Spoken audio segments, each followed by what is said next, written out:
Section 1: The Nuclear Power Plant and the Mutation of Springfield. Go ahead and get comfortable now. Settle back into wherever you are tonight. Let your shoulders drop. Let your jaw unclench. Let the weight of the day begin its slow fall away from you, the way leaves fall in late autumn, without urgency, without resistance, one at a time until the branch is bare and light. There is nothing you need to be doing right now, nothing that requires your attention, nothing that cannot wait until morning, when you will be rested and better equipped for all of it than you are at this particular hour. Tonight, we are going somewhere familiar. We are going to Springfield, and we are going to stay there for a very long time. Picture the town the way it looks in the establishing shots the show has used for 36 years. That particular light, yellow gold and slightly too saturated, the kind of light that only exists in animated towns in certain late summer afternoons when the air sits still and warm, and the quality of everything feels slightly heightened, slightly more present than ordinary.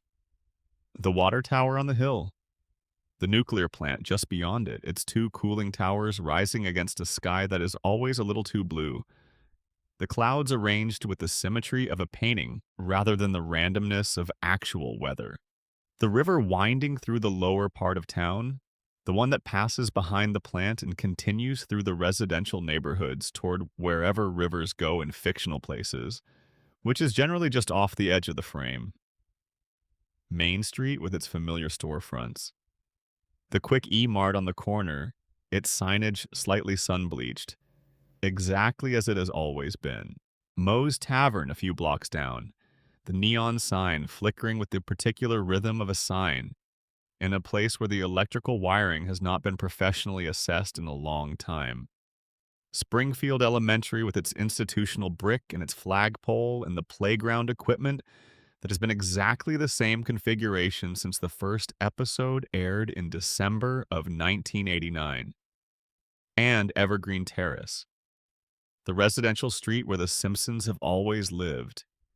The yellow house with the green trim, the cracked sidewalk out front, the basketball hoop in the driveway that nobody uses seriously, the big car in the garage, the flower bed Marge tends in some episodes, and that appears entirely unmaintained in others because a show that has been running for 36 seasons cannot track every prop in every frame. Springfield has been there through everything. Through the early 1990s, when the show was young and the country was adjusting to the specific uncertainties of a new decade. Through the long, strange prosperity of the mid-90s. Through the turn of the millennium with all its accumulated expectations. Through the 2000s and the decade of change that followed. Through the age of smartphones and the age of social media and the age of everything accelerating past the speed at which anyone could quite prepare. And Springfield never changed. Not once. Not a fraction. The Simpsons debuted on December the 17th, 1989. 36 seasons have followed. 788 episodes. The longest-running American animated series in the history of the medium. The longest-running American sitcom, period.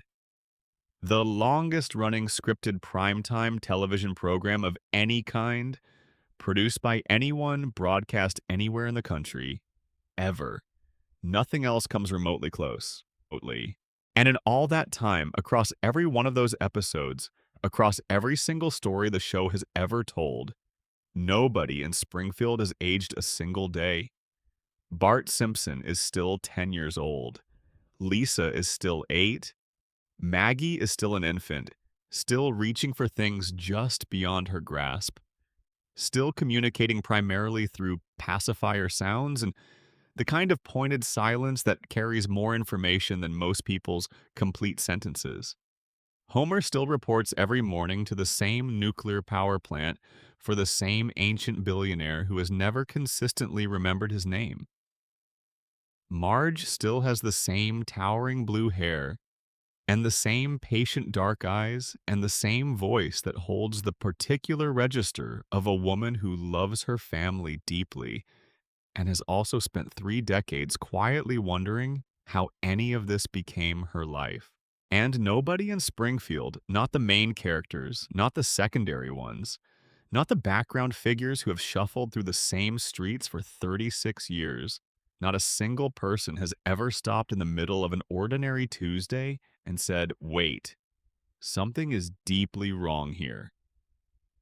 But we are going to say it tonight, together, quietly. Because once you start pulling at the threads of this show, once you start looking at the exposed wiring behind 36 years of jokes and callbacks and continuity that bends like taffy, you do not find creative laziness or the natural entropy of any long project. You find patterns. You find buried storylines the show introduced carefully and never resolved. You find fan theories so meticulously built on canonical evidence that the writers themselves have been forced to respond to them publicly. And you find a version of Springfield that is far stranger, far darker, and far more disturbing than anything the show has ever acknowledged out loud. So settle in. Let yourself soften. We are going deeper into Springfield tonight than most people ever go. And what we find down there might change the way you watch this show forever. Let's start with the biggest one. The theory that explains nearly everything wrong with Springfield in a single sentence. The Springfield nuclear power plant is mutating the entire town, not as a metaphor, not as a satirical flourish embedded in the background, as commentary on industrial capitalism. Literally, biologically, across decades of the show's canonical storytelling, across hundreds of episodes and thousands of small specific details that viewers absorbed without connecting to each other, the show has been building a case so thorough, so carefully constructed, that when you lay it out fully, the only remarkable thing is not that the theory might be true. The remarkable thing is how long it took anyone to say it plainly. Let's begin with facts, not theory. Established canonical facts, pulled directly from episodes the show has aired, and dialogue characters have spoken. The plant is a 2-unit pressurized water reactor facility. It is owned and operated by Charles Montgomery Burns. It is the primary source of electrical power for the entire town of Springfield. Every light in every house, every television playing the evening news, every refrigerator hum and traffic signal change, every electrical device in every building across the entire town draws its power from those 2 reactors on the hill above Springfield. The plant is not merely an employer or a landmark. It is the literal infrastructure of life in this town. This matters because the plant is also, by any reasonable standard of measurement, one of the most negligently operated industrial facilities in the history of fiction. A surprise safety inspection found 342 violations of safety regulations, 342 individual documented failures. The estimated cost to bring the plant into compliance with basic legal safety standards was $56 million. Burns refused to pay it, not because he couldn't afford to. He is a billionaire many times over, and $56 million would have been trivial. He refused because acknowledging the violations needed fixing would mean acknowledging the violations existed. And acknowledging they existed would mean someone might start asking what decades of those violations had already done to the population living downwind and downstream. And the violations are not minor. Radioactive waste is being dumped directly into the waterways around the plant. Into the river that runs through Springfield, the river that flows through the town's water table and feeds the municipal water supply that every resident drinks from. Radioactive waste is also being deposited on children's playgrounds. Not processed or contained, deposited, in the spaces where children play every day. Plutonium, among the most hazardous radioactive materials known to exist. was at some point being used as a desk decoration, a paperweight sitting on someone's workstation. The cooling towers, the structures whose entire engineering purpose is to prevent the reactor core from overheating and releasing radioactive material into the surrounding environment, have structural cracks that were patched with chewing gum. An adult human being pressed a piece of chewing gum into a crack in a nuclear cooling tower and considered the maintenance complete. There are luminous rats running through the facility, rats that have absorbed enough radioactive material that their bodies emit visible light in the dark. Not contained, not studied, running through the walls and floors and maintenance corridors where employees work every day. And then the detail of the show drops most casually of all. There are human skeletons in the basement of the nuclear power plant. Human skeletons. Bones in the basement of a working reactor. The show shows them, holds on them for a moment, and then moves forward without explanation. Nobody asks who those people were. Nobody asks how they got there. Nobody launches an investigation or calls the police or demands that someone account for what is, at the most conservative possible reading, multiple unexplained deaths on the grounds of an active industrial facility. The bones are just there. And Springfield absorbs this the way Springfield absorbs everything that doesn't fit the agreed upon story of normal life in a normal American town. Without comment, without inquiry. That is the facility. Now, the person standing between it and catastrophe, the Springfield Nuclear Power Plant Safety Inspector, is Homer J. Simpson. Homer Simpson, whose own creator Matt Groening has stated on record has an IQ of 55, a number that clinical psychology categorizes as significant intellectual disability. This is not the show being self-deprecating. It is a specific, stated, canonical number. Homer Simpson, who in the episode where a physician removes a crayon lodged in his frontal lobe since childhood, learns that the physical presence of this crayon has been suppressing his cognitive function for the entirety of his life. The crayon is extracted, and his intelligence rises dramatically. It is the physical explanation for a significant portion of the impairment the show has been depicting from the beginning. Homer Simpson, who sleeps at his workstation regularly, who has been photographed unconscious at his console during what appears to have been a meltdown warning, who once, described as a casually established background detail, caused a nuclear incident by throwing a donut into the reactor core to see whether the radiation would cause it to grow. He threw a donut into an active nuclear reactor core. This is the safety inspector. This is the person who has been standing between the Springfield nuclear power plant and the town below it for the entirety of his adult working life. 3 decades. Failing consistently and documented at every aspect of that job. Take a breath. Let this settle. A facility with 342 safety violations. Radioactive waste in the water supply. Radioactive waste on the playgrounds. Plutonium as a paperweight, cooling towers patched with gum. Glowing rats in the walls. Unexplained skeletons in the basement. And a safety inspector with an IQ of 55 and a crayon in his brain who throws donuts at the reactor core. That is the setup. Here is where the theory develops. The first visible mutant in Springfield appears in Season 2. He is a fish. His name is Blinky. He was pulled from the river near the power plant, the river that receives the plant's runoff, and he has 3 eyes, not as a theoretical anomaly. 3 functioning eyes. The show treats this as news. Within the story, it becomes national news, the centerpiece of a gubernatorial campaign. A candidate uses Blinky as primary evidence that Burns is poisoning the environment and must be held accountable. Burns is compelled, as political damage control, to publicly eat the fish on live television to prove it is harmless.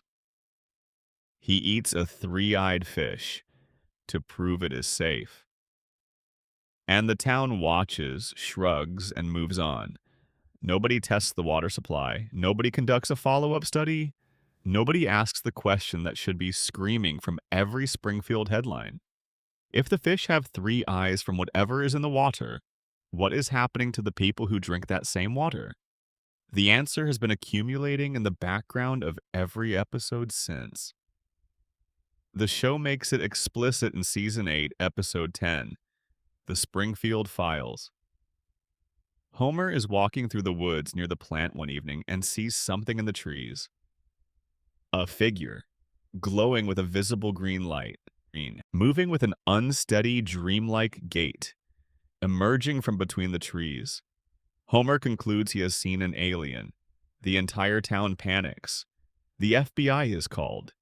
Agents Mulder and Scully arrive. The episode builds toward its reveal with real care. And when the truth comes out, the glowing figure is not an alien. It is Mr. Burns. Burns undergoes a weekly medical treatment so intensive, so loaded with chemicals and radiation therapy, that it causes his body to emit a healthy green glow. The treatment keeps him alive for exactly 7 more days. Without it, he dies. The margin is 0. Miss one appointment and the system fails. The treatment's effects are so extreme that after each session, Burns wanders out of the medical facility in a dazed and euphoric state, stumbling through the woods, lit from within. He literally glows in the dark, not metaphorically. His body emits visible light because it is saturated with radiation from his weekly dose. And the people of Springfield see this glowing figure emerge from the tree line, and their first thought is not something the nuclear plant has done to a human being. Their first thought is alien from outer space. That is how deep the denial runs. That is the gap between what the evidence says and what this population is capable of concluding from it. And then the movie, the Simpsons movie, released in 2007. Springfield's environmental contamination reaches a level so catastrophic that the Environmental Protection Agency, operating as a real federal agency within the show's universe, determines that the only viable response is physical containment. They build a massive glass dome over the entire town and seal it shut. The United States federal government looked at Springfield, assessed its contamination levels, considered every available option, and concluded that the appropriate response was not cleanup, not evacuation, not remediation. The only viable solution was to wall the entire town off from the rest of the country permanently. Springfield has been officially classified as an environmental hazard by the federal government. The town is a designated contamination zone, and the people inside when the dome goes up, every resident who has spent years drinking that water and breathing that air and living downwind of those cracked cooling towers, they are still there when the glass comes down. Now let's look at the residents themselves, not as familiar characters, but as physical evidence. Homer Simpson, massive overbite, eyes that protrude in a way that doesn't appear in the normal range of human physiognomy. 4 fingers on each hand, a detail shared by every character in Springfield and essentially no character from outside it. A skull shape that does not correspond to any known variation in human cranial anatomy. An IQ of 55. And a physical resilience that is, in the specific medical sense of the word, impossible.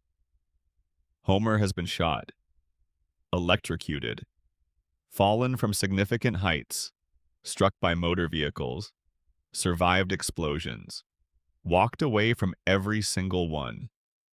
His healing rate and pain tolerance fall entirely outside any human biological range, and he has worked, for his entire adult professional life, inside a nuclear facility in direct and frequent proximity to an active reactor core.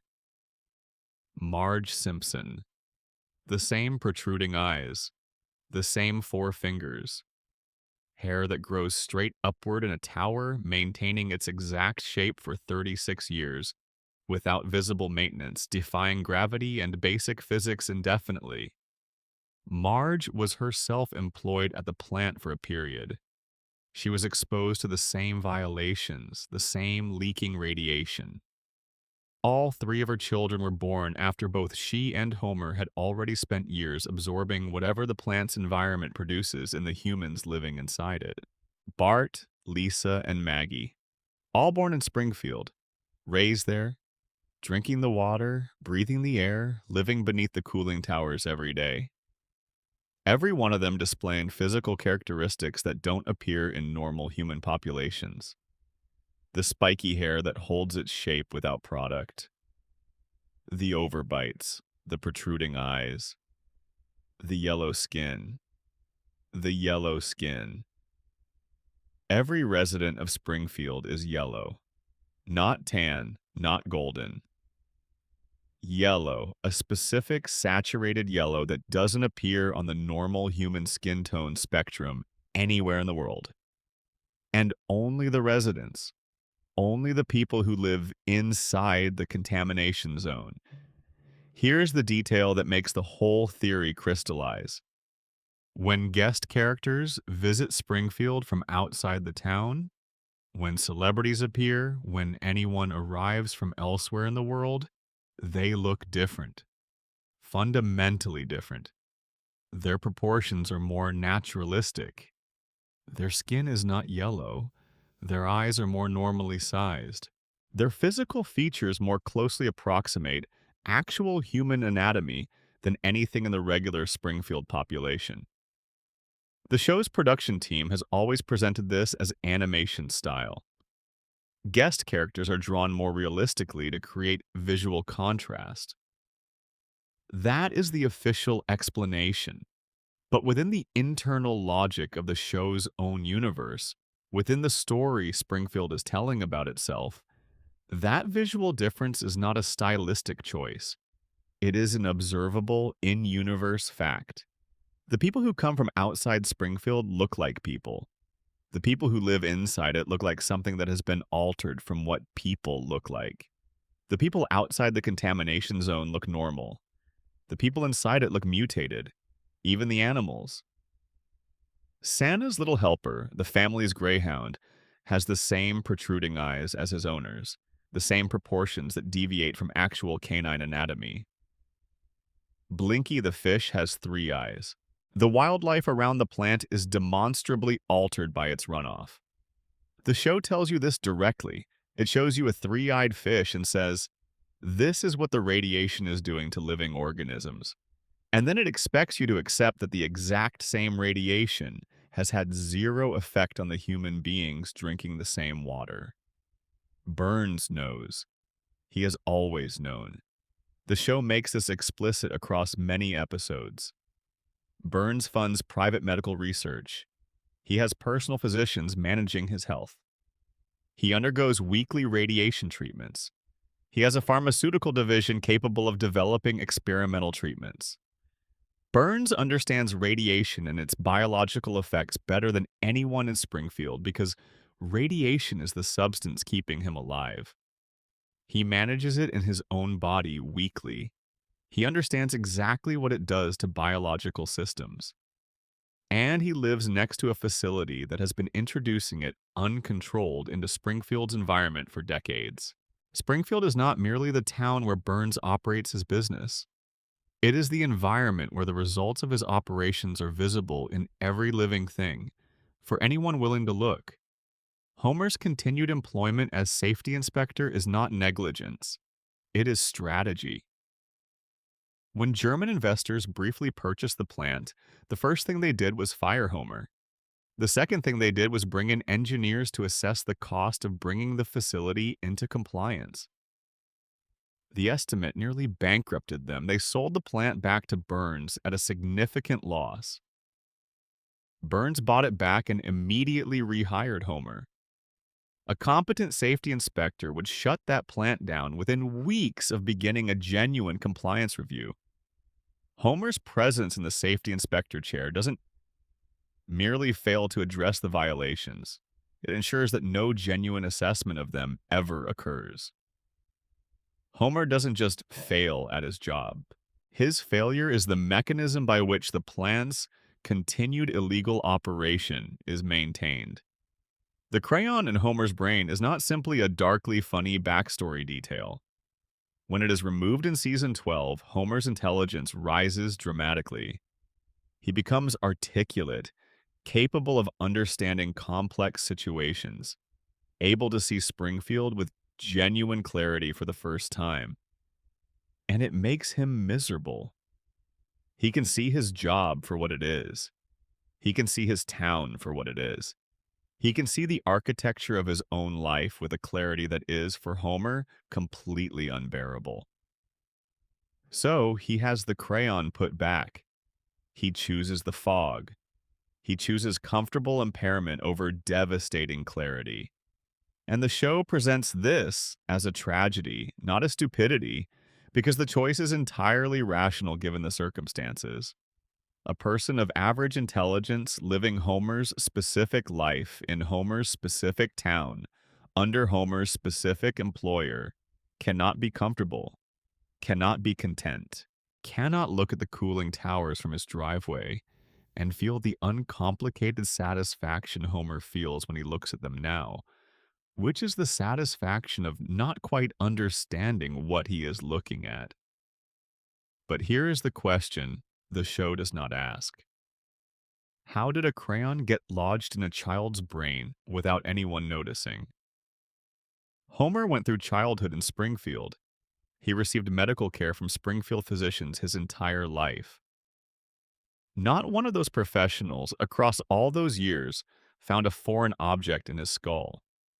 Either every doctor in Springfield is so incompetent they can't not detect a crayon in a patient's brain during a standard examination, or someone knew the crayon was there and chose not to remove it.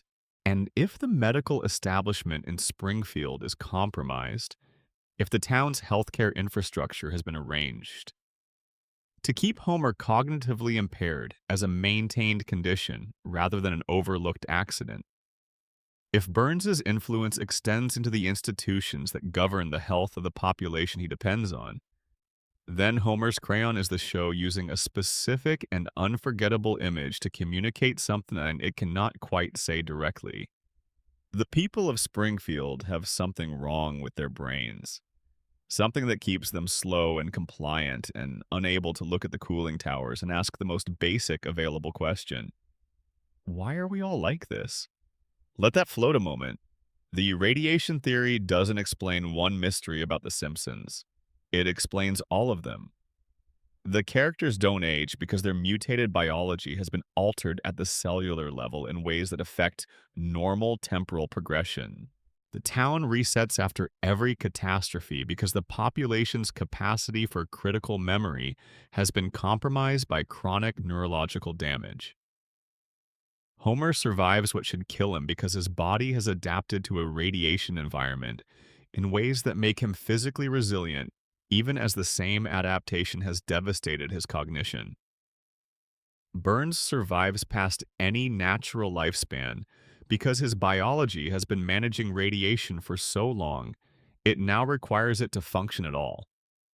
And nobody in Springfield questions any of this, because the same environmental poison that mutated their bodies also damaged the specific neural architecture responsible for critical thinking.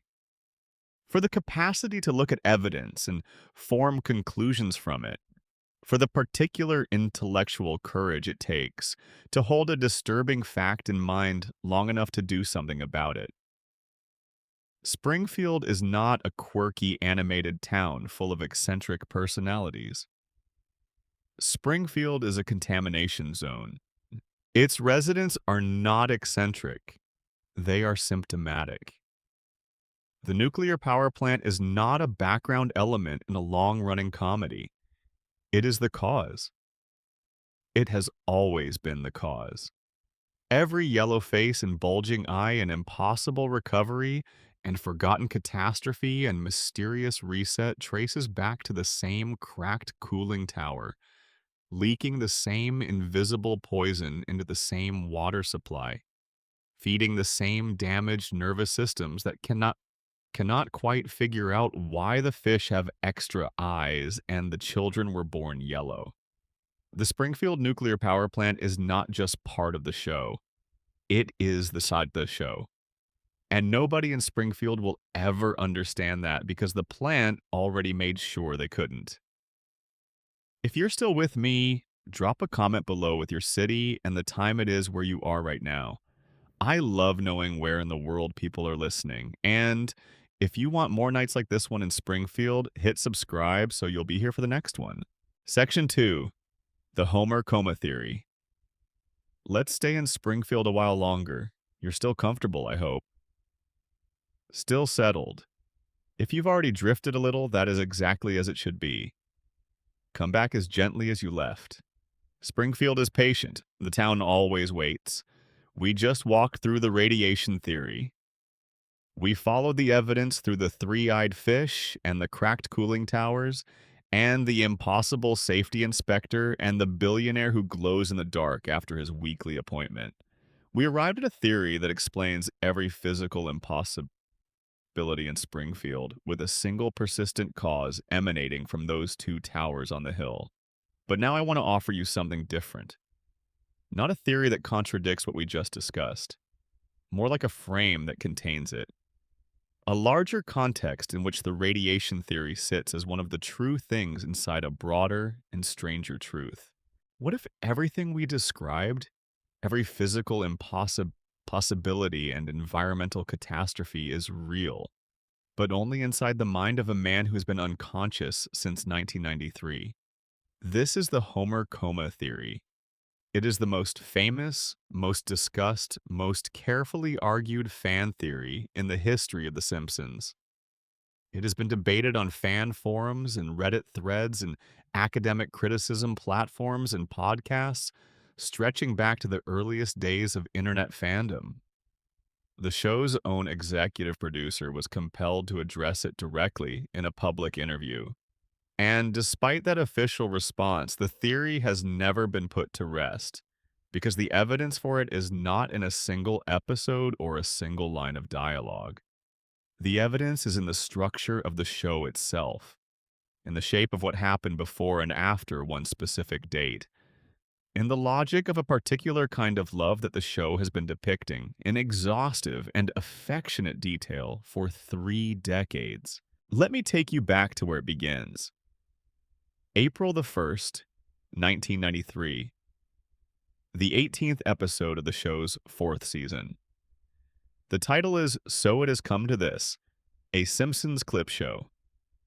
Bart plays a series of April Fool's pranks on Homer, each one larger than the last, in the escalating pattern the show had already established as one of its most reliable comedic structures.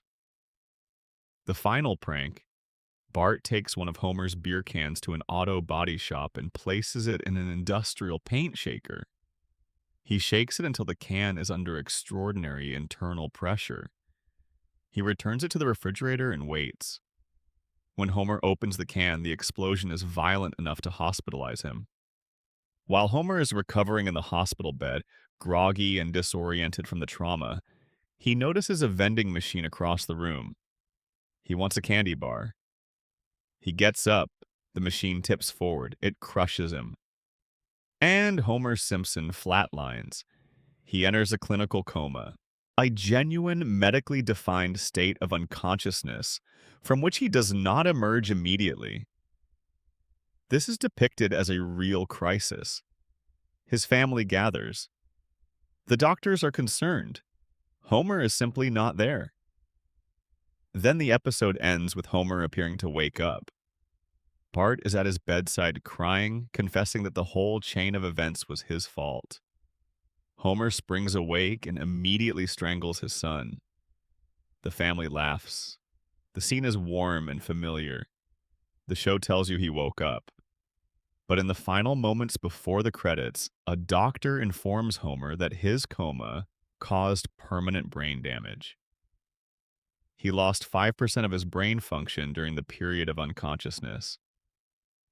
5%? Anaenan.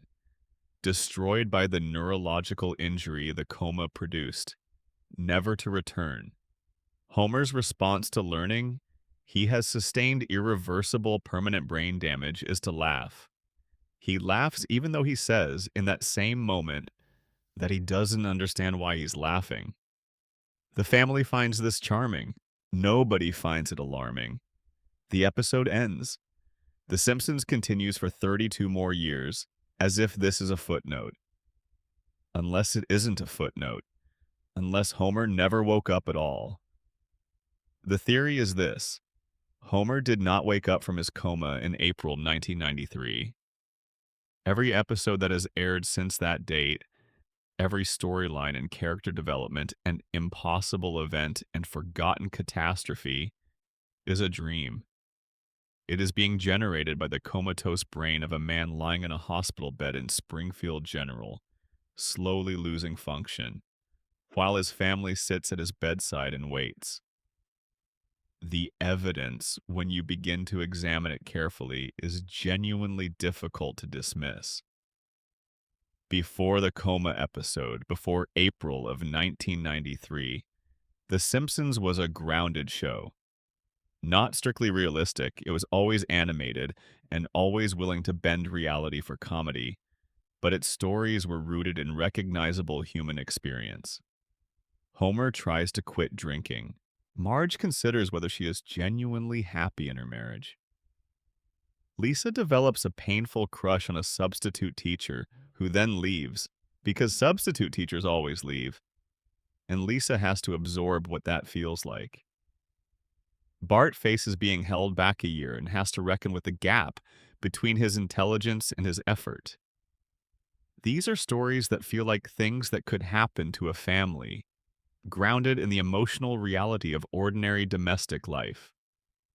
Financial anxiety, marital tension, academic failure.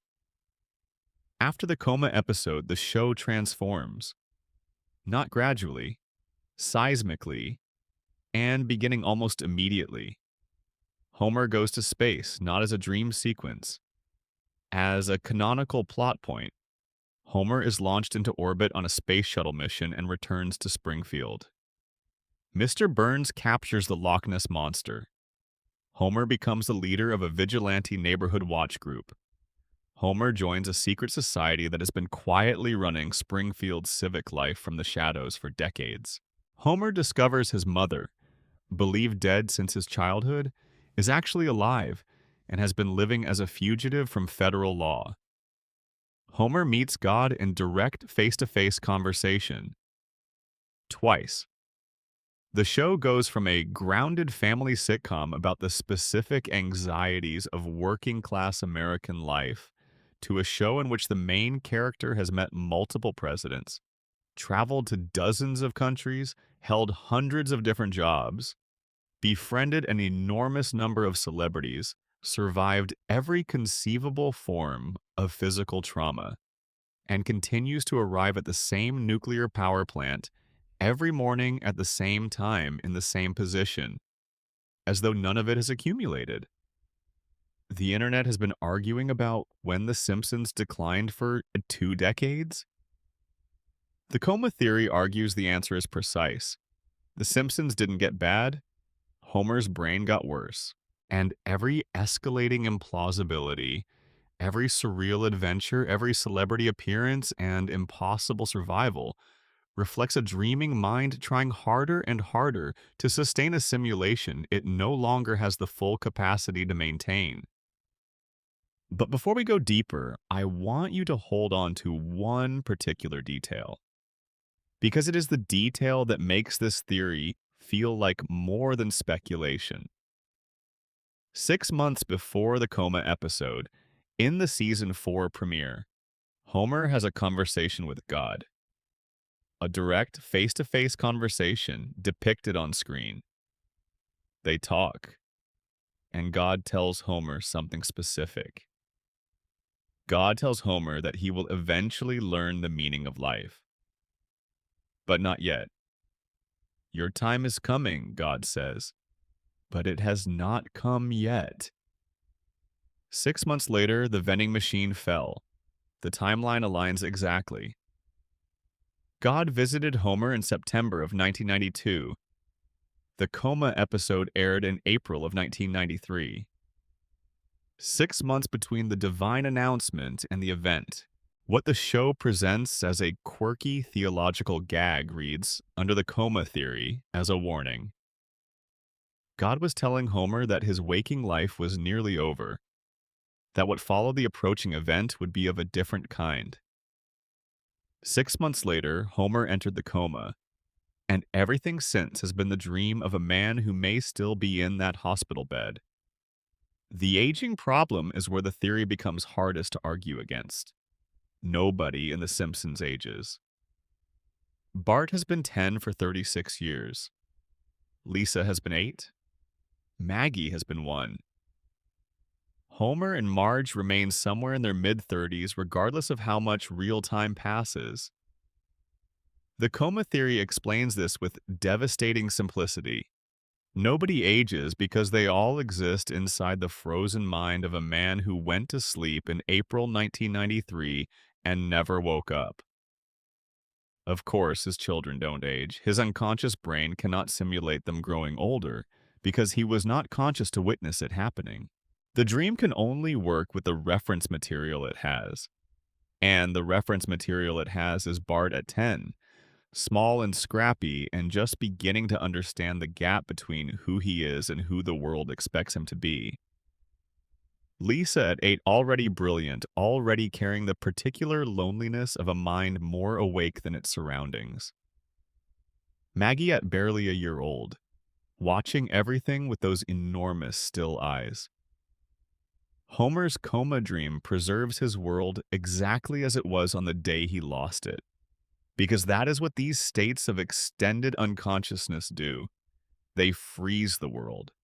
They lock it at the last moment of experience. And every episode since April 1993 is Homer's brain, running simulations of a life he is no longer living, using the only reference material it has. The world as it was when he went under. The celebrity appearances, which become increasingly frequent and prominent as the show moves through its later seasons, make a different kind of sense under this theory. Homer's sleeping brain is receiving stimuli from the hospital room around him. The television on the wall plays continuously. Conversations happen at his bedside. Radio noise filters through the window. Homer's unconscious mind absorbs these fragments of the outside world and weaves them into the dream. A name heard through the fog becomes a face in Springfield. A voice from the television becomes a visitor at the Quick E-Mart. Every celebrity who appears in Springfield is a transmission Homer received while sleeping, translated into a character by the narrative engine keeping the dream alive. The show itself has addressed this theory. In season 34, in an episode called Lisa the Boy Scout, a fake deleted scene was deliberately circulated. In the scene, Homer wakes from a long coma. He looks around. He is in a hospital bed. The revelation arrives. Every outlandish episode, every impossible adventure was a dream. The scene was animated, fully voiced, fully produced to the standard of a real episode scene. And then the show pulled it back. It was a hoax, the story went. Planted by hackers. A prank. Not real. But here's what that pulling back actually reveals. The writers of The Simpsons animated a complete scene confirming the coma theory on screen. They spent production money and time and creative energy on it. They had their voice actors perform it, and then they said it was fake. You don't do that with a theory you find irrelevant. You don't animate the confirmation of a theory you consider unworthy of engagement. The existence of that scene tells you something about how seriously the people inside the production take this reading of their show. The theory has been living there for a long time, and the decision to acknowledge it by depicting the confirmation and then calling it false is its own kind of answer. We see what you see, the show is saying. We are not going to confirm it, but we can't make it go away either. Al Jean, the show's longest tenured executive producer, addressed the theory in a public interview in 2015. He said it wasn't true, dismissed it as fan speculation, said the show was a cartoon with a floating timeline and no deeper explanation was needed. But Al Jean didn't explain why nobody ages.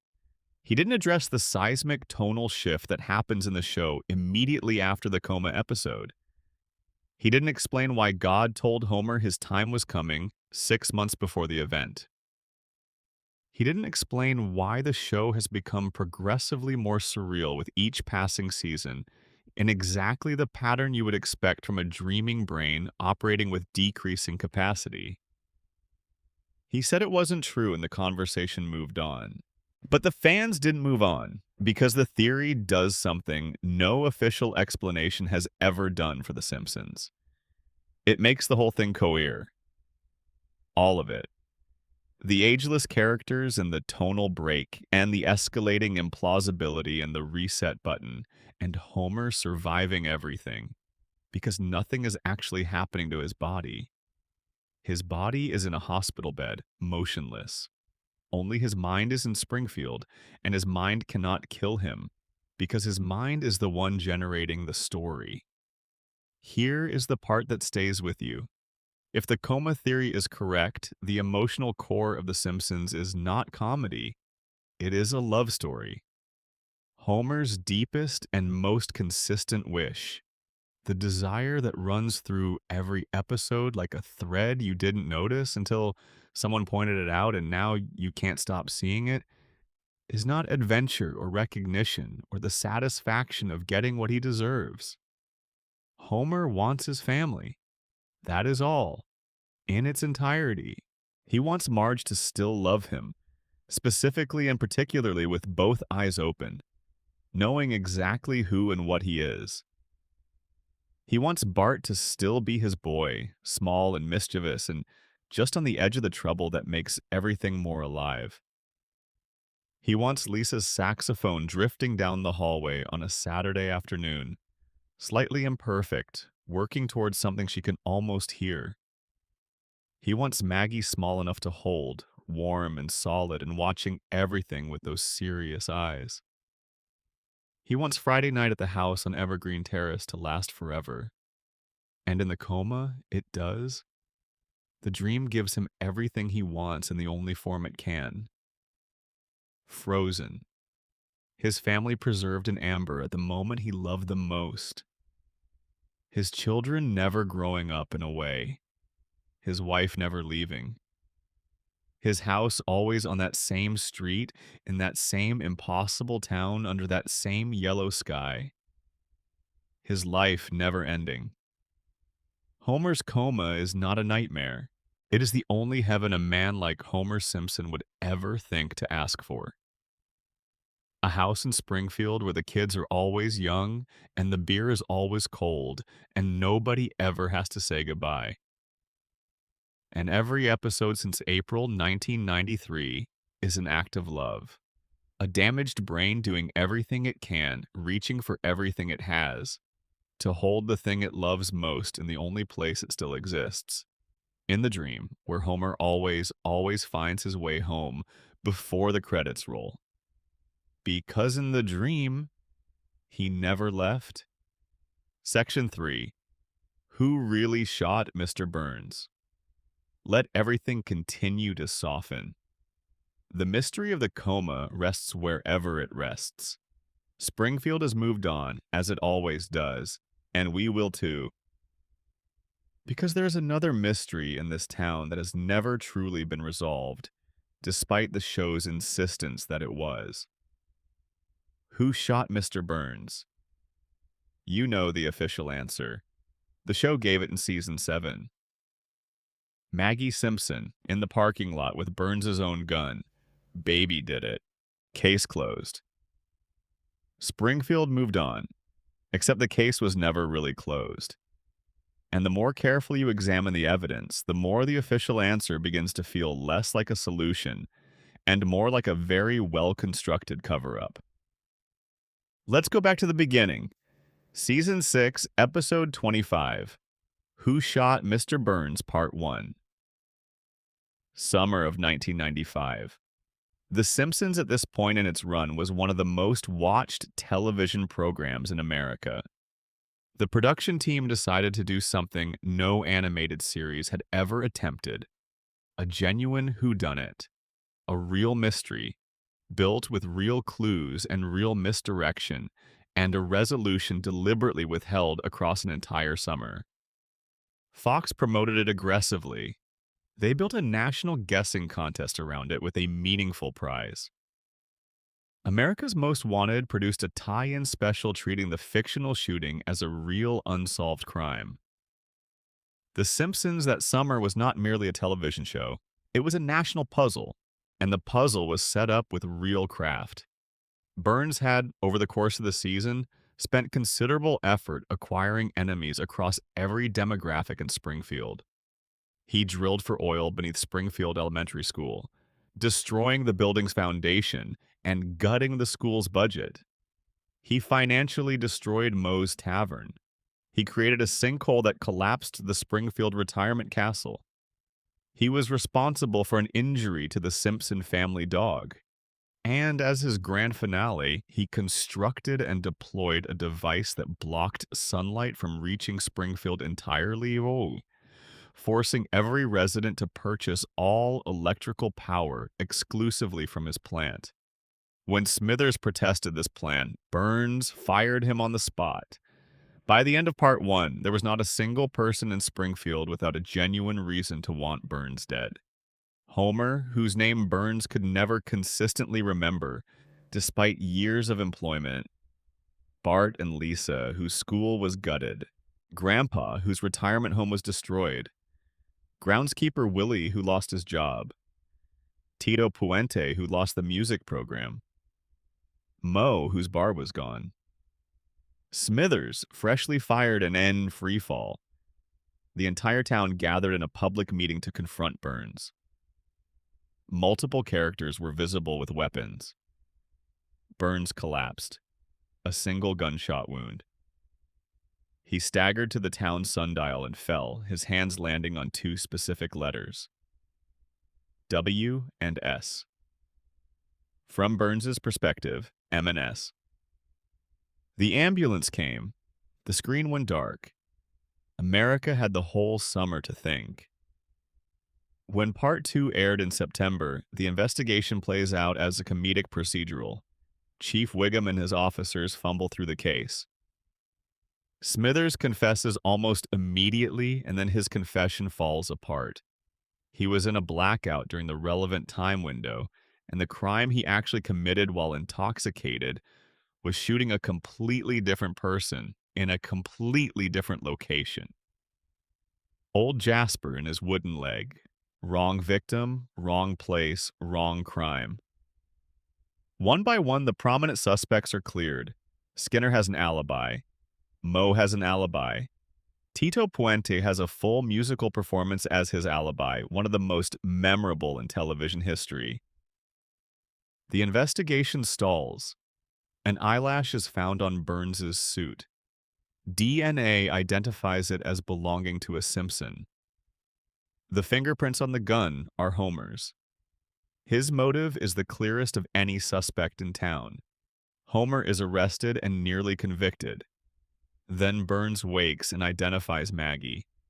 His account: he encountered Maggie alone in the parking lot after the town meeting. He tried to take her lollipop. His gun fell from its holster in the struggle. Maggie picked it up. The gun fired. Burns was shot. Case closed. Except. Let's start with the contest. Fox had invited America to submit guesses. Thousands of entries came in. According to the DVD commentary recorded by the episode's writers, not a single person from the randomly selected sample of those entries had guessed the correct answer. Not one. The prize winner was chosen randomly and received a cash payment instead of the animated cameo because the animators couldn't depict an incorrect answer as correct. The writers noted on the same commentary that they were aware of exactly one person nationwide who had posted the right answer online on the night of the original broadcast, using a college account that was no longer active by the time the production tried to locate them. An open invitation was issued on the DVD for this person to come forward. As far as anyone knows, they never did. Think about what that means.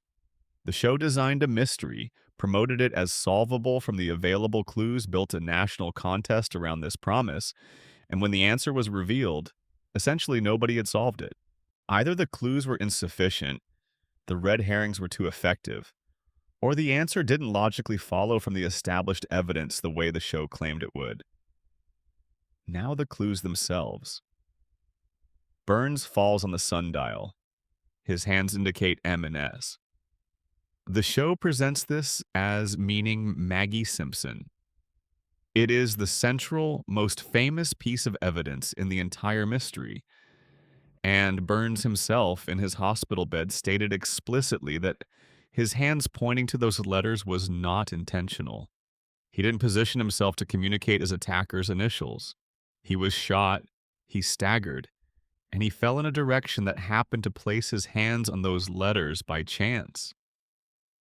The most iconic clue in the show's greatest mystery was described by the victim himself as a coincidence. Then there's the gun. Burns carried one in a holster. Before the shooting, the holster is shown to be empty. The gun was not on his person at the time of the attack. Whoever shot Burns used Burns's own weapon, meaning the shooter was someone who didn't come to the town meeting prepared for violence. Someone who found Burns's gun and used it in a moment of opportunity or impulse. A baby finding a gun on the ground fits this profile. But so does a dozen other characters. Burns's last words before being shot. "Oh, it is you, not alarm, not fear." A calm recognition, the verbal acknowledgement of someone familiar. Does Burns recognize Maggie Simpson? The show has established no meaningful prior relationship between Burns and this specific infant. Burns barely recognizes Homer. Homer has worked for him for years, and Burns cannot consistently remember his name. The idea that Burns would look at a baby in a parking lot and respond with calm recognition doesn't track with a man for whom his own longest-serving employee is essentially anonymous. And then there is Season 18. Homer, in a passing moment, treated by the show as a throwaway line, claims to be the one who shot Burns. He says it out loud. Nobody responds. Nobody investigates. Homer confesses to the attempted murder of the most powerful man in Springfield, and the show treats it as slightly unusual and not worth pursuing. Either Homer is lying for attention, which is entirely within his established behavioral range, or the official verdict was wrong and Homer knows it because he actually did it. If Homer did it, then Maggie was blamed for a crime committed by her father. There is also the Marge theory, which is more compelling than most people acknowledge. Marge is a devoted mother above everything else. Over the course of the season, she watched Burns systematically harm every person and institution she cared about. Her children's school was gutted. Her father-in-law's home was destroyed. Her family's dog was injured. The entire town had its sunlight blocked. Marge had serious and personal grievances against Burns, motivated not by abstract principle but by the specific harm done to her family. And Burns had, in an earlier episode, developed an obsessive infatuation with Marge. He fell in love with her in the possessive and consuming way that Burns experiences intense feeling. This history provides the most elegant explanation for Burns's behavior in the hospital room. Burns woke from his coma and identified Maggie. He pointed at the sundial and allowed the investigation to redirect toward an infant who could never be prosecuted. Chief Wiggum says it explicitly. No jury would convict a baby. Maggie was the ideal answer if what you needed was to close a case without creating consequences. If Burns was protecting someone he saw who shot him, chose to redirect attention toward the one answer that would end the investigation without endangering the person he valued. The alternate endings prove the writers were not committed to the Maggie answer as the only possible resolution. A complete alternate conclusion in which Smithers is the shooter was not just written, it was animated, voiced, fully produced. It was eventually shown publicly in a clip show episode where Troy McClure dismisses it by noting that ignoring all the Simpson DNA evidence would be, in his words, downright nutty. This was a deliberate reference to the O.J. Simpson trial, concluded the same year, in which a jury chose not to convict, despite DNA evidence prosecutors considered decisive. The show is winking. It is saying that official findings are not always accurate findings. That evidence can be made to point wherever the people in power need it to point. An early script draft had Barney Gumble as the shooter, seriously considered. The writers cycled through multiple answers before arriving at Maggie, which means the answer was not predetermined by the clues in part 1. The clues were adjusted retroactively to support whatever answer the writers chose. The mystery was reverse engineered. In a town where every single person had a motive, where dozens of people were visibly armed, where the victim had just committed an open act of aggression against every living thing in the community. How did only one person pull a trigger? Springfield is not a population known for restraint. They riot over minor provocations. They form mobs over misunderstandings. They have burned down their own institutions over disputes most communities would resolve with a strongly worded letter. But when Burns blocked the sun from the entire town, only one person acted? Either Springfield is dramatically more measured than anything the show has ever depicted, or the shooting was not as spontaneous as the official story suggests. Perhaps someone planned it. Someone with knowledge of Burns's movements and schedule. Someone who also understood enough about how investigations work to know which suspects would need to be managed in the aftermath. The official answer is Maggie Simpson. The show has committed to it. But the contest that nobody won, the sundial clue the victim called coincidence, the missing gun, the last words implying calm recognition, the season 18 confession never investigated, the alternate endings fully produced, the final image of Maggie alone in the empty room, checking her surroundings with a deliberateness that belongs to someone far older and more aware than any infant, and then reenacting something in private. All of it suggests that Springfield's greatest mystery was never actually solved. It was closed. And in Springfield, as we've been learning all night, those are two very different things. Section 4. How is Mr. Burns still alive? Let everything continue to settle. The mystery of the shooting rests where it rests. Springfield has moved on, as it always does. And Burns has recovered, as he always does, and is back in his office at the top of the plant, exactly as we have always known him. Thin fingers tented in the particular posture of someone whose plans extend further than most people's entire lifespans. Which brings us to the question that might be the most genuinely strange one the show has ever raised, while appearing not to raise it at all. How is Mr. Burns still alive? Within the show's canonical timeline, across every historical reference and personal anecdote and period detail that Burns has offered across the series, his birth has been placed consistently in the late 1800s. Not as a single throwaway reference, as an established fact supported by multiple episodes from multiple angles.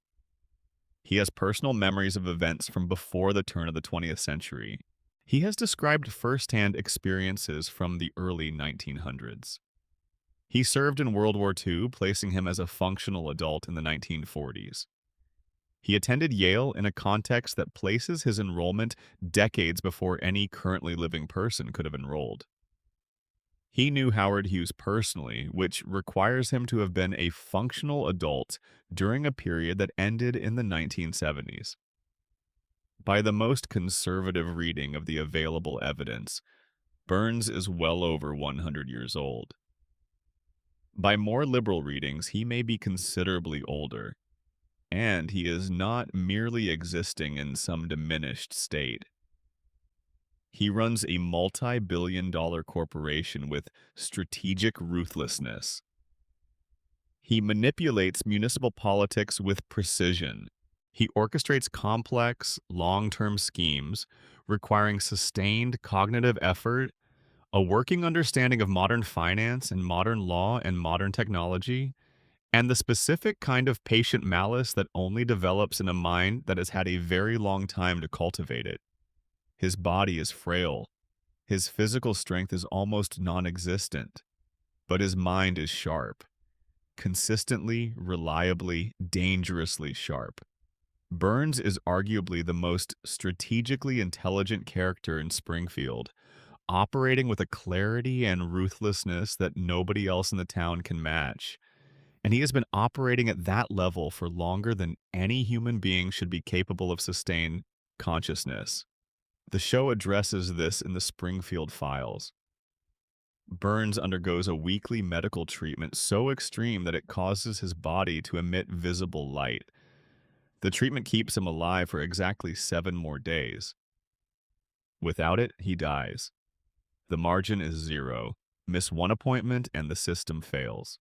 His continued existence is not sustained by any natural biological process.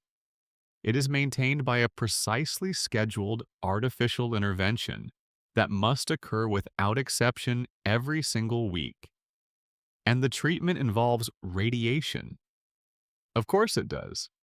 The man who owns the nuclear power plant, whose facility has been introducing radioactive material into Springfield's environment for decades, is personally dependent on controlled radiation exposure to sustain his own biological function.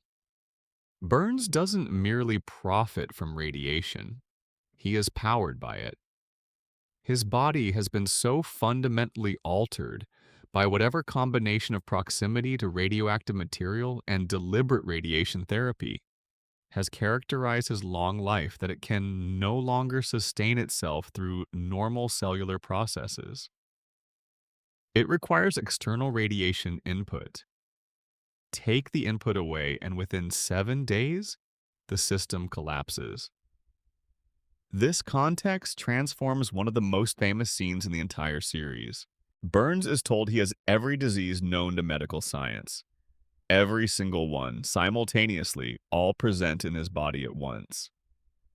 The doctor explains the paradox through the Three Stooges analogy. All these diseases are competing for the same biological pathways, all trying to kill him simultaneously, and because they're all present at once, they block each other. Every disease prevents every other disease from advancing. Perfect biological gridlock. The doctor's conclusion: Burns is the sickest man in the United States and is, for that precise reason, functionally indestructible.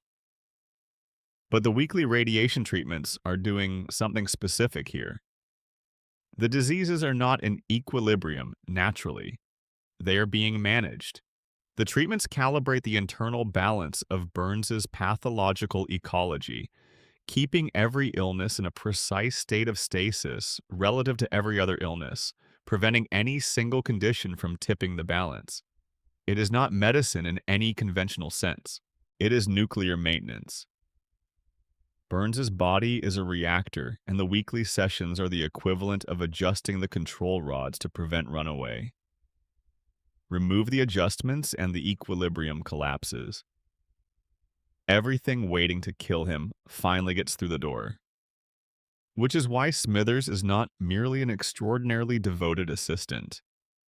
Smithers is, in a very specific functional sense, the single person standing between Burns and the failure of the entire system that keeps him alive. Smithers manages the schedule. Smithers ensures every appointment is kept. Smithers monitors Burns's physical condition with a vigilance the show has always presented as the most extreme expression of personal devotion. But there's another reading of that vigilance, one that has nothing to do with sentiment and everything to do with knowledge. Smithers knows what happens if Burns misses a treatment. He knows the margin is zero and the consequence is Burns's death within a week. This knowledge doesn't inspire warm devotion. It creates obligation. Smithers is not devoted because he decided to be. He is devoted because his knowledge of Burns's fragility makes departure functionally impossible. If Smithers left, Burns would miss a treatment. Burns missing a treatment means Burns dying. Smithers is not a loyal employee. He is a necessary component of the system keeping Burns alive. His presence is infrastructural, not personal. Burns knows this too. Their relationship, under this reading, is not the simple devotion it appears on the surface. It is a closed loop. Burns needs Smithers to maintain the schedule that keeps him alive. Smithers needs Burns to remain in the position of exclusive trust that defines his entire existence. Each of them is necessary to the other in ways that have nothing to do with affection. Burns's relationship with history adds another dimension to the immortality question.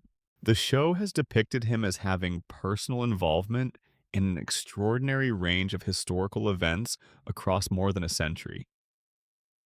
Personal memories of the Gilded Age as lived experience. Service in World War II with a moral positioning, the show deliberately leaves ambiguous. Knowledge of Howard Hughes, attendance at Yale decades before any living alumni could have enrolled, and his family wealth precedes all of this. The show has established, through references scattered across many seasons, that the Burns family represents one of the oldest continuously powerful financial dynasties in American history. Not wealthy in the way of successful modern business families, wealthy in the way of something older, something that predates the institutions that govern modern American society. Burns inherited this legacy and has been extending it for over a century. And the question the show doesn't answer, the one that sits underneath all the historical references like a foundation you can sense but not quite see, is whether Burns is unique within his own family's history. If the current Burns has been alive for over a century through artificial means, through the weekly treatments and the managed disease equilibrium, did his predecessors use different methods? Before nuclear radiation was understood as a medical tool, before the specific protocols that keep Burns alive today were developed, how did previous generations of this dynasty maintain such extraordinary continuity of control? The show doesn't say. It establishes the fact of the dynasty's continuity without explaining the mechanism. It leaves that question in the space behind the frame. Burns's relationship with death itself deserves examination. He has come as close to dying as almost any character in the series. Shot by Maggie and survived a wound that should have been fatal, hospitalized dozens of times, collapsed, been attacked, been abandoned in wilderness. Every time he returns, not through the cartoon resilience that carries Homer through similar situations. Burns's returns are managed, accomplished through infrastructure, through the systems he has spent a century assembling around himself, specifically to ensure that no matter what happens to his physical form, someone is always nearby with the resources and knowledge to address it. Homer's physical resilience is passive. The radiation mutated him into something that absorbs damage. It happens to him. Burns's survival is active. Engineered. Every institution he has ever influenced, every politician he has ever purchased, every physician he has retained, every experimental protocol his pharmaceutical division has developed serves one ultimate function: keep burns alive, keep the treatments administered, keep the equilibrium maintained, keep the reactor running. Because if Burns dies, the empire dies. And empires that have spent over a century building the infrastructure of their own perpetuation do not allow themselves to die if there is any alternative. Here is the piece that lingers. Springfield needs Burns, not in spite of what he has done to the town. Because of it. The town's economy depends on the power plant. The power plant depends on Burns. Burns depends on his treatments. His treatments depend on the wealth and infrastructure that his ownership of the plant provides. A closed system. Each element requires every other element. Remove any one part and the whole structure fails. Springfield cannot challenge Burns because the challenge would require confronting what he has done to the town, which would require acknowledging the contamination, which would require demanding accountability from the entity providing the town's power and employing a significant portion of its workforce. And that accountability would mean watching the town's primary economic engine shut down in a way Springfield, with its already compromised and dependent population, could not survive. So Burns stays. He is too expensive to die. And Springfield will keep paying that particular bill in whatever currency the bill requires for as long as Burns keeps the lights on. Which, if his treatment schedule holds, will be for a very long time. Expanded narration. Section 1 extended. The deeper history of the plant. Let's stay with the power plant a little longer, because there is more to say about it, and the more you know, the more the theory holds. Think about the geography of Springfield as the show has established it across dozens of episodes. The plant sits on the hill above the town, not beside the town, not on the outskirts where industrial facilities and thoughtful planning ordinances would be sited, away from residential areas, away from schools, away from the water table that supplies the population. On the hill, elevated above everything, positioned so that whatever comes out of those cracked cooling towers and whatever leaks from those compromised containment systems falls naturally downward, following gravity, following the watershed, following the path of the river that carries everything downstream through the neighborhoods where the houses are. The Simpson house on Evergreen Terrace is approximately the elevation of the river valley, below the plant, directly in the path of whatever the plant releases. Homer's house, Marge's garden, the backyard where Bart has played since childhood, the bedroom where Maggie sleeps, all of it sits below the facility and downstream from it. This is not a background detail. This is the entire setup. Every morning, Homer gets in his car and drives uphill to work. He sits inside the plant for 8 hours, in direct proximity to 2 active nuclear reactors, eating donuts and occasionally falling asleep. Then he drives back downhill, returns to his house, drinks the water from the municipal supply, eats food grown in Marge's garden or purchased from local sources that depend on the same water table, breathes the air that moves through the valley below the plant, and does it again the next day, and has been doing this for decades.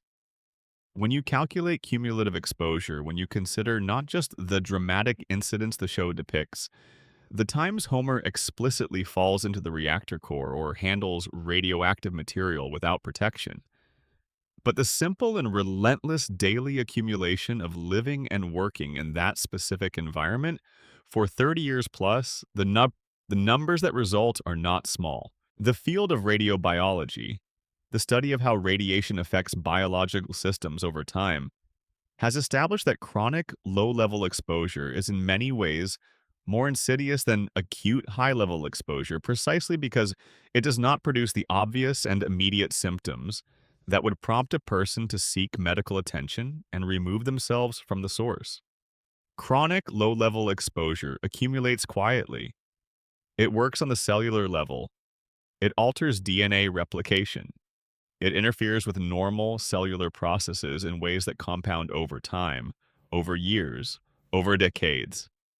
The changes it produces are gradual enough that they normalize. The affected person adapts to them. Their new baseline becomes their normal. And because everyone around them is experiencing the same gradual adaptation, there is no external reference point against which to recognize that something has changed. This is precisely the situation in Springfield. Every resident of the town has been exposed to the same contaminated environment for the same duration. There is nobody in Springfield who hasn't been drinking the same water and breathing the same air for years. There is no control group. There is no population of unexposed Springfield residents against whom the exposed ones could be compared and found to be different. The mutation, if that is what we are calling it, is universal. It is the baseline. It is what people in Springfield look like and how they think and what they are capable of. And because it is universal, it is invisible to the people inside it. The only people who can see it are the ones who come from outside. The celebrity visitors, the guest characters, the people who arrive from elsewhere in America, from the uncontaminated world beyond Springfield's geographic boundaries, and who look different, who think differently, who do not share the physical characteristics that every Springfield resident displays. These people can see Springfield clearly in a way that Springfield cannot see itself. And they leave. They always leave. They pass through and return to wherever they came from, taking their clear perception with them and leaving the town exactly as they found it. Nobody from outside Springfield has ever stayed long enough to organize the population against what Burns has done to them. Nobody from outside has ever come with the combination of clear perception, sufficient resources, and sufficient motivation to challenge the plant directly and successfully. The German investors nearly bankrupted themselves just from the estimate of what compliance would cost. The EPA sealed the town in a dome rather than attempt remediation. Every external force that has ever encountered Springfield has either departed or contained it rather than cleaned it up, because cleaning it up would mean confronting Burns directly. And confronting Burns directly in his town, with his resources and his history, and his century of carefully built infrastructure for protecting his interests is not something that external actors have been able to sustain. The plant keeps running, the water stays contaminated, and the people of Springfield keep adapting to the new baseline, generation after generation, never knowing what they might have been. Expanded narration. Section 2. Extended. What the coma dream tells us about Homer. There is something important about the specific shape of Homer's dream, if it is a dream, that I want to spend a little more time with before we move on. The coma theory's most emotionally resonant element is not the evidence, though the evidence is compelling.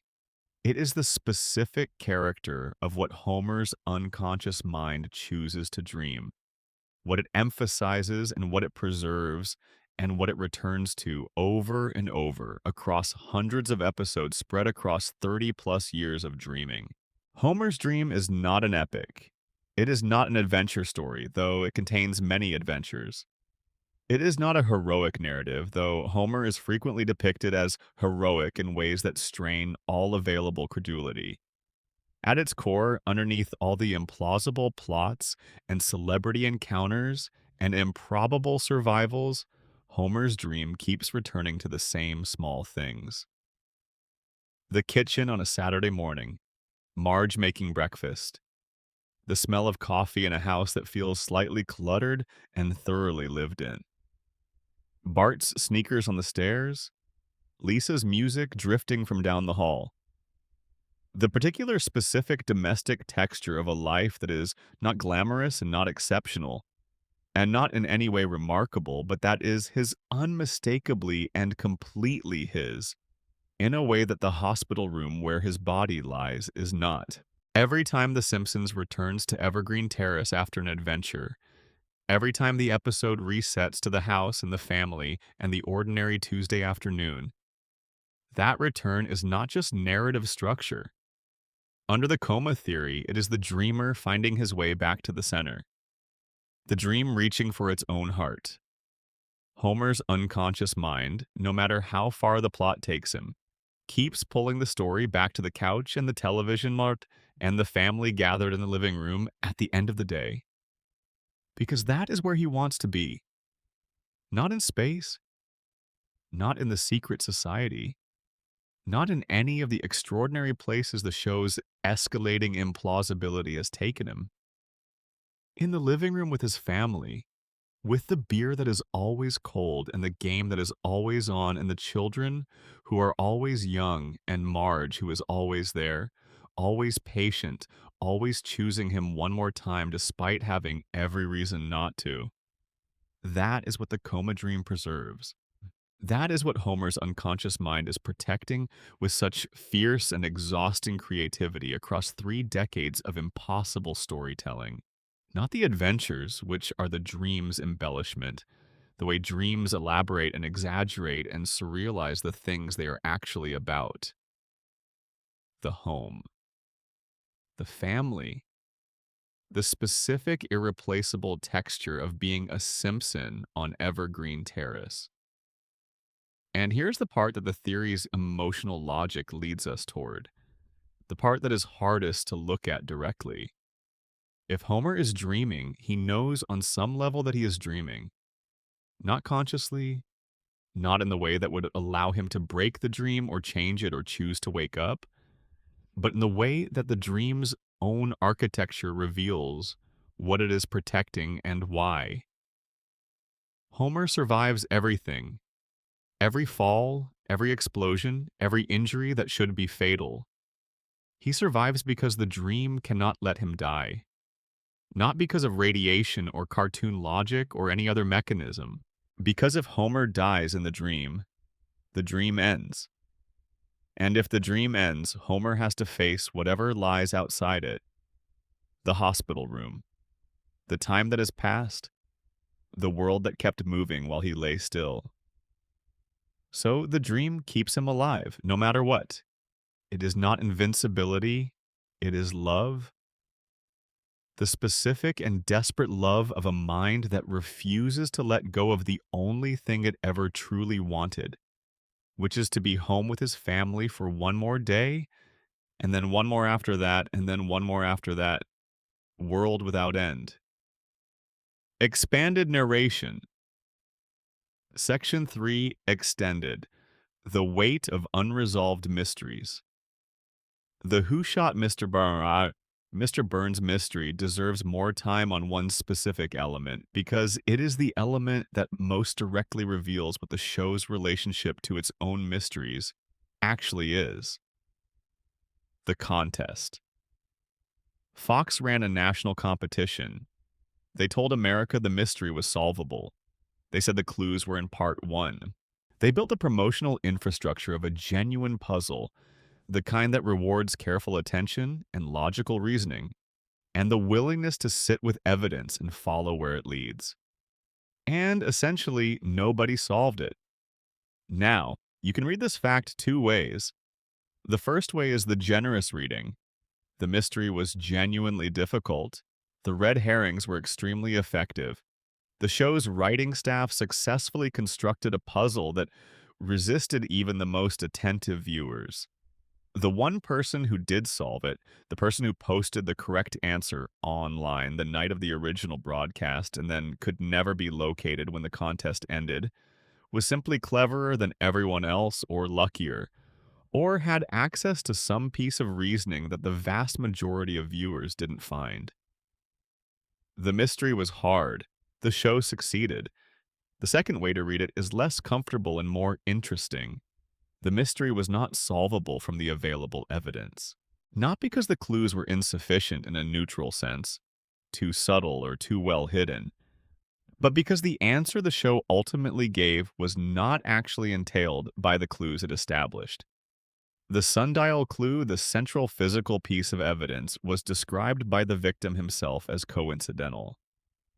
The DNA evidence pointed to a Simpson, not specifically to Maggie.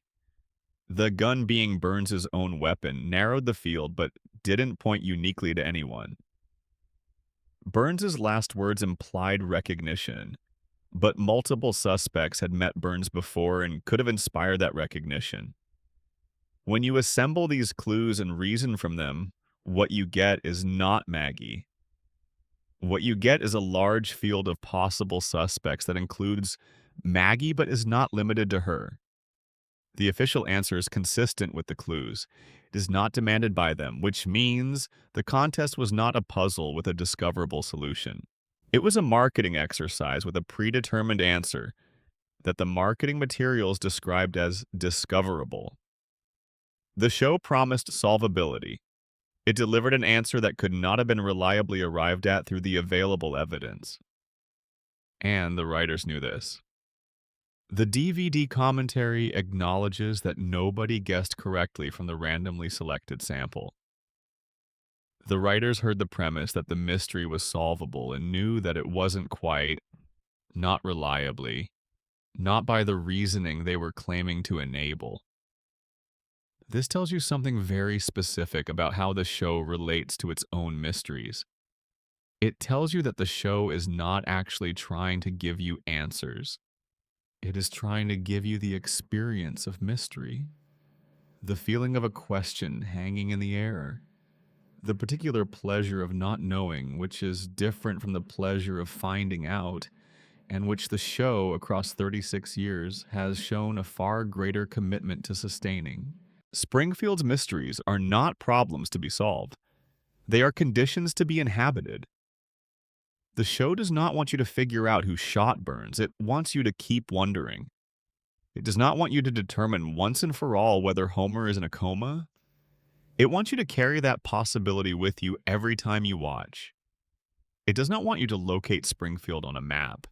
It wants you to feel the specific unease of knowing you are somewhere real but not knowing where.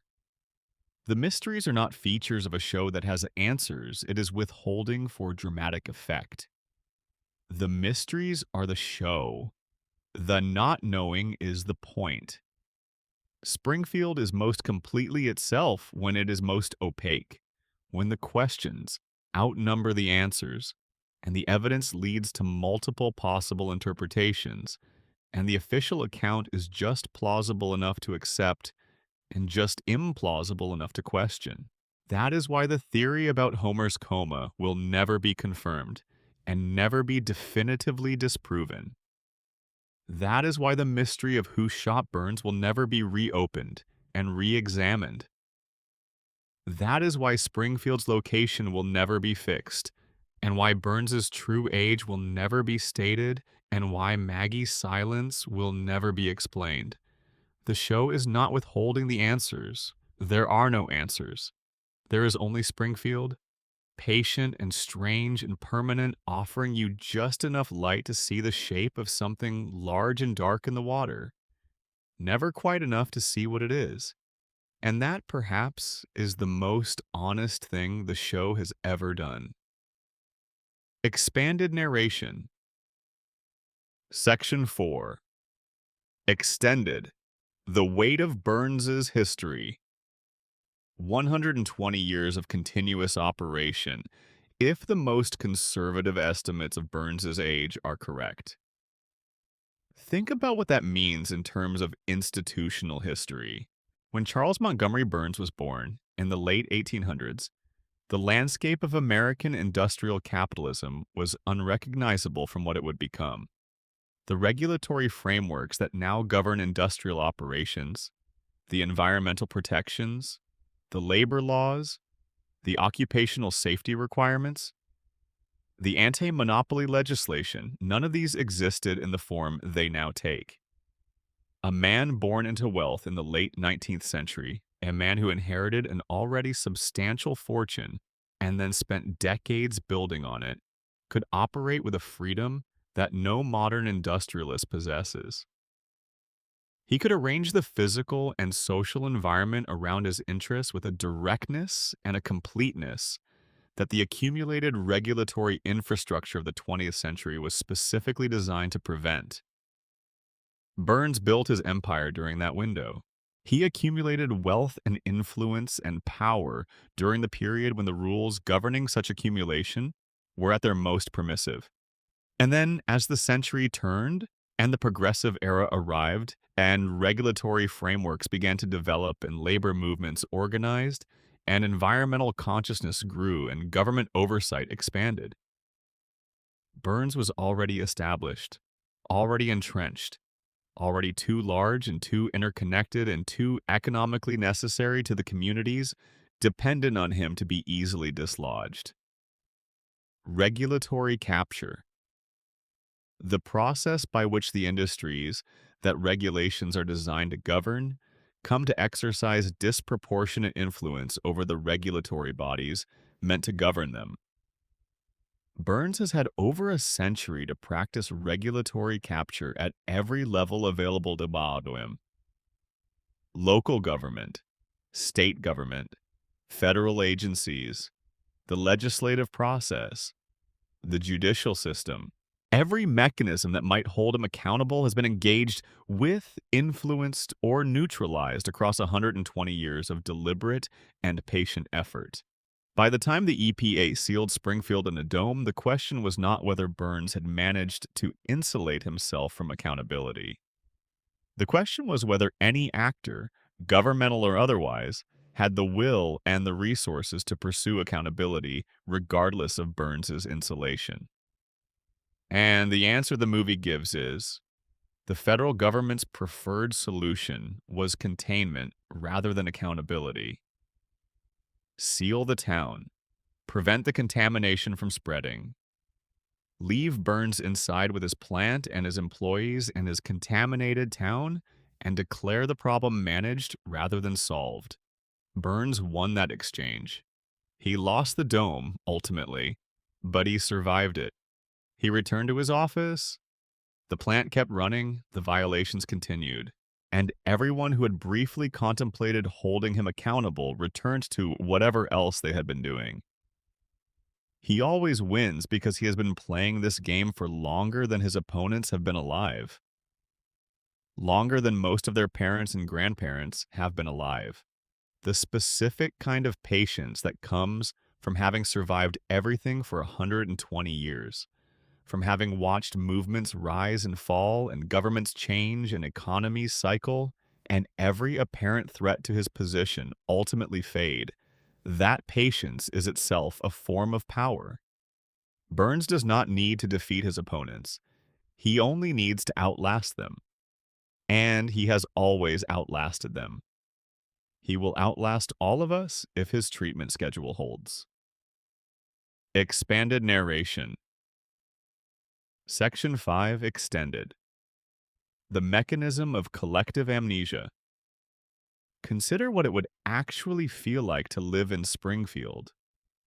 Not as a viewer watching from the outside, not as a theorist examining the patterns, but as a resident. As someone who woke up this morning and made breakfast and dropped children off at school and drove to work and went through an ordinary day in an ordinary town that has, by the show's internal count, been destroyed and rebuilt multiple times, had its sunlight blocked, survived nuclear near misses, been invaded, been sealed in a dome, and emerged from all of it somehow still here, somehow still functional, somehow still the same town it was before any of it happened.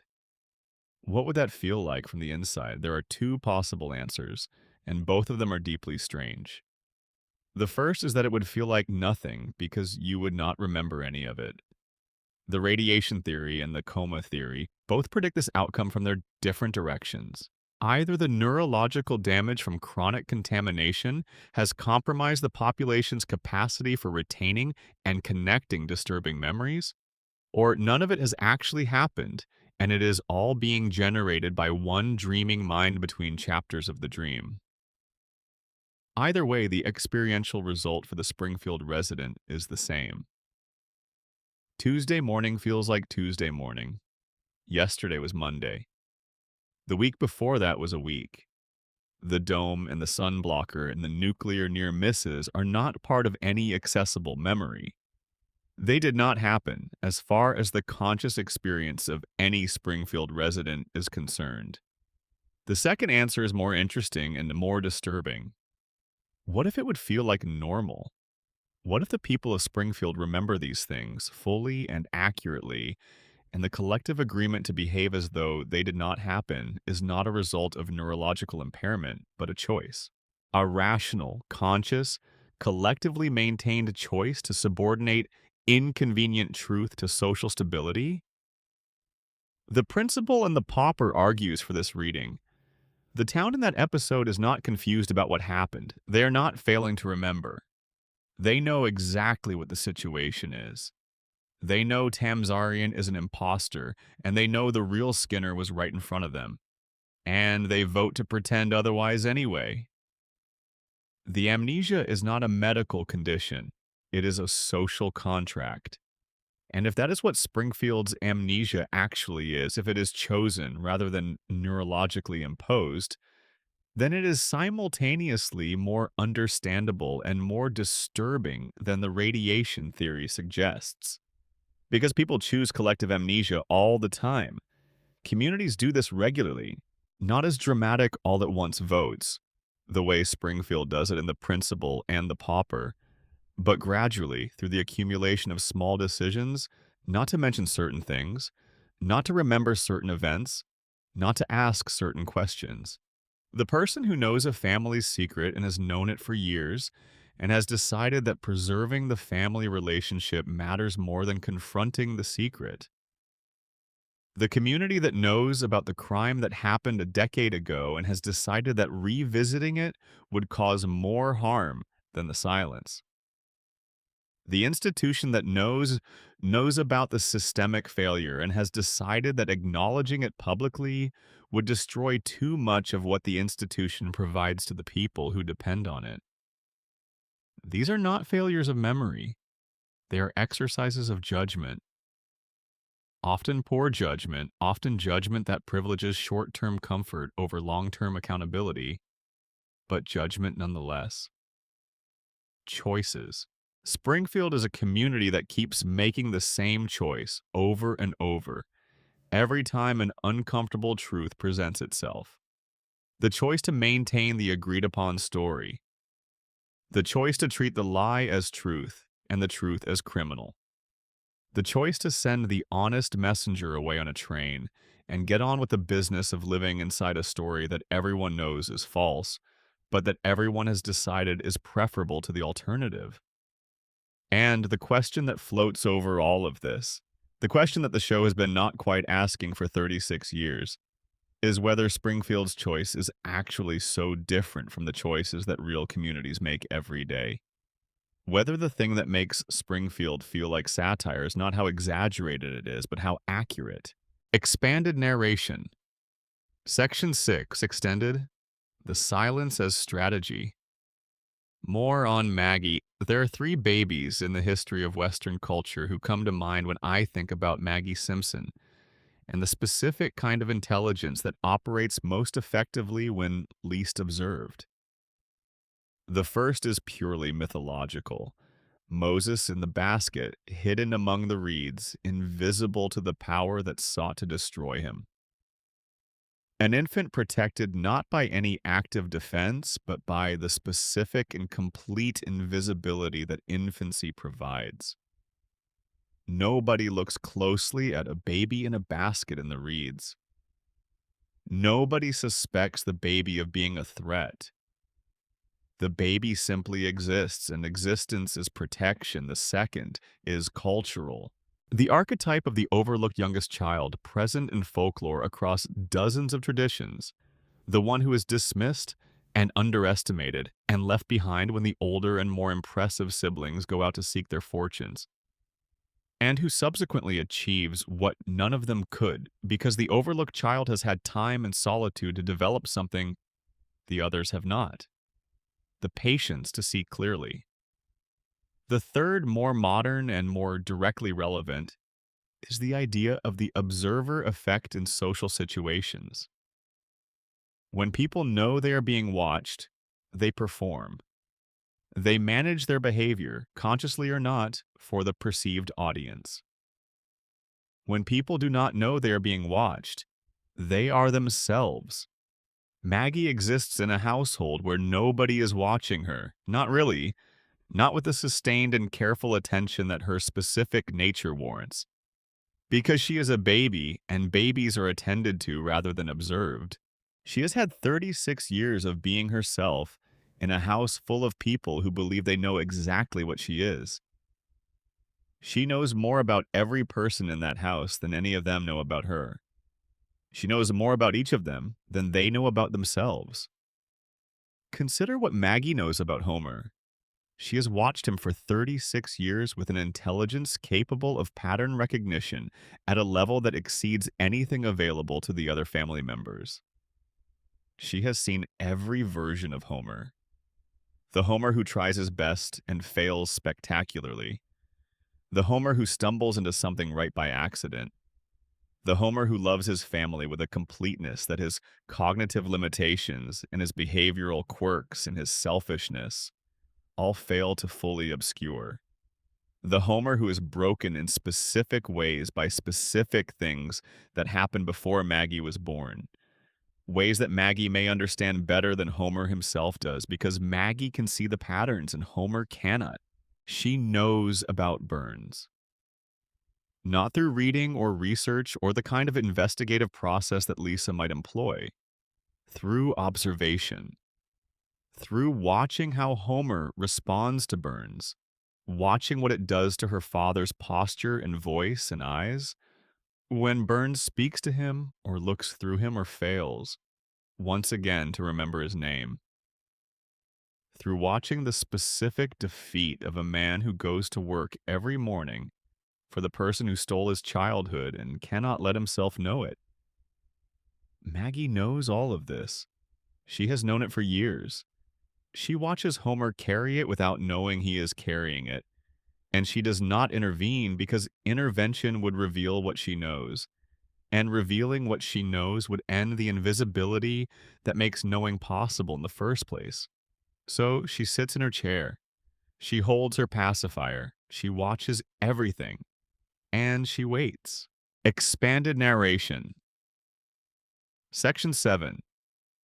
Extended. The show as cultural infrastructure. There's a version of the prediction phenomenon that doesn't get discussed enough, and it is the most specifically unsettling one available. Consider what it means for a piece of popular culture to be this embedded in the cognitive infrastructure of an entire society for this long. The Simpsons has been broadcast in first-run episodes and in syndication continuously, without significant interruption, since December of 1989. There are people alive today, people in their early 30s and younger, who have never known a world in which The Simpsons was not on television. It is not background radiation in the cultural sense, a thing present but unnoticed. It is actively watched, actively quoted, actively referenced in everyday conversation, actively present in the cultural language that people use to describe and process their own lives and the world around them. This is genuinely unprecedented. No other piece of popular culture has occupied this specific position for this long.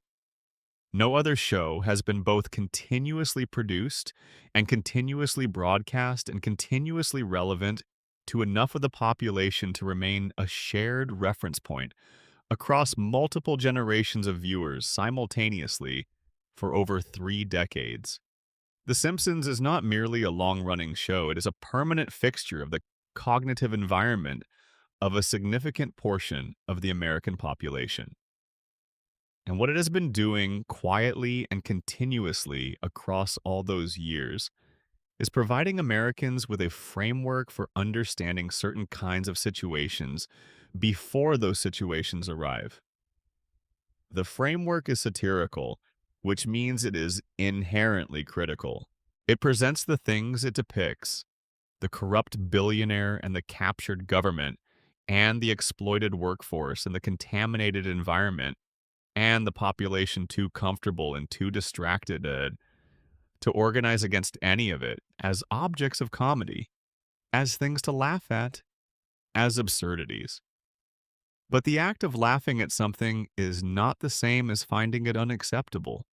Sometimes laughter is the mechanism by which things become tolerable, by which impossible situations are accommodated and absorbed into everyday life, by which the outrage that a situation would otherwise inspire is transmuted into something less combustible, something that can be released in a 30-minute episode and left behind when the television turns off.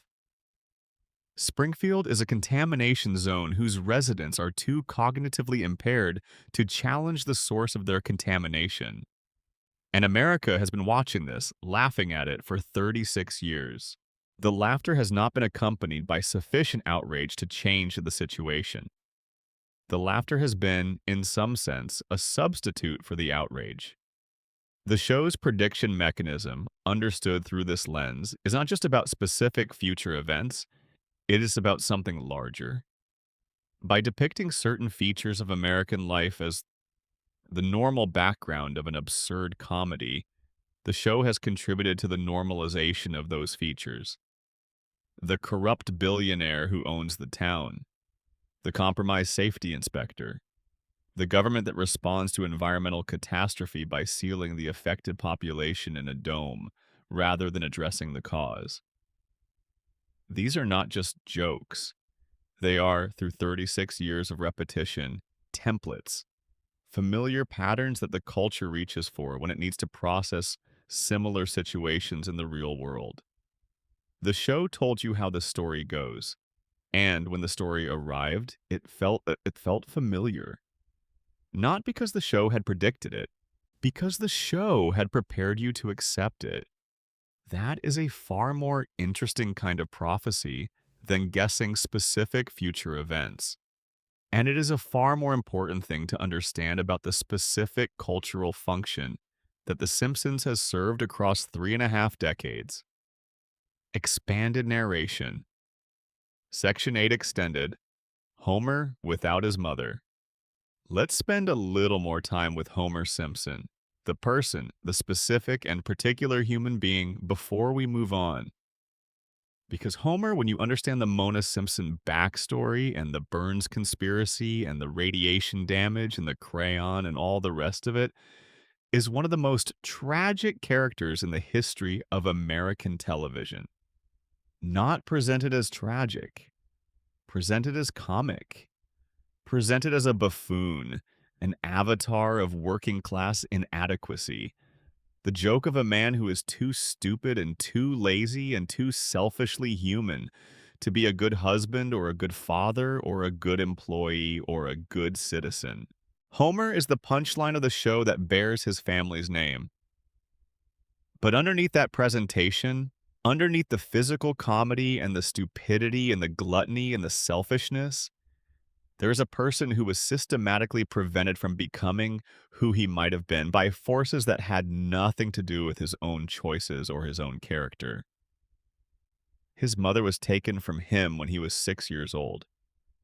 Taken by the man who owns the plant where Homer would spend his entire adult working life. Taken by a person who was, within the framework of the Mona Simpson conspiracy, specifically served by the damage that the taking would do to young Homer's developing psychology. A psychologically damaged, abandoned, approval-seeking Homer is, as we have discussed, precisely the kind of employee that Burns needed in the safety inspector position. The damage was not incidental to Burns's interests, it served them.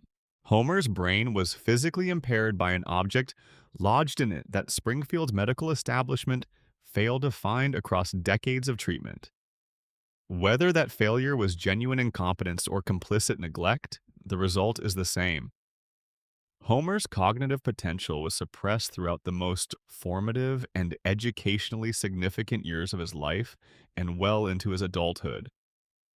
Homer's environment was contaminated by the plant he worked in, the plant that his employer refused to bring into compliance.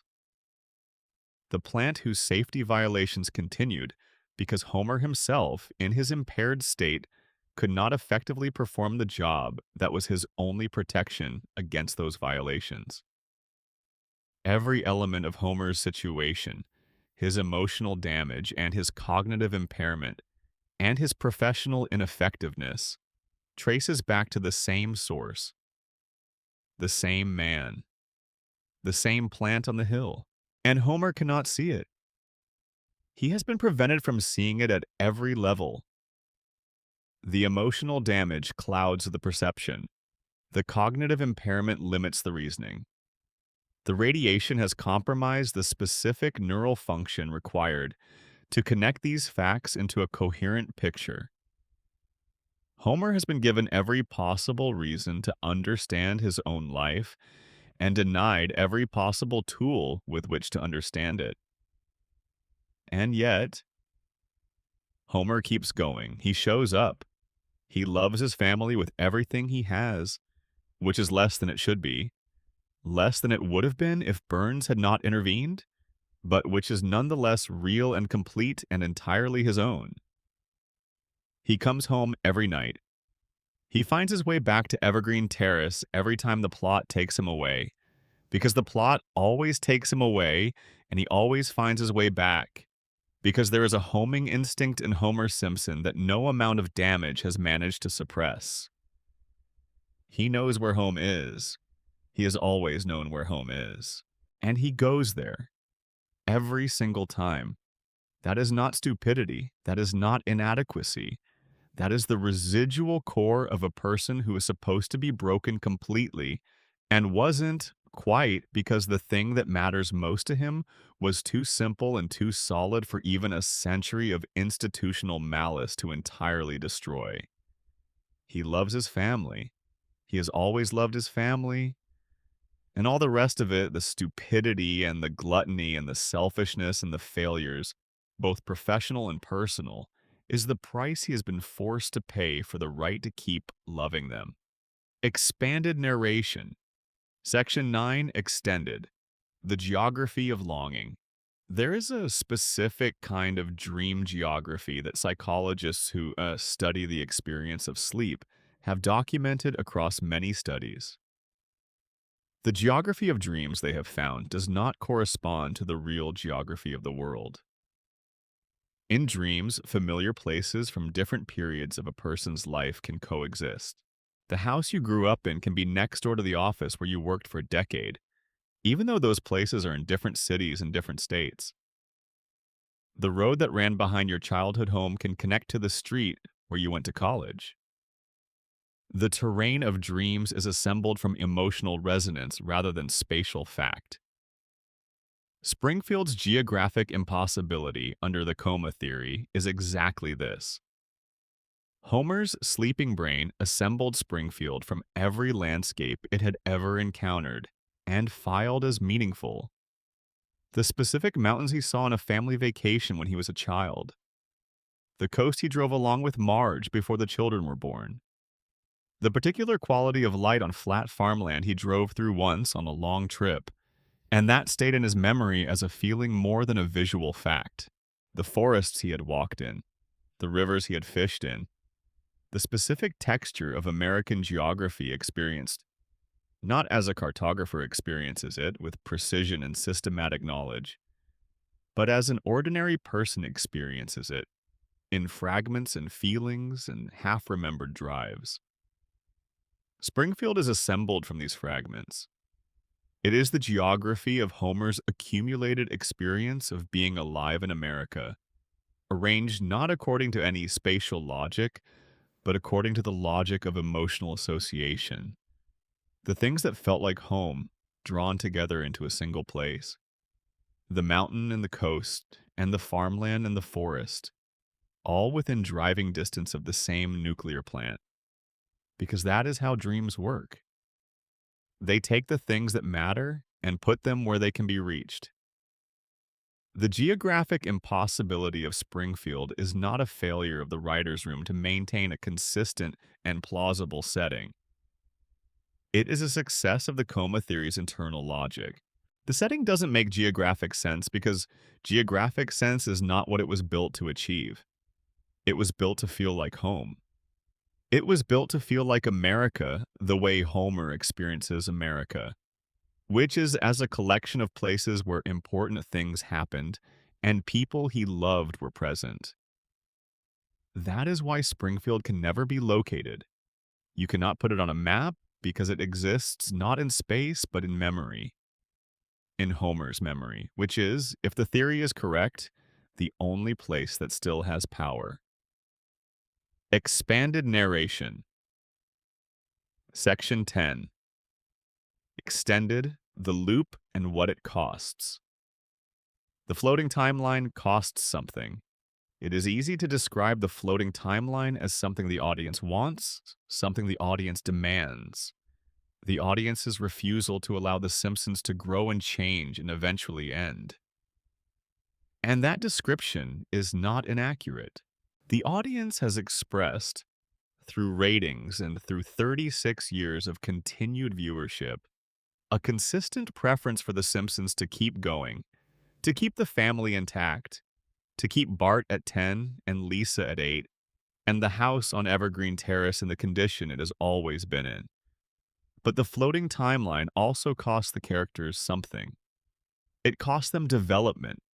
It costs them the specific growth that comes from time passing and experience accumulating, and the person you were at one age being transformed by the passage through time into the person you are at the next age. It costs them the resolution of the things that have been left unresolved. Lisa's loneliness, Bart's unrealized potential, Maggie's unspoken thoughts, Homer's unacknowledged understanding of the architecture of his own life. These things remain unresolved, not because the show is unwilling to resolve them, but because resolving them would require the characters to move through time in the way that resolution requires, and the floating timeline prevents that. Every episode resets. Every development is provisional. Every apparent step forward is available to be walked back by the next episode's need to start from a familiar configuration. The characters are frozen not just at their ages, but at their problems. Lisa will always be lonely and undervalued. Bart will always be underachieving. Homer will always be impaired and unknowing and just barely functional. Marge will always be waiting. Maggie will always be watching. The loop is not just temporal, it is emotional. It locks the characters at their unresolved moments the same way it locks them at their ages, because the two are the same thing. The age and the unresolved emotional state are bound together. You cannot allow Lisa to age into an adult without allowing her to move past the specific kind of loneliness that belongs to a brilliant 8-year-old in a family and a town that doesn't know what to do with her. And you cannot allow her to move past that loneliness without ending what she is, which is the specific character the show has built across 36 years and that the audience has come to love in precisely this unresolved and painful form. The audience loves the pain. The audience needs the pain. Not because we want the characters to suffer, but because the specific and familiar shapes of their suffering are what makes them feel real. Familiar. Like people we know, whose problems we recognize because we have versions of them ourselves. If Lisa's loneliness were resolved, she would no longer be Lisa.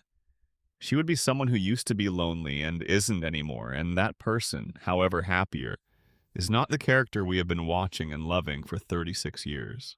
So the loop holds, the timeline floats, and Lisa stays 8, lonely and brilliant for as long as the show keeps running, which is the worst thing that has ever happened to her, and which is also, paradoxically, the reason she still exists. The floating timeline does not merely prevent the characters from aging, it preserves them. It holds them in the exact configuration that made them beloved and real and true, at the cost of never allowing them to become anything more than that. It is the most loving and the most cruel thing the show has ever done. Expanded narration. Section 11, Extended, the theology of Ned Flanders. God talks to Homer. This fact deserves more examination than we have given it because it is, when you think about it carefully, one of the most theologically strange things in a show that has always been willing to go to strange places with its theological content. The Simpsons has depicted God in multiple episodes, directly and unambiguously. God has appeared on screen. God has spoken. God has made specific statements about specific situations to specific characters. The show has committed, within its narrative universe, to the existence of a deity who is personal and communicative and engaged with the lives of individual human beings in Springfield. And this deity, by the evidence of the show's canonical content, communicates with Homer and does not communicate with Ned. Homer, the man who sleeps in church, who treats religious practice as an obligation to be avoided whenever possible, who has demonstrated no sincere or sustained spiritual engagement in 36 years of canonical characterization, who has in fact gone out of his way on numerous occasions to avoid the specific religious community that his neighbor has built his entire life around, and Ned, who goes to church every week, who prays with genuine conviction, who reads scripture, who raises his children in the practice of his faith, who has in every observable and canonical way honored the specific requirements of devotion that his religion demands. The deity of the Simpsons universe, the deity who has appeared on screen and spoken to Homer and made specific prophecies about Homer's situation, evidently finds Homer more interesting or more worthy of engagement than Ned. There are several possible readings of this. The first is satirical. The show is making a point about the difference between genuine spiritual life and the kind of institutional, rote religious practice that Ned represents. Ned's faith is, on this reading, a performance, a socially expected behavior rather than a genuine spiritual engagement. Homer's occasional and unintended encounters with the divine are more authentic than Ned's constant and deliberate practice because Homer is not performing for anyone. He is simply himself, chaotic and imperfect and fundamentally human, and God on this reading finds that more interesting than performance. The second reading is darker. The show's theology, if you can call it that, is consistent with a universe in which divine attention is distributed, not according to desert, not according to who has earned it through devotion or virtue, but according to some other principle. Homer is, in the show's universe, the protagonist. He is the center around which the narrative organizes itself. God talks to Homer because Homer is the main character, and the universe of the show aligns itself around the main character by definition. Ned is a supporting character, a foil, a counterpoint whose function in the narrative is to illuminate Homer by contrast. Ned's goodness exists to make Homer's failures more visible and more funny. Ned's suffering exists to make Homer's good fortune more ironic and more undeserved. The universe of the show treats Ned the way the universe treats supporting characters, as instruments of the main character's story, rather than as protagonists of their own. And Ned, trapped inside this narrative function, cannot escape it. He can only perform the role the show has assigned him with as much dignity as the behavioral conditioning of his childhood allows. He can only keep going to church and praying to a God who talks to his neighbor and staying on the side of the gap that the system has assigned to him. The nicest man in Springfield, the saddest man in Springfield, the man who does everything right in a universe that organized itself to reward someone else, living next door to that someone else for 36 years, still there every morning, still waving, expanded narration, the long patience of Lisa Simpson. We have been talking all evening about Homer, mostly about Homer's coma and Homer's mother and Homer's damage and Homer's love and the specific way Homer's life was arranged against him before he was old enough to understand what arrangement meant. But I want to spend a few minutes with Lisa before we sleep, because Lisa is the character the show has perhaps treated most honestly and most cruelly simultaneously. And her specific situation in Springfield is worth sitting with in the quiet. Lisa Simpson is 8 years old. She has been 8 years old for 36 years. She is brilliant. She knows she is brilliant, and she exists in an environment that is structured at every level to reward something other than brilliance. Her family, her town, her school, the entire social ecology of Springfield operates on principles that are orthogonal to the things that Lisa is best at and cares most about. She plays the saxophone, not because anyone in her family encouraged it, not because it fits some established family tradition, but because she found it herself, reached for it herself, discovered that it was the thing she needed, and claimed it without asking permission. This is characteristic of Lisa. She finds the things she needs in the spaces between what everyone around her is offering her, which are spaces that exist because what everyone around her is offering is not quite what she needs. She reads, she studies, she engages with ideas at a level of sophistication that is genuinely unusual for an 8-year-old, and that would be unusual for most adults. She has a moral seriousness, a commitment to thinking carefully about how to live and what to value and how to act, that the show both celebrates and uses to isolate her. Lisa's moral seriousness is real and admirable, and it is also, within the specific social environment of Springfield, a significant social liability. People in Springfield are not, as a general rule, looking for someone to make them think carefully about how they live. And so Lisa is alone in the way that people who are more awake than their surroundings are always alone. The particular loneliness of seeing clearly in a place where seeing clearly is not rewarded is not even especially welcome. She has been carrying this loneliness for 36 years without resolution because the loop holds, because the floating timeline prevents her from aging into adulthood and moving away from Springfield and building a life in a context that is better suited to who she is. Every glimpse the show has offered of Lisa's future, the flash forward episodes, the what if scenarios, shows her as a person who found that context eventually, who grew into someone who could be seen more fully, who found people who could meet her where she was. But she always has to come back. The 8-year-old has to return. Springfield keeps her. And there is something in this that is both sad and strangely moving.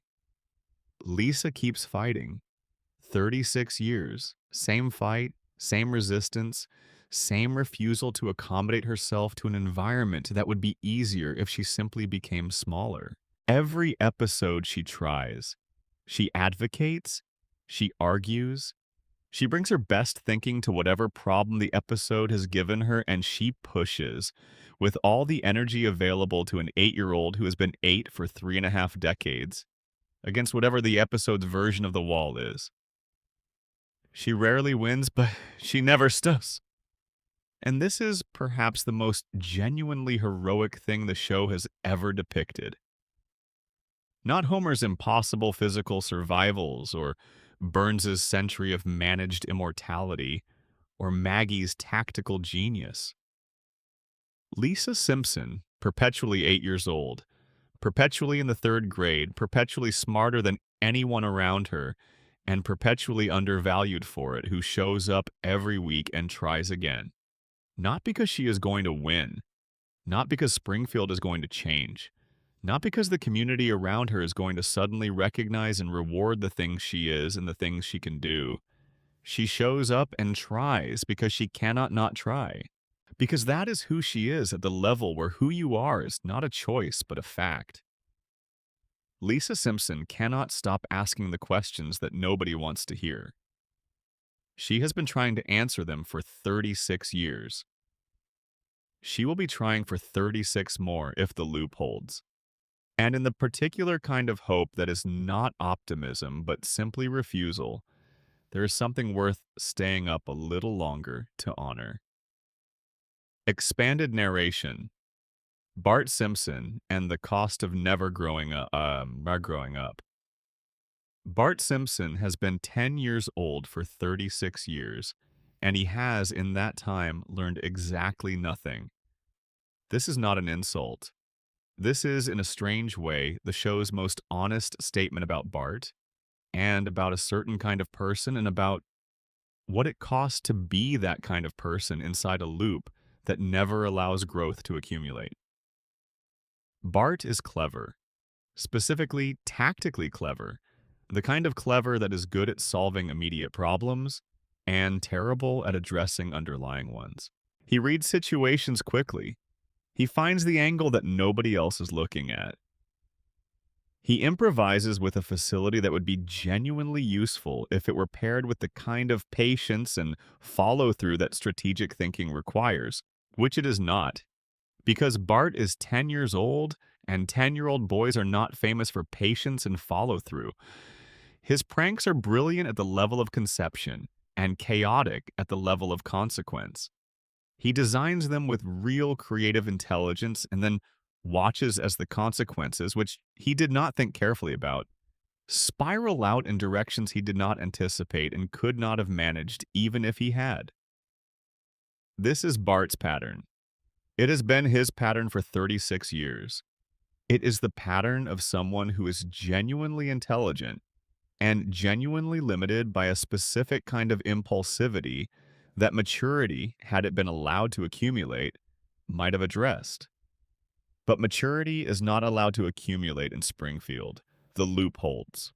Bart wakes up every episode as a 10-year-old boy with the same impulse to transgress, the same creative intelligence, the same impulsivity, the same refusal to accept the terms that adults are offering, and the same absence of the long-term perspective that would allow him to use any of that more effectively. He is, in some ways, Homer's most direct inheritor. Homer's intelligence was also specific and tactical and terrible at strategic long-term thinking. Homer's impulse control was also compromised, though in different ways and for different reasons. Homer also refused, consistently and as a matter of character, to fully accept the terms that authority figures were offering. But Homer, for all his limitations, has a fixed point. He has Marge. He has the family. He has the house on Evergreen Terrace and the specific and irreplaceable anchor that it represents. When Homer loses his way, he has something to find his way back to. Bart's anchor is less stable. Bart's love for his family is real, but it is not the organizing principle of his life the way it is for Homer.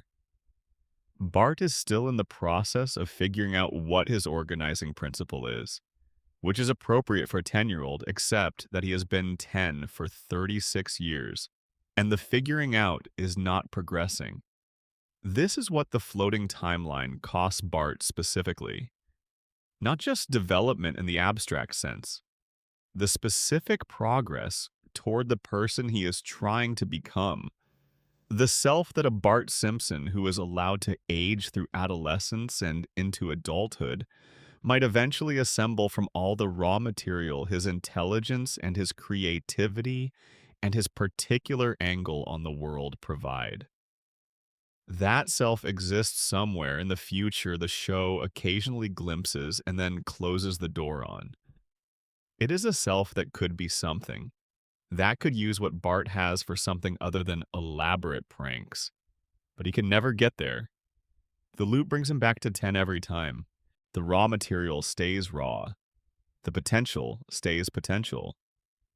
And Bart Simpson stays exactly who he was when the show began, clever and impulsive and refusing forever to grow up. Maybe that is its own kind of statement, the boy who wouldn't grow up.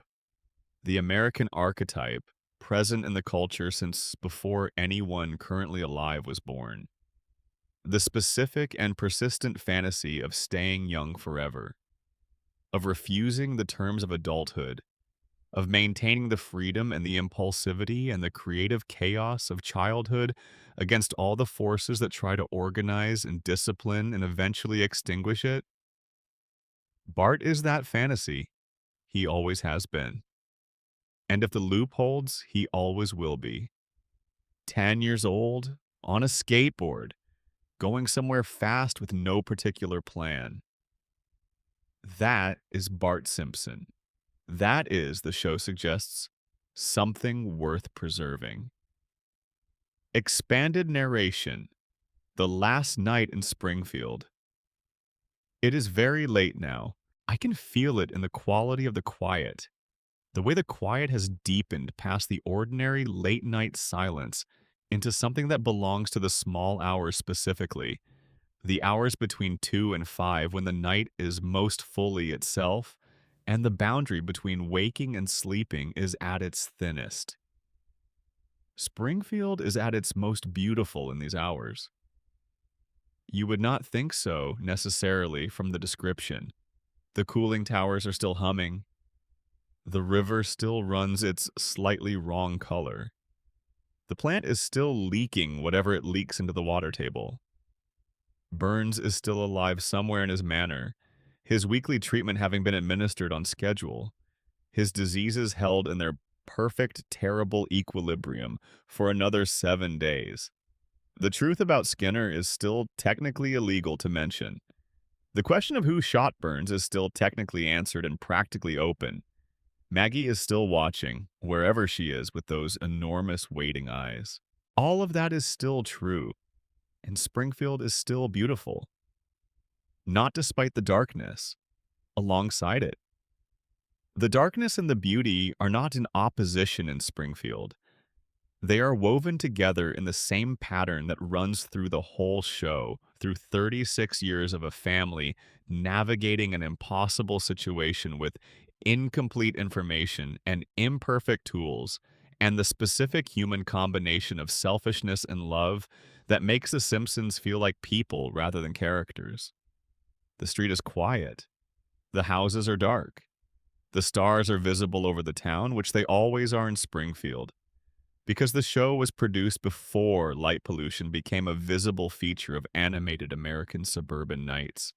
Or perhaps because Homer's dreaming mind remembers a sky with stars from before the plant was built, before the town was contaminated, when the water ran clear and the fish had 2 eyes and the sky was dark enough at night to see everything. The cooling towers blink their patient red against the black sky. The river moves. The Simpson house is dark and quiet, and every window closed. Every member of the household in whatever state of rest is available to them. Homer on the couch, probably, the television still on. The game having ended hours ago, the screen cycling through infomercials that nobody is watching. Marge in the bedroom, asleep in the way she is often asleep. Slightly too alert, slightly too aware of the house around her. Her rest never quite complete because her attention never quite fully disengages from the family she is listening for, even in sleep. Bart in his room, sprawled at an angle that looks uncomfortable but is clearly not. The specific bonelessness of a sleeping child. Lisa in her room, her saxophone on its stand in the corner. Her books arranged on the shelf in the order she placed them. Her face in sleep smoothed of the particular alertness that it carries all day. And Maggie, in her crib, or just past her crib at some transitional edge of mobility. Those enormous eyes finally, for a few hours, closed. Whatever she is thinking behind them, whatever she is planning and waiting for and watching toward, stilled for the moment into the specific blankness of infant sleep. All of them here, all of them together, on the same street, in the same town, on the same night that has been running, in one form or another, since December of 1989. Thank you for being here tonight, for spending this time in Springfield with me, for letting the mysteries wash over you without demanding resolution, for letting the theories settle into the comfortable uncertainty that is, I think, their natural resting state. Springfield will be here tomorrow, and the night after that, and the night after that. The loop holds, the timeline floats, and Homer always finds his way home. Good night. Section 5. The Principal and the Imposter. Armin Tamzarian. Let's stay in the quiet a little longer. The breathing is slower now. The muscles of your face are loose. The thoughts moving with less urgency, the way thoughts move when the mind is settling toward rest rather than working toward resolution. I want to tell you about an episode, just one episode, one single hour of television, that the fans of this show have never forgiven, and that I want to argue has been misread from the moment it aired. The episode aired in September of 1997 in the show's 9th season. It is called The Principal and the Pauper. The response from the fan community was immediate and fierce and has never fully subsided. Nearly 3 decades later, it is still regularly cited as the moment the writers stopped caring about their own show. The moment continuity was sacrificed for the sake of a cheap twist. The worst or near worst episode in a long run that has by now produced many candidates for that particular distinction. Harry Shearer, who voices both Principal Skinner and Mr. Burns and several other characters, publicly stated his displeasure with the episode when it aired. Critics wrote it off as a creative failure. The internet has been listing it as evidence of the show's decline ever since, and I want to tell you that I think everyone has been reading it backwards. Here's what happens in the episode. Springfield Elementary holds a ceremony to honor Principal Seymour Skinner's 20 years of service to the school. The community gathers. It is a warm occasion. Skinner, who has been managing Springfield Elementary's perpetually underfunded and chaotically populated hallways since the show began, is being honored for 2 decades of dedication. Speeches are made. The tone is genuine. And then a stranger walks in. He introduces himself as Sergeant Seymour Skinner. The real Seymour Skinner. A decorated Vietnam War veteran who was captured as a prisoner of war in Southeast Asia, believed killed in action, who survived his imprisonment, escaped, and has spent the years since making his way back to a life that he does not yet know has been occupied by someone else. The man Springfield is known as Principal Seymour Skinner is an imposter. His real name is Armin Tamzarian. Before the Vietnam War, Tamzarian was from nowhere and going nowhere. A petty criminal. A young man without direction or prospects or any reason for the world to take particular note of his existence. He was drafted. He served in the same unit as the real Skinner. When Skinner was captured and presumed killed, Tamzarian felt responsible. He traveled to Springfield to deliver the news of Skinner's death to Agnes, Skinner's mother. When he arrived, Agnes assumed he was her son. She needed him to be her son with the specific and consuming force of a woman who has just been told that the person who mattered most to her in the world is gone. She reached for the nearest available version of what she had lost. And Tamzarian, who had never been needed by anyone, who had never had a family or a home or an identity that anyone wanted to maintain, became what she needed. He became Seymour Skinner. He took the name and the history and the rank and the mother and the community role and the life, and he wore them for 20 years. He built something real and sustainable within the borrowed identity. He became, in every functional sense, the man whose name he had taken. And then the actual Seymour Skinner walked through the gymnasium door and it all fell apart. Now here is the extraordinary part. The town holds a meeting. Both men are present. The truth is fully exposed. Every resident of Springfield knows the complete story. There is no ambiguity, No remaining questions about what happened or why. The evidence is conclusive. The situation is clear, and the town votes, not on what should be done about Tamzarian legally or practically, not on how to address 20 years of documented identity theft, not on what obligations the town has to the actual Skinner. The town votes on whether to acknowledge the truth at all. The vote is unanimous. They choose the lie. Judge Snyder issues a binding legal decree. Armin Tamzarian is legally and officially declared to be the real Seymour Skinner. The actual Seymour Skinner, the veteran who survived a prisoner of war camp and came home to find his entire life had been living without him for 2 decades, is tied to a railroad car and physically removed from Springfield. And the judge makes it explicitly illegal, under penalty he describes as torture, to ever mention the truth again. Let that sit in the quiet of wherever you are. A community was given the full truth.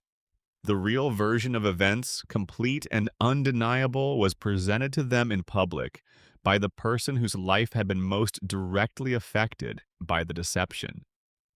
And the community looked at the truth, looked at their familiar, comfortable lie, and chose the lie. They made honesty illegal. They sent the truth away on a train. The episode was despised for destroying Skinner as a character. Everything about him was built on a fiction. His military service was borrowed. His relationship with his mother was predicated on a mistaken identity he chose to maintain. His dynamic with Bart, his dynamic with the school, his entire developed personality across years of storytelling, all of it was, the argument went, retroactively invalidated. But here is what the criticism misses. The episode is completely honest about what Springfield is. Not just in this episode. As a town. As the place the show has been building across 9 seasons and counting. The episode doesn't introduce a new and contradictory Springfield. It shows the mechanics of the Springfield that has always existed. It shows the audience how the impossible resilience of this town actually works. It shows the vote. It shows the decree. It shows the physical act of sending the truth away and making it illegal to recall. Every other time Springfield has forgotten a catastrophe, every other time the town has reset after something that should have been permanently world-altering, it happened off-screen, between episodes. The audience was asked to accept that the town had simply moved on. And because the show never depicted the process of moving on, it was easy to attribute the reset to production convention. The show just doesn't track continuity the way a drama does. That is the explanation most viewers have accepted. The Principal and the Pauper is the one time the show let the audience watch the reset happen in real time. The town meets. The town discusses. The town votes, and the truth gets put on a train. Consider the full scope of what Springfield has forgotten over its history. The town has been physically destroyed and rebuilt. It has been sealed under a government dome. It has survived nuclear near disasters. It has had its sunlight blocked by a machine operated by its wealthiest resident. It has been invaded. It has experienced encounters with phenomena that cannot be explained by any available framework. And by the next episode, in every case, everything is back to normal. Nobody references what happened. Nobody shows signs of having processed the implications. The slate is clean. Fans call this episodic storytelling. The coma theory calls it a dreaming brain cycling between chapters. The radiation theory calls it neurological damage preventing the retention of disturbing information. The Principal and the Pauper offers a fourth explanation that encompasses the others. Springfield resets because the town chooses to reset. Collectively, deliberately, through a social contract that has no formal documentation but operates with the force of law. The contract says, we do not acknowledge what doesn't fit the agreed-upon story. We maintain the comfortable version of events. We treat the official account as true and the true account as dangerous. And anyone who insists on the true account, anyone who refuses to accept the official version, will be removed from the community. This is not a cartoon trope. This is not a production shortcut. This is a precise description of how real small communities manage uncomfortable truths. The social pressure to accept the agreed upon version of events is real, and it operates without anyone needing to formally organize it. It happens naturally through the ways communities reward conformity and exclude dissent. Through the thousand small ways that insisting on an uncomfortable truth becomes more costly than accepting a comfortable lie. Small towns in particular have this capacity. Scandals get buried, crimes get overlooked, uncomfortable realities get rewritten through repetition until the official version is the only version anyone in the community can access from memory. The social mechanism runs quietly and efficiently without anyone acknowledging it exists. Springfield has been running this mechanism from the beginning. The principal and the pauper just showed you the machinery. The episode didn't break The Simpsons, it diagnosed Springfield. It showed the audience the infrastructure of the town's amnesia, the mechanism that makes every reset possible, the social machinery that allows a contaminated population to maintain a collective fiction about their own normality, a possible coma patient to dream that he is awake, a community built on decades of compromises to punish anyone who names what they see. The real Seymour Skinner, tied to the railroad car, expelled from his own life, is Springfield's canary in the coal mine. He arrived with proof that the official narrative was a lie, and that a real person had been displaced by a more comfortable fiction. The town's response was not to thank him for the truth. It was to criminalize the truth and exile the messenger. That is not a bad episode. That is the most honest episode the show has ever produced, because it is the only episode that shows you, directly and without flinching, the specific mechanism by which Springfield maintains its impossible normality. And the reason it was so passionately rejected is the same reason the people of Springfield voted to exile Skinner. Because recognizing the mechanism means recognizing that it has always been operating, that the resets and the amnesia and the forgotten catastrophes were not production shortcuts. They were the town doing exactly what the town does, and that is too unsettling to sit with. So the audience did what Springfield does. They called it a bad episode and moved on. And Springfield kept going, as it always does. Section 6, Maggie Simpson, the most powerful person on Evergreen Terrace. The house is quiet now. Quiet in the way houses get very late at night when everyone who is going to sleep has already gone, and the sounds that remain are only the sounds of the structure itself settling into the cold. The refrigerator cycling, the heat moving through the walls, the occasional creak that every old house makes when the temperature drops and the wood adjusts. And somewhere in the small room with the crib and the mobile and the toys on the shelf, something is awake. Maggie Simpson does not talk. This is the fact the show has maintained with more consistency than almost any other single detail across 36 years. She does not talk. She does not walk reliably. She communicates through sounds made around a pacifier and through the specific quality of her attention, those enormous eyes that receive everything with a steadiness that is unusual in a 1-year-old, and that, as you begin to pay close attention to it, is unusual in almost anyone. She has been 1-year-old for 36 years. And in that time, in the margins of stories mostly about the louder members of her family, she has done things that would be extraordinary in an adult. She shot a billionaire. She led a rebellion of infants against an authoritarian daycare operator, organizing children who cannot speak or walk reliably into a coordinated resistance movement. She has rescued her family from genuine danger multiple times. not accidentally, but through strategic action. She has solved problems that stumped adults with far more cognitive resources than a 1-year-old should possess. She has been formally tested within the show's internal logic, and the results have been, depending on which episode you consult, extraordinary, off the scale, beyond what the instruments designed to measure infant intelligence are equipped to register.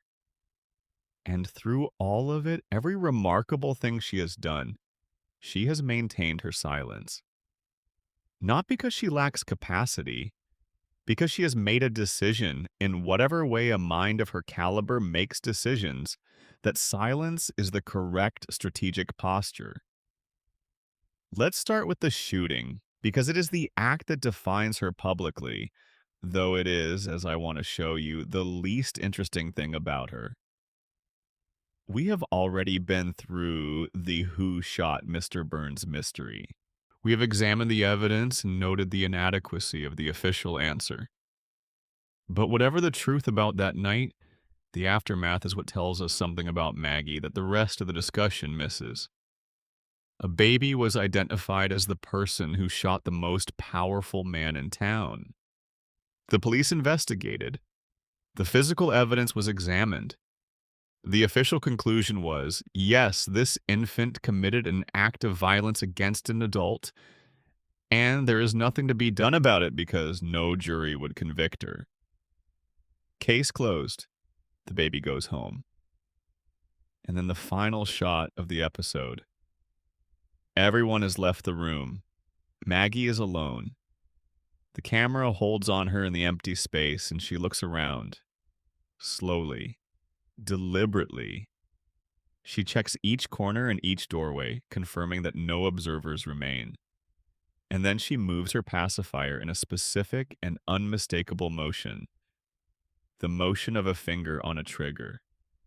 The official reading is confirmation. Maggie is acknowledging her guilt in private. She did it. She knows she did it. But look at the sequence of actions required to produce this behavior. To wait until a room is empty before performing a gesture requires awareness that the gesture has significance. Awareness that performing it in public would have consequences. The ability to monitor the presence of observers and wait for their absence. The understanding that some actions are appropriate in some contexts and not in others. These are not infant behavioral capacities. An infant does not check the room before doing something. An infant does not model the social consequences of a gesture and adjust behavior to avoid them. These are the capacities of someone who understands exactly what they are doing and has decided that privacy is the appropriate context for it. Maggie in that final shot is not confessing. She is demonstrating, for anyone watching closely enough, that she knows things about that evening that she has decided not to share.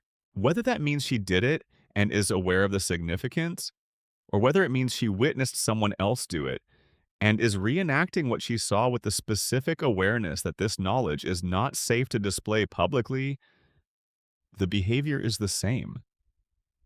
Deliberate, private, controlled. Not infant behavior, not random. The behavior of someone with a plan.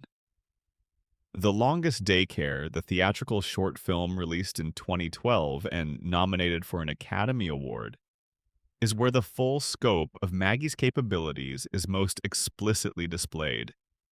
7 minutes of Maggie Simpson demonstrating cognitive ability that would be notable in a person of any age. The premise is simple. Maggie is dropped off at the Ayn Rand School for Tots, a daycare run with authoritarian efficiency. Children are sorted by apparent intelligence. Those at the top receive educational materials. Those at the bottom receive hammers.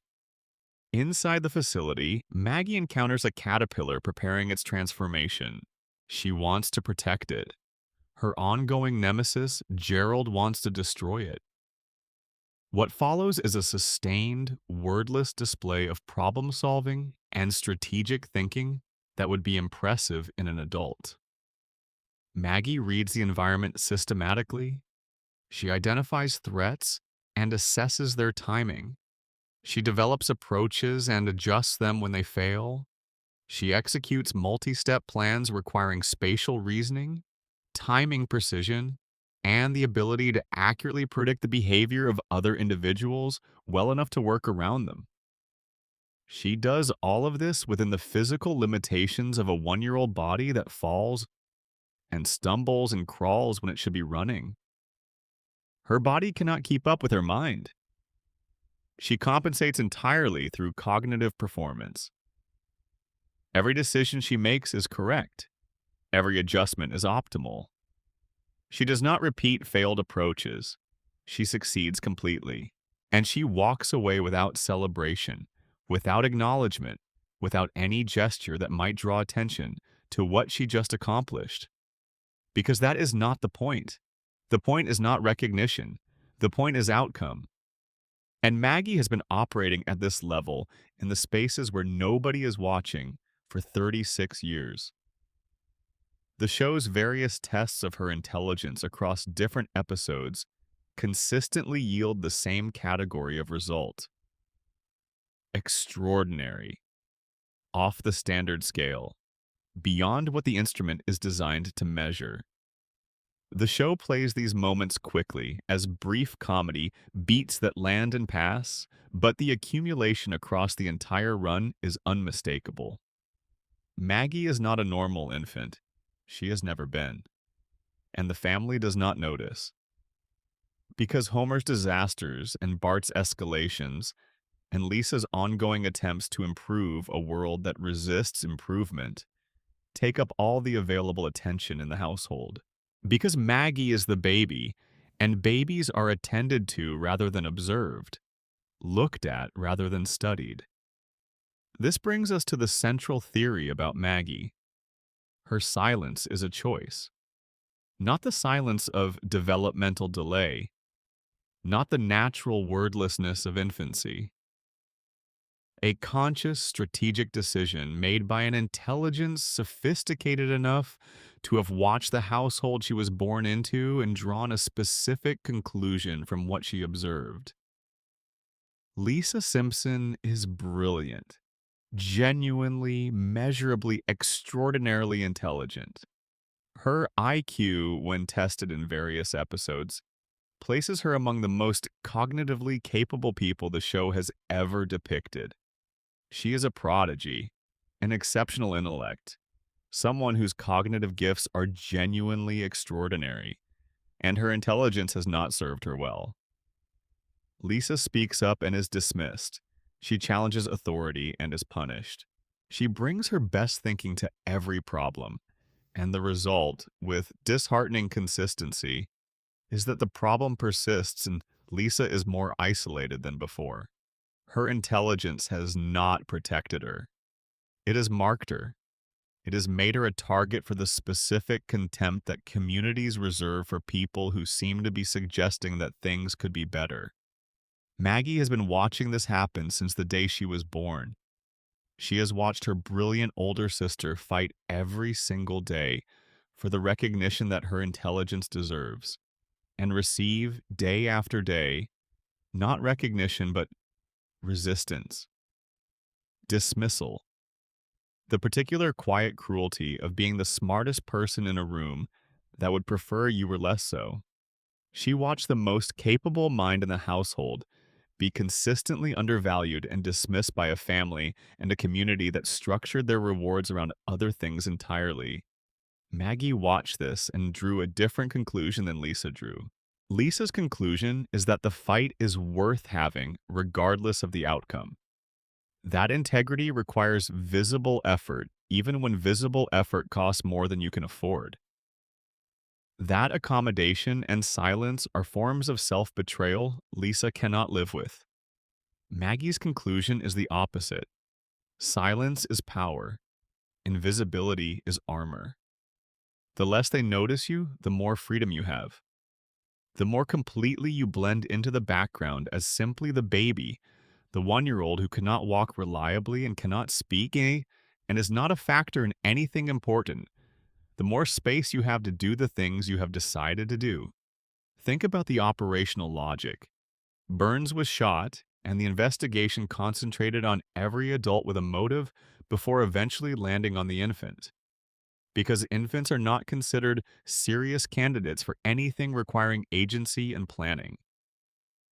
The daycare rebellion succeeded because nobody monitors infants carefully enough to see them organizing. Every heroic thing Maggie has done, every situation she has resolved, every person she has protected has happened below the threshold of observation that the people around her maintain, because those people have accepted the premise that she is simply a baby. Maggie ensures this remains true by performing, with perfect consistency, exactly the role everyone expects her to perform. Quiet, passive, helpless, dependent, the baby. She is none of those things. She is the opposite of all of them. She is almost certainly the most capable person in the Simpson household, and possibly one of the most capable people in Springfield. And she has spent 36 years maintaining a disguise so complete that even the people who love her most have never suspected it. Connect this to the radiation theory. If Springfield's contaminated environment creates mutations, and if those mutations affect individuals differently based on their specific genetic response to the contamination, then Homer and Maggie represent the two extremes of the spectrum. Homer's mutation reduced his intelligence to clinical disability. Maggie's mutation amplified hers to a level that can't be properly measured. Same cause, same family, same contaminated water and irradiated air, same yellow skin and 4 fingers, and physical abnormalities shared by every Springfield resident. But where the father's brain was diminished, the youngest daughter's was amplified beyond any standard frame of reference. Homer and Maggie are the two poles of the same radioactive spectrum. He is what happens when mutation takes something away. She is what happens when mutation gives something that shouldn't exist. And if the coma theory is true, Maggie's genius takes on a quality that is almost unbearably tender. If every episode since 1993 is Homer's dream, if the whole of Springfield is the creation of an unconscious father's desperate wish to hold on to his family, then Maggie's extraordinary capabilities are not a mutation or a statistical anomaly. They are a father's wish for his youngest child projected onto the dream he is dreaming about her. Homer cannot see Maggie grow up. He cannot watch her become the person she will become. He cannot hear her develop language or see her walk without falling or learn what kind of mind she is building. He is in a coma and she is a baby, and there is a distance between them he cannot cross. So in the dream, he makes her extraordinary. He gives her an intelligence that transcends her developmental stage. He makes her capable of things no 1-year-old could actually accomplish because he needs to believe she will be all right. That she can protect herself, that even without him conscious and present, she has everything she needs. Her genius in this reading is not a mutation, it is a prayer. But back in Springfield, if there is a Springfield outside the dream, Maggie's silence carries a different reading entirely. She has learned, through careful and sustained observation, what happens to visible intelligence in this particular town. She has studied the social ecology of a community that punishes insight and rewards compliance. She has watched her family and her community and drawn conclusions from both. She watches everything. She remembers everything. She understands everything. And she waits. For what? The show has never said. Maggie's endgame, whatever she is building toward across 36 years of deliberate silence, remains the last genuinely open mystery of the Simpson family. We have seen glimpses. We have seen her act when action was required, and then return immediately to the pacifier and the enormous watching eyes as though nothing happened. We have not seen her decide the moment has arrived. And that may be the most quietly unsettling thing about Maggie Simpson. Not what she has done, what she is waiting to do. Behind the pacifier and the oversized eyes and 36 years of calculated silence, something is thinking, something is watching, something is waiting for the right moment with the infinite patience of an intelligence that learned very early that the only clock worth watching is the one that shows you when the room is empty. When that moment comes, Springfield will not see it coming. Nobody will. That is exactly how she designed it. Section 7. The Simpsons Predictions. How does Springfield know? Let your breathing deepen just a little now. You have been holding space for a lot of difficult and beautiful things tonight. The contaminated town, and the sleeping father, and the unsolved shooting, and the immortal employer, and the town that voted to exile truth, and the brilliant baby waiting for her moment. This next section is gentler than most of what came before it. It is about a phenomenon you have almost certainly encountered, and the explanation for it is ultimately more interesting than the mystery itself. So let it wash over you in whatever way it arrives. There is nothing to solve here, just something interesting to consider on the way to sleep. The predictions, the phenomenon that has made The Simpsons more discussed and more widely shared and more present in the cultural consciousness of the 2020s than it was during even its most celebrated seasons. The idea that a cartoon sitcom beginning in 1989 has been accurately forecasting real-world events for over 3 decades. That somehow, in the writer's room of an animated family comedy, something has been perceiving the future and encoding it in jokes. You have probably seen these clips circulate. Something happens in the world, and within hours, screenshots appear. The Simpsons predicted this. Here is the episode. Here is the year it aired. Let's go through the most significant ones slowly, simply, without sensationalizing. In the year 2000, an episode called Bart to the Future depicted a future America in which Lisa Simpson had become the first female president of the United States. The episode established, as context for Lisa's presidency, that her predecessor in the White House had been Donald Trump. This aired 16 years before Donald Trump won the 2016 presidential election. In a 1995 episode, the show depicted a device worn on the wrist that functioned as a personal communication and computing device. A smartwatch, essentially, 2 decades before the technology entered the consumer market. In a 1998 episode, Homer discovers a mathematical equation that, when examined by people who understand such things, appears to describe a value very close to the mass of the Higgs boson particle. The Higgs boson was not experimentally confirmed until 2012, 14 years later. In a 1993 episode, a flu virus with Asian origins spreads to Springfield, generates mass panic, causes shortages of medical supplies, and produces the specific kind of social breakdown around medical scarcity that became extremely familiar to the world in early 2020. The episode aired 27 years before the COVID-19 pandemic. During the fictional outbreak, the town accidentally releases a swarm of killer bees, which resonated with specific and strange accuracy when Asian giant hornets appeared in the United States in the first year of the actual pandemic. In 1996, an episode featured a joke about the hip-hop group Cypress Hill accidentally booking the London Symphony Orchestra. In 2024, Cypress Hill performed with the London Symphony Orchestra at the Royal Albert Hall. 28 years between the joke and the reality. In a 1998 episode, the show depicted what appeared to be the Disney Corporation acquiring a major competitor. The actual Disney acquisition of 21st Century Fox was completed in 2019.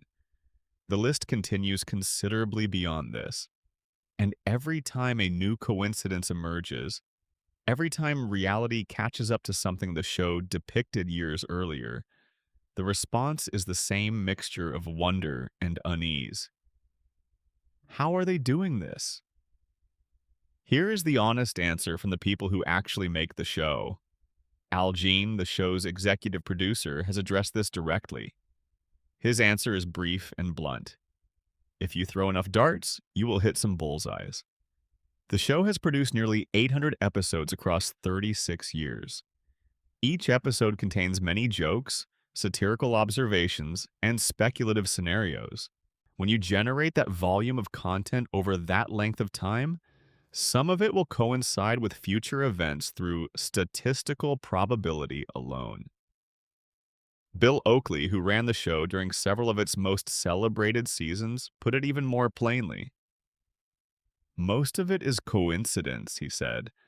The episodes are so old that history tends to repeat itself, and something that was a joke in 1995 will have a real-world parallel by 2025. Fact-checking organizations that have systematically examined the most widely circulated prediction claims have reached similar conclusions. Most of the supposed predictions are based on trends that were already clearly visible when the episodes were written. The Trump episode did not see the future. The writers observed that Trump had been publicly discussing a presidential run since the late 1980s, that he was a major fixture of American celebrity culture, that the trajectory of celebrity politics was moving in a particular direction, and they wrote a satirical extrapolation of where that trajectory would logically lead. The joke was funny because the conclusion seemed far-fetched. It was accurate because the underlying trend was real. The Disney-Fox merger was not predicted. It was extrapolated from the media consolidation trend that was accelerating throughout the 90s, and that any attentive observer of the industry could see would produce outcomes of that kind. The smartwatch was not predicted. The miniaturization of consumer technology was an established and observable trend. Imagining a wrist-mounted computing device was the natural outcome of following that trend a few years forward. The Simpsons writing staff has historically been one of the most academically credentialed in television. Many writers hold degrees from elite institutions in fields ranging from mathematics and science to political theory and economics. They are not randomly guessing. They are highly educated, well-read, attentive observers of American culture who spend their professional lives studying how things change and where changes are leading, and then translating those observations into satire. They are not predicting the future. They are reading the present more carefully than most people do and projecting it forward. But there are cases that this explanation doesn't fully account for. The Trump episode didn't merely say that celebrity culture and political culture were converging. It specified Trump by name and depicted him descending an escalator in a manner that mirrors, with disquieting visual specificity, the actual announcement he made in 2015. The Siegfried and Roy episode didn't merely observe that exotic animals in performance settings can be dangerous. It depicted a white tiger attacking one of the performers, which is what happened to Roy Horn in 2003. These are not vague trend extrapolations. These are specific details aligned with specific events with a precision that statistical coincidence doesn't quite seem sufficient to explain. This is where the most interesting reading of the prediction phenomenon becomes available. Not the conspiracy version, and not the pure coincidence version, but something that illuminates something real about how culture works. The Simpsons does not predict the future. The Simpsons shapes it, not through magic or supernatural access to future events, through cultural influence, which is a real and documented mechanism with real and measurable effects on how societies think and feel and behave. The Simpsons is one of the most widely watched, most quoted, most deeply embedded pieces of American media in the history of the medium. It has been running for longer than most of its current audience has been alive. Its jokes have become part of the language of American popular culture. Its observations have become part of how Americans process their own cultural experience.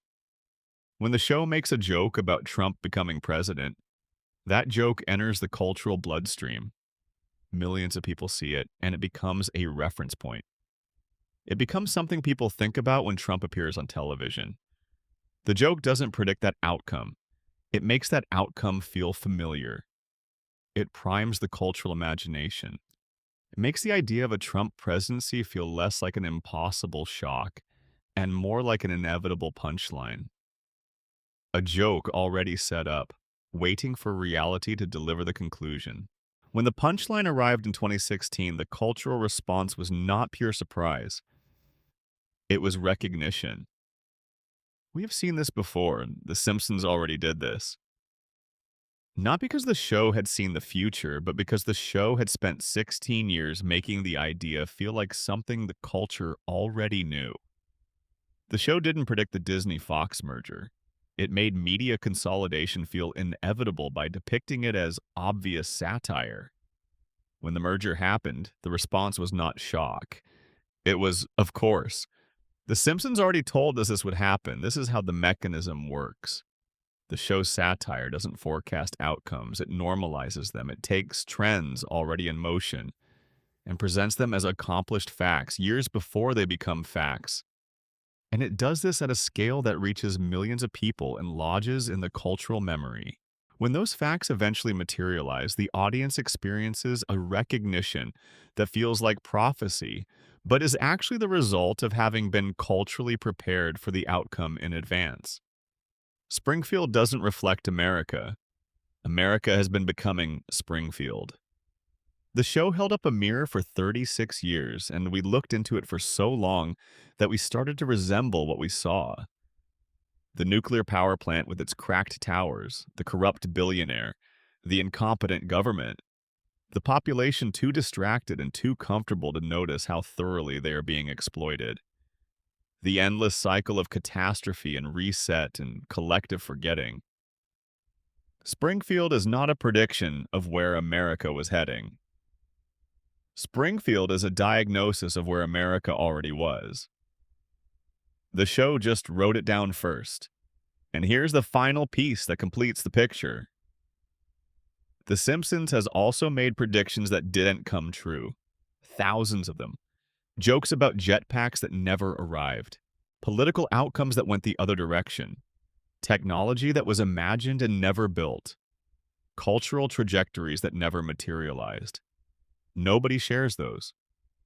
When you produce nearly 800 episodes containing thousands of satirical observations about the trajectory of American culture, and then filter those observations through the confirmation bias that operates naturally in any engaged audience, the hits are what you remember. The misses are what you forget. And the result is a highlight reel of accurate predictions that looks, when viewed in isolation, like something other than statistics and coincidence. The predictions are not supernatural. They are the natural result of a brilliantly written show running for an impossibly long time, staffed by highly educated observers of culture, producing more satirical content than any comparable show in history, and having that content filtered through the most powerful confirmation bias engine ever constructed, which is the internet. The Simpsons wrote enough possible futures that some of them were bound to come true. And the ones that came true are the only ones anyone remembers. Section 8. Mona Simpson and the Conspiracy That Shaped Homer. We are going deeper now. The town is very quiet. That particular quietness of late night in a small place when even the last holdouts have given up and gone to bed, and the streets belong entirely to nobody. The cooling towers are visible from almost anywhere in Springfield, patient on the hill, their red warning lights blinking slowly in the dark. I want to tell you about a woman you have probably not thought about as much as she deserves. Her name is Mona Simpson. She is Homer's mother. And she is, I would argue, the most important character the show has ever produced, despite appearing in only a handful of episodes across 36 seasons.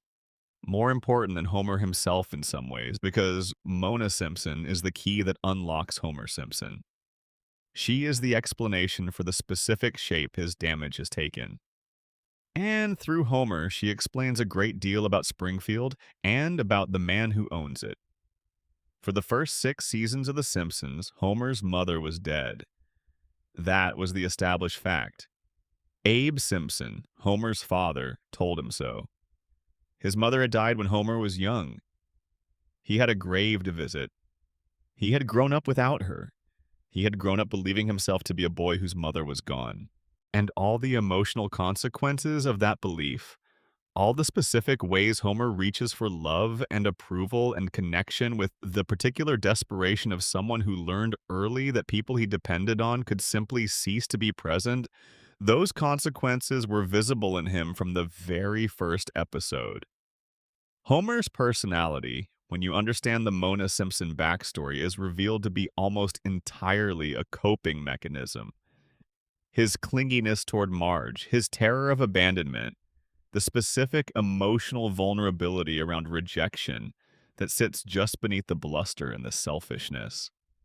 His willingness to endure humiliation and degradation from Burns rather than risk losing the one stable employment that provides for his family. His compulsive need to be liked, to be included, to be remembered. All of it traces back to a 6-year-old child who woke up one morning and his mother was not there, and whose father told him she would never be there again.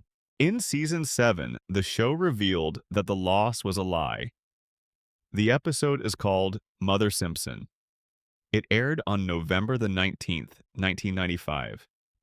It is widely considered one of the greatest episodes in the history of the series, and not because of its jokes, because of its emotional honesty. Here's what happens. Homer, attempting to get out of a workday, fakes his own death. Springfield officially declares him dead. When Marge insists he correct the administrative error, Homer goes to the Hall of Records and discovers something that changes the entire architecture of his life. According to official municipal records, his mother is alive. She has always been alive. The grave Abe showed him across all the years of his adult life does not belong to his mother. It belongs to Walt Whitman, the poet. Abe had been using the headstone of a famous American literary figure as a substitute burial site for decades, and Homer had never known the difference. Homer finds Mona at a cemetery visiting what she believes is her son's grave. She doesn't recognize him at first. He has changed. He has grown into a different person than the child she left. But when Homer proves who he is, they have a reunion that is among the most genuinely affecting scenes the show has ever produced. A grown man and his mother, separated for 27 years, finding each other beside a headstone that belongs to neither of them. And then Mona tells him why she left. She didn't die. She didn't leave because she stopped loving him. She left because she had to. Because staying would have put Homer and Abe in danger. Because the man who owned the nuclear power plant, the same man Homer would grow up to work for, had destroyed her life and forced her underground. The story goes back to 1969. Mona was a housewife, married to Abe, mother to a young Homer, living an ordinary, quiet life in Springfield while the world outside churned with the civil rights movement and the anti-war protests and the upheaval of the late 1960s. Then something changed. She was radicalized. She became politically engaged through contact with a group of activists, and their cause was legitimate. They had identified something in Springfield that needed to be addressed. They had found evidence that Mr. Burns did not merely own a nuclear power plant. He also owned a biological weapons laboratory, a facility designed to develop and produce weapons-grade pathogens. In Springfield, in the same town where Homer was growing up, where children played, where families lived their lives without any knowledge that the richest man in their town was developing diseases a short distance away. Mona and her group broke into the laboratory. They deployed what the show describes as an antibiotic bomb, a device designed to neutralize and destroy the biological agents stored in the facility. The raid was successful. The pathogens were destroyed. And then Mona made a single mistake in the chaos of the escape. She stopped to help someone who had fallen. The person was Mr. Burns. She stopped to help the man whose weapons program she had just dismantled. Because in that moment, he was a person who needed help and she couldn't walk past him. And Burns looked up and saw her face.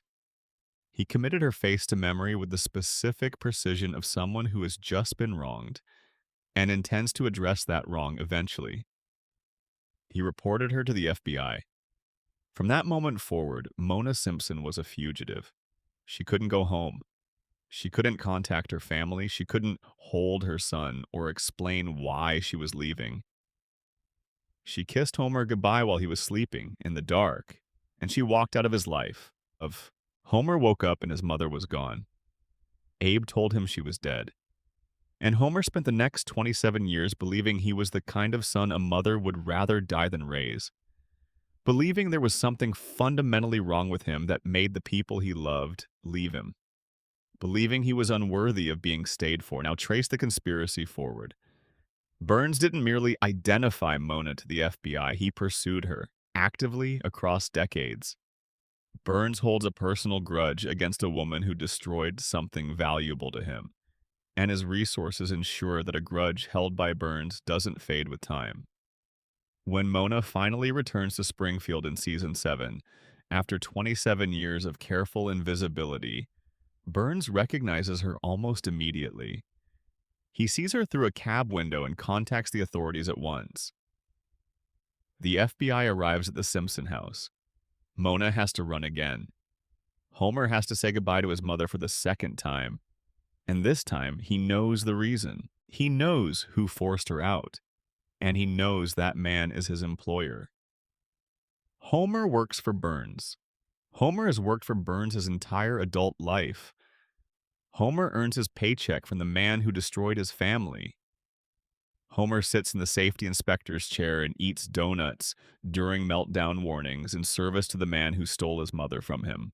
And Homer doesn't connect these things. He doesn't confront Burns. He doesn't resign. He doesn't even seem to fully process the relationship between the billionaire who signs his checks and the billionaire who turned his mother into a fugitive. The connection is there, laid out in front of him with complete clarity, and Homer cannot hold it in focus long enough to act on it. This is not played as comedy. It is played as tragedy. Because Homer Simpson is not capable of making that kind of connection. Not anymore. His brain doesn't work that way. The crayon, the radiation, the specific and cumulative damage of spending an entire adult life inside a nuclear facility in a contaminated town. Homer is too cognitively impaired to understand the architecture of his own suffering. And that is the conspiracy. Burns didn't just ruin Mona's life, he engineered Homer's. By driving Mona underground when Homer was 6 years old, Burns created the specific emotional damage that would make Homer the perfect employee. A man with a deep, persistent terror of abandonment. A man who would rather endure any amount of humiliation and degradation than risk losing the job that provides for his family. Because losing the job means failing his family. And failing his family means becoming the person he has always feared he was. The person who makes people leave. Burns didn't simply hire Homer because Homer was incompetent enough to ensure the plant's violations continued. Burns had a hand in creating the version of Homer who would stay in that chair no matter what happened around him. Compliant, obedient, grateful for any scrap of recognition, constitutionally unable to challenge the man who employs him. The perfect employee. The show confirms a version of this conspiracy later in its run, when it is revealed that Burns and Grandpa Simpson struck a deal. Burns had committed a crime, Abe discovered it. In exchange for Abe's silence, Burns guaranteed that Homer would have a job at the plant for as long as he wanted one, regardless of performance, regardless of errors, regardless of how many times he should have been permanently dismissed. 742 documented errors, and Homer was never permanently let go. His job security was not a cartoon convenience. It was a contractual obligation between his father and his mother's persecutor, negotiated in private, maintained in secrecy, and never explained to Homer because explaining it would require explaining everything else. Homer's mother was a radical who fought against a billionaire's weapons program. That billionaire retaliated by destroying her family. Her husband made a deal with the man who had done it. Her son grew up believing he was worthless, became cognitively impaired by the combined effects of environmental contamination and physical brain damage, and spent his entire adult life in service to the man who took his mother from him, never understanding the connection. 3 generations of Simpsons broken by a single man's grudge. Homer stands at the center of it, too damaged to see the pattern, too dependent to break free. Strangling his son on the couch every evening in a house that runs on electricity from the same power plant that poisons his water and funds the empire of the man who stole his childhood. Burns didn't just take Homer's mother. He took Homer's potential. The show proved this in the episode where the crown is removed. Without the obstruction, Homer is brilliant, articulate, capable of understanding his situation with a clarity that is, as we discussed, ultimately unbearable. The man Homer could have been, the man he would have been if his mother had stayed and Burns had not intervened and the system had not been arranged specifically to keep him small and compliant, that man exists. He is in there, somewhere behind the crayon and the radiation and the 30-plus years of accumulated damage. Fully formed, waiting. Homer chose to put the crayon back, but the choice was rigged from the beginning. Homer was never meant to be a man who could see Springfield clearly. Burns made sure of that on the night he drove Mona Simpson out into the dark, when Homer was 6 years old and sleeping, when he didn't know what was being arranged around him. Mona Simpson died in a later episode. Her death scene is one of the show's quietest and most devastatingly sad moments. Homer sits with her. He holds her hand. He watches the mother he barely knew leave him one final time. No joke. No cutaway. No reset. Just a man and his mother and the accumulated weight of 27 stolen years pressing down on both of them. The Simpsons is a comedy. It has always been a comedy. But underneath the jokes and the gags and 36 seasons of Homer falling and getting back up, there is a story about a family systematically dismantled by one man's power and one town's inability to resist it. Mona fought back and lost everything. Abe made a deal and buried the truth. Homer inherited the consequences and never quite understood why his life felt so heavy. Why everything good seemed to arrive at an angle. Why the thing he reached for always seemed to slide just out of reach. Burns won. Burns always wins in Springfield. Because in Springfield, the man with the money writes the rules. And the rules say Homer Simpson will work at the power plant until he dies.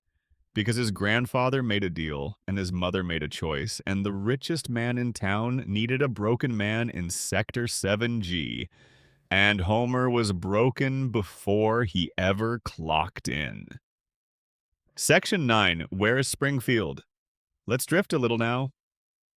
You have been very present and very engaged, and I am grateful for it, more than I can say. But it is getting late, and the questions are getting softer, less urgent, more like the things you turn over in your mind at the edge of sleep than the kind that demand resolution. So let's ask a softer question. Where is Springfield? Not which state it is in. Itch. That specific question has been asked and deflected and teased and abandoned thousands of times across the show's run. And we will get to the specifics of why. The deeper question worth sitting with as you let the night settle is why the show has spent 36 years making this question impossible to answer. What does the geographical uncertainty of Springfield mean, if it means anything at all? Springfield is the most famous fictional town in American history. More people can describe it, name its landmarks, identify its residents, than can name the capital of several actual American states. It has a nuclear power plant on a hill. It has a tire fire that has been burning since before anyone currently alive can remember, an eternal and slightly absurd monument to neglect. It has a gorge. It has a harbor. It has a monorail installed in a moment of civic enthusiasm that the town immediately came to regret. It has an elementary school and a retirement home and a prison and two hospitals and a convenience store that serves as the gravitational center of at least one character's entire social life. And it simultaneously has mountains and oceans and deserts and farmland and dense old-growth forest, all within a reasonable drive from the center of town. Springfield is not in any state. Springfield is in all of them at once. The show has been deliberately contradicting itself about its location for its entire run, doing so with such consistent thoroughness that the contradictions cannot be accidental. Every time a clue appears that seems to narrow down the possibilities, another clue follows in a different episode that cancels it out entirely. Lisa's phone area code begins with a prefix used in Missouri. The state abbreviation has been shown as a combination of letters that doesn't correspond to any actual state. When Homer calls what he believes is the state capital, the voice on the other end identifies the state as one beginning with a vowel, eliminating some options while leaving dozens viable. The show teases the answer and then removes it, over and over, for 3.5 decades. Matt Groening, the show's creator, addressed this in a 2012 interview with Smithsonian Magazine. He named Springfield, Oregon, as the inspiration for the town's name. He grew up near Springfield, Oregon. He chose the name because it is one of the most common city names in America, present in nearly every state, meaning viewers all across the country would have a Springfield near them and could feel a specific local familiarity with the show's setting. For approximately 48 hours after the interview published, the mystery appeared to be solved. Springfield was in Oregon. Case closed. Except the show immediately continued placing Springfield in geographical contexts inconsistent with Oregon. Episodes aired after the interview that showed Springfield's climate and landscape in ways contradicting an Oregon location. The writers didn't honor Groening's confession the mystery stayed alive. Because the mystery was the point. At the surface level, this is straightforward. Springfield's geographic universality is a deliberate design choice intended to give the show the broadest possible resonance with its audience. A Springfield that could be anywhere is a Springfield that everyone has some version of. The nuclear plant on the hill, the corrupt local government, the struggling middle-class family in the house with the cracked sidewalk, none of these need a specific geographic location because they exist in every American community. Groening has confirmed this. The writers have confirmed it. It is the accepted and official explanation. But under the framework of the theories we have been discussing, Springfield's geographic impossibility takes on a different character. If the radiation theory is true, if the plant's contamination has been reshaping the biology of Springfield's residents for decades, in ways that produce visible mutations, why should the contamination's effects stop at biology? The radiation has altered the cellular structure of every living thing in and around Springfield. It has produced creatures with extra eyes and people with yellow skin and individuals whose bodies no longer age at normal rates. If it can rewrite biology, what stops it from rewriting geography?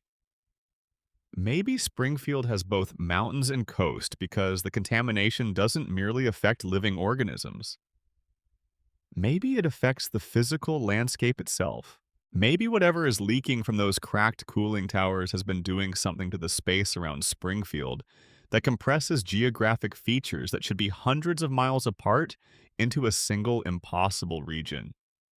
The same way the contamination has compressed centuries of aging into 0 years of visible change in its residents.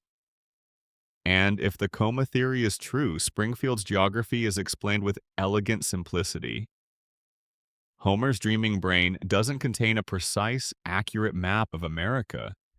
It contains impressions, feelings, fragments of places he has experienced or seen on television or passed through on long drives, mountains from a childhood vacation, ocean from a commercial that played on the hospital room television while he slept, desert from a movie he half remembers, farmland from a drive across the Midwest he took with Marge before the children were born.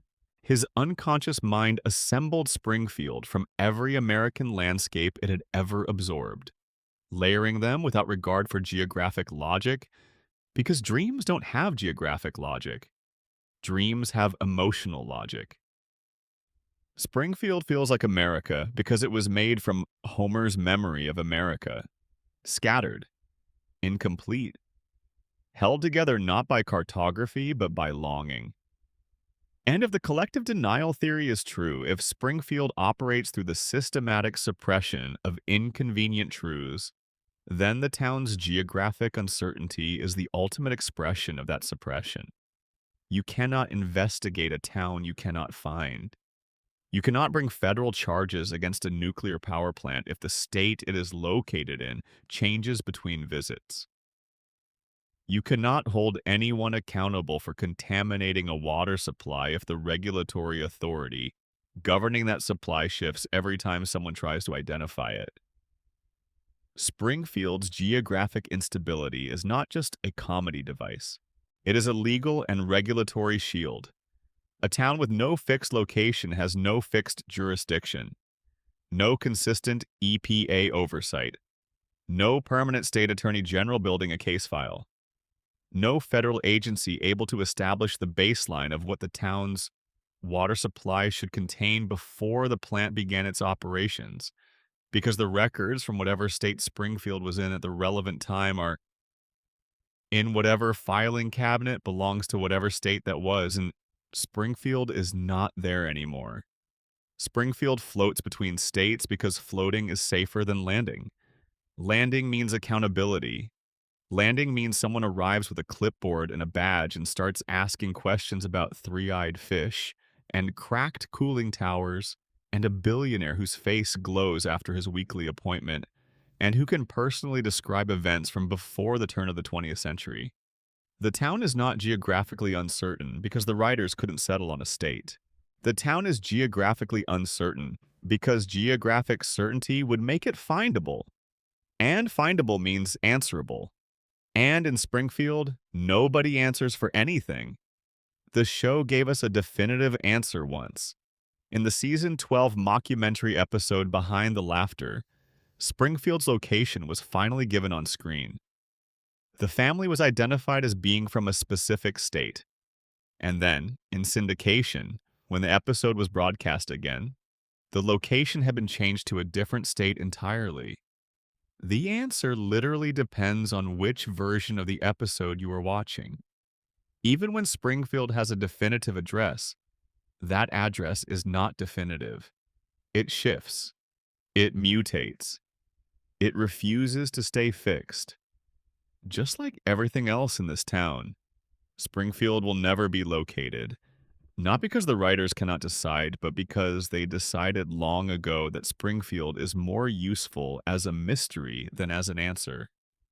A town that could be anywhere is a town that belongs to everyone.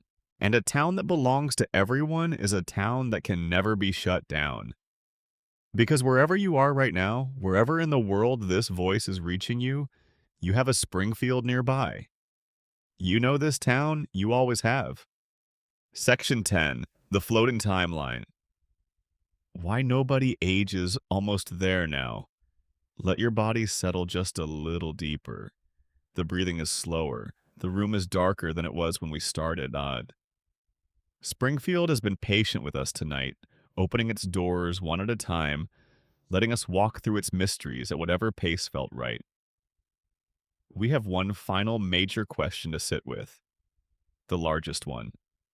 The one that every other theory eventually runs into. The wall at the end of every corridor in this particular house. Why does nobody in Springfield aid? We have circled this question all night. Every theory we have discussed has had something to say about it. The radiation theory says the mutation has altered the normal biological aging process. The coma theory says nobody ages because they exist in the frozen dream of an unconscious man. The collective denial theory says the town has decided that time passing is another uncomfortable truth to be voted away. The Burns immortality theory says that at least one person in Springfield has found a technical solution to the problem of mortality, establishing that aging is already negotiable in this universe. But I want to look at the aging question on its own terms now.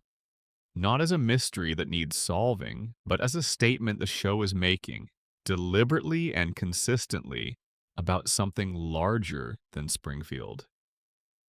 Bart Simpson was 10 years old when the show debuted in December of 1989. He is 10 years old right now as you listen to this in whatever year you are in. Lisa was 8 then, she is 8 now. Maggie was 1, she remains 1. Homer and Marge were in their mid-30s. They are still in their mid-30s. 36 years of real time have moved through the world outside the show, and 0 years have passed inside it. The characters exist in a permanent present tense, locked at the ages they were at the beginning, living through decades of cultural change and technological evolution without aging a single day. The industry term for this is a floating timeline. The present of the show is always the present of the viewer. When you watch an episode in 2025, the characters are living in 2025. When someone watched in 1995, the characters were living in 1995. The year changes, the technology changes, the cultural references change. The characters themselves do not. They remain frozen at the ages they were given at the beginning, moving through time without being marked by it. Most long-running animated shows do this. It is standard practice. Nobody argues that other long-running animated characters should have aged. The floating timeline is a convention audiences accept without examination. But The Simpsons has run long enough that the floating timeline has produced contradictions so massive that they crack the foundation of the show's reality. The most obvious, Homer and Marge's backstory. When the show began, with its characters in their mid-30s, their history placed their formative years in the late 1970s and early 80s. They met in high school. Their courtship was anchored to a specific era with specific music and fashion and cultural textures. This backstory was grounded and internally consistent. As the floating timeline dragged the present forward, the backstory had to move with it. If Homer and Marge are still in their mid-30s in 2025, they didn't meet in 1980. They met in approximately 2005. Their high school experience was not defined by disco and Watergate. It was defined by early social media and YouTube's first years. The show has dealt with this by simply rewriting the backstory. In later seasons, Homer and Marge's youth has been updated to include references to the 90s, then the 2000s, then the 2010s. They were hippies in one version, grunge fans in another, hipsters in another. Their origin story has been retold at least 4 times, each version placing their formative years in a different decade. Their memories are unstable. Their history is a draft that keeps being revised to fit a present that won't stop moving. Now apply the theories. The coma theory. Nobody ages because the frozen characters exist inside the mind of a man who went to sleep in 1993. His dreaming brain cannot simulate his children growing older because he was not conscious to witness it. The floating timeline is not a production convenience. It is the neurological reality of an unconscious mind locked to one moment of experience, unable to simulate change it never witnessed. The radiation theory. The mutation has altered the cellular aging process at a level so fundamental that normal temporal progression no longer applies. The contamination doesn't just affect cognition and physical form. It affects time itself as it passes through biological systems. The collective denial theory. Springfield has decided that time passing is another truth too dangerous to acknowledge. An aging Homer would eventually retire or die, creating a vacancy at the plant's safety desk that a competent person might fill. An aging Lisa would eventually leave Springfield, and the distance might give her the perspective to act on what she knows.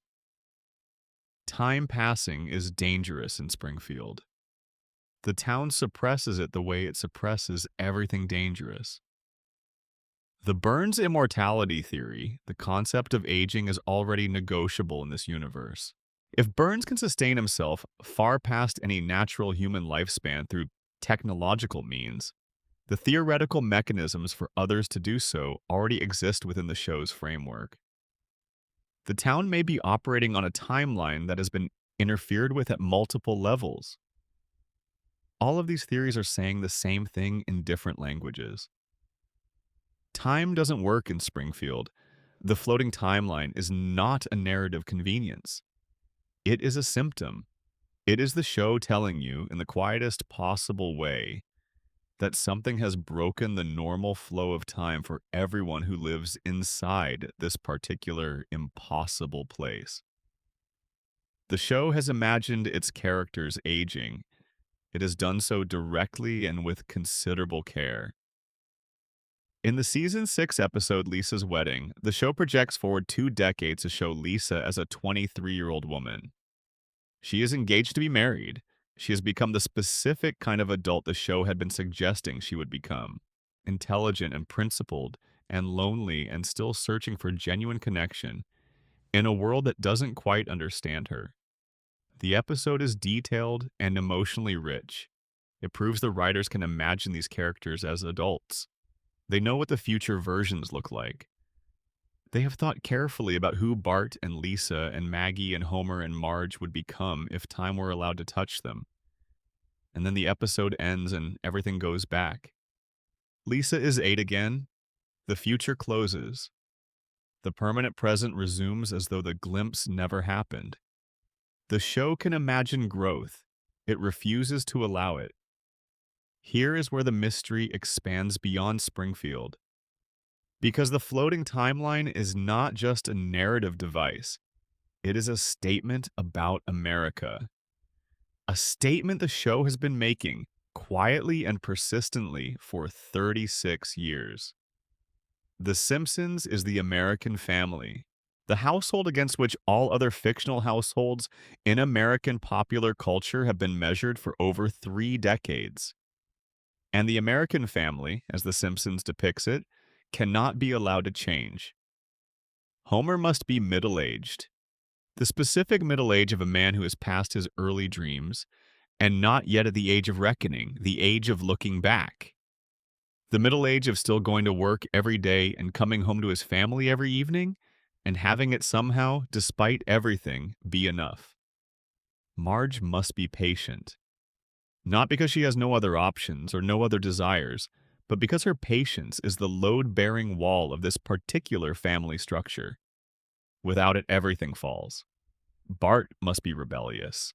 The id of the family, the part that refuses to be domesticated, the part that will not pretend the world is better than it is just because pretending would be more comfortable. Lisa must be idealistic. Not because idealism has served her particularly well, but because she is the conscience, and consciences don't get to rest. Maggie must be silent, watching, waiting. The dynamic must be preserved. The structure must hold. Because the moment the Simpsons are allowed to age, the moment Bart goes to college and Lisa moves away and Maggie finally speaks, and Homer retires and Marge is left alone in the house on Evergreen Terrace in the particular quiet of a home that used to be full, the show is no longer a comedy about a family. It is an elegy for one. And America doesn't want that story. America wants the version where the children are always young and the parents are always together and the house always looks the same and the beer is always cold and the couch gag plays every week at the same time and nobody grows old and the family endures and the credits roll. And next week, they are all still there. The floating timeline is the show's most profound statement. The Simpsons are frozen in time because we need them to be. Because they represent something we cannot afford to let age and change and eventually end. The messy, loud, fundamentally loving despite everything version of the American family. The family that survives catastrophe, that recovers from everything, that resets after every disaster and starts fresh every Sunday night at 8. The loop is not their prison, it is ours. We built it. We maintain it. We tune in every week to confirm that the walls are still standing and the family is still intact and the timeline is still floating above the specific gravity of real time.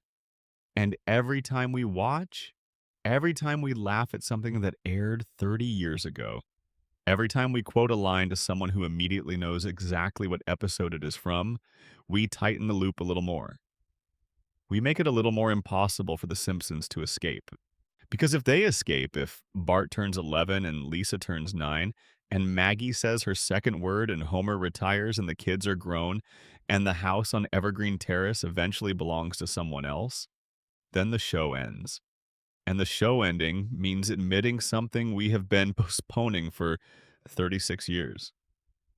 That this version of the American family, chaotic and resilient and eternally refusing to give up on itself despite every reason to, was always temporary, always fragile, always one birthday away from dissolving into the ordinary passage of time that takes everything eventually.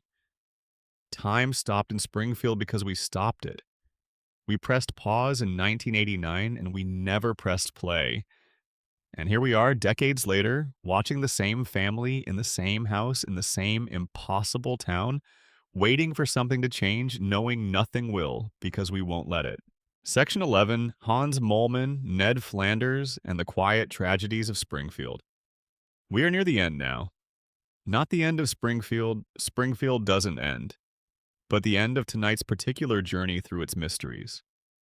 The last few rooms in the house, the quiet ones, the ones you pass through at the very end of the evening, when everything that needed to be said has already been said, and what remains is just the feeling of having been somewhere and learned something.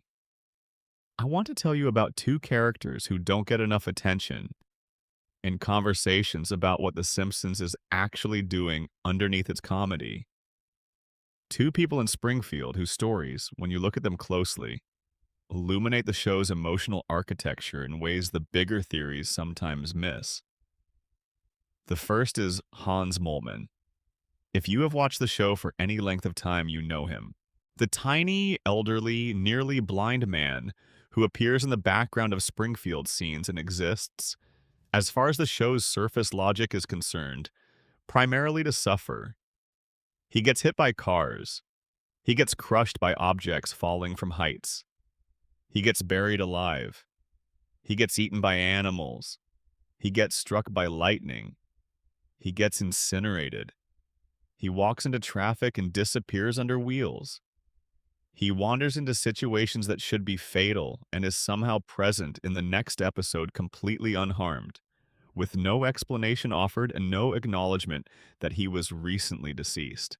By any conservative estimate, he is the most frequently killed character in the history of American animation.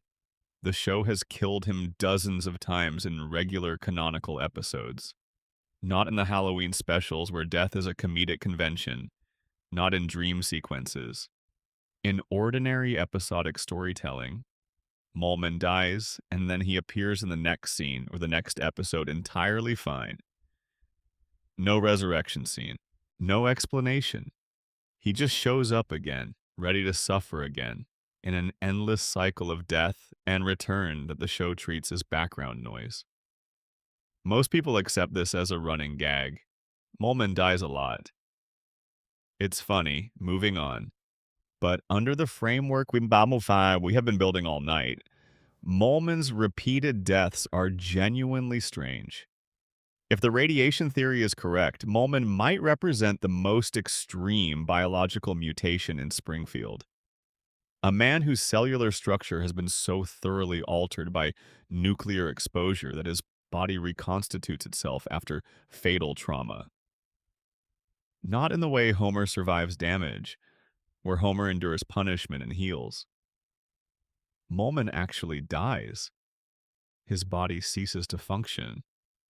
And then he returns, as though death in Springfield is a temporary condition for certain residents. A biological reset triggered by whatever the power plant has done to his particular genetic makeup across whatever extraordinary duration of exposure has produced his current state. If the coma theory is correct, Mulman serves a different function.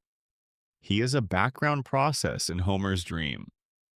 A minor character that Homer's unconscious mind doesn't invest enough creative energy in to maintain consistently. He dies because Homer's dreaming brain occasionally lets peripheral characters lapse, and he returns because the dream requires bodies to populate its scenes. Mulman is not a person in this reading. He is furniture.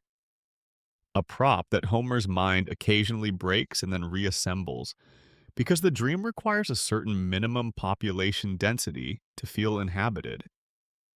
If the collective denial theory is correct, Mulman's deaths are simply another thing Springfield has agreed not to notice. A man dies in public, repeatedly, visibly, in front of witnesses, and nobody investigates. Nobody calls for an inquiry. Nobody asks how he keeps coming back. The town has normalized Mulman's death cycle the way it has normalized everything else that should be alarming. Three-eyed fish, a billionaire who glows in the dark, a baby who shot a man, a principal who is not who he says he is, and a tiny old man who dies every few weeks and keeps showing up for more. Mulman once stated his age as 31 years old. 31. Look at him. He appears to be in his 80s or 90s. He has the physical presentation of a man who has been old for a very long time. He is small and slow and nearly blind, and his voice carries the register of extreme age. If he is telling the truth about being 31 and the show gives no indication that he is lying, then something took a man in the first decade of his adult life and aged him catastrophically in a very short time. Something that also, paradoxically, made him nearly indestructible despite his apparent frailty. The radiation theory has an answer for this. An extreme and terrible mutation that accelerated the appearance of aging in one direction while simultaneously making death temporary in another. Mulman is 31 years old and looks 90 because the contamination aged him rapidly in the direction of physical decay while also giving him something like biological immortality within that decay. He is the most extreme and most visible case of what prolonged extreme radiation exposure does to a person, given enough time and enough proximity. The only theory that doesn't have an answer for Mulman is the one that says The Simpsons is just a cartoon and none of this means anything. Now, let's talk about Ned Flanders. Ned is the character the show has quietly and methodically devastated more thoroughly than any other. And the darkness hiding behind his relentless positivity is one of the most unsettling subtexts in the entire series. On the surface, Ned Flanders is everything Homer is not. He is kind. He is generous. He is devoutly religious and consistently acts from his faith in ways that are genuinely behavioral, rather than performative. He is physically fit and financially responsible and a good father and a good neighbor. He is, by any objective external measure, a better person than Homer in nearly every demonstrable way, and the show punishes him for it relentlessly. His wife Maud was killed in an accident at the Springfield Speedway during a race event. The promotional t-shirt cannon misfired. Homer, who was supposed to be in the path of the shirts, dodged them. The shirt struck Maud. She was knocked from the bleachers. She died because Homer's reflexive self-preservation moved him out of the way and put her in it. Homer's selfishness killed Ned Flanders' wife, and Ned forgave him, because Ned always forgives. He turns the other cheek.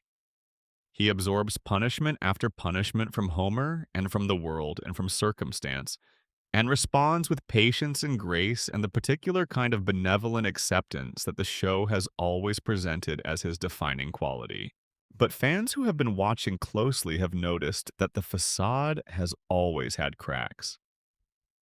When a hurricane destroys Ned's house and the community rebuilds it so poorly that it collapses almost immediately, something breaks in Ned.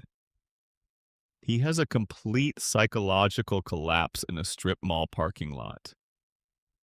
He screams at the town. He names every person who has ever wronged him. He says things he has been suppressing for years. He says them with the specific vehemence of someone who has been holding them for a very long time under enormous pressure. And then he is institutionalized. He is committed to a mental health facility. And in that facility, it is revealed that Ned's relentless niceness is not a natural personality trait. It is the result of childhood behavioral modification. Ned was a violent, uncontrollable child. His parents, being people who philosophically oppose all discipline, took him to a psychiatrist who spent years conditioning the aggression out of him through behavioral therapy. The rage was not processed or resolved or channeled into something constructive. It was suppressed, buried, locked behind a behavioral cage built when Ned was too young to choose whether to accept the cage or not. Ned's kindness is not who he is. It is what was done to him. His patience with Homer is not saintly forbearance. It is the response of a man whose neurological conditioning prevents him from expressing anger regardless of how justified that anger might be. His forgiveness of Homer after Maud's death is not grace. It is the programmed response of someone conditioned as a child to never under any circumstances allow the suppressed rage to surface. His faith is not spiritual conviction. It is a coping mechanism for a man who needs an external framework to explain why he keeps suffering despite doing everything right. Why the universe, despite his sincere and lifelong devotion to doing good and being kind and following every rule he was given, keeps arranging itself against him. And the show knows this. The show has shown you what happens when the conditioning fails, when the pressure builds too high for the cage to hold. What emerges in that parking lot is not simply a frustrated man venting accumulated petty irritations.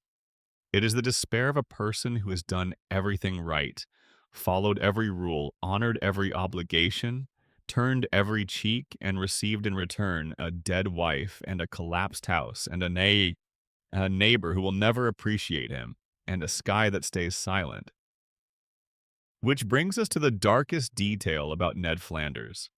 God talks to Homer. We establish this early in tonight's journey in the context of the coma theory. In the season 4 premiere, Homer has a direct face-to-face conversation with God. Real. Depicted on screen. God appears and speaks and makes specific statements about Homer's situation. Homer, who sleeps in church, who treats faith as something other people have, who has never demonstrated any particular spiritual commitment or practice, receives divine personal attention. And Ned, who has structured his entire life around faith, who goes to church without fail, who prays and reads and raises his children in the practice of his religion with genuine conviction and consistency, across 36 years of storytelling. Who is, by every available measure, the most sincerely devout person in Springfield? Receives silence. The drunk who falls asleep in the pew gets a personal visit. The devout man who has dedicated every dimension of his life to his relationship with the divine gets nothing. That is not random.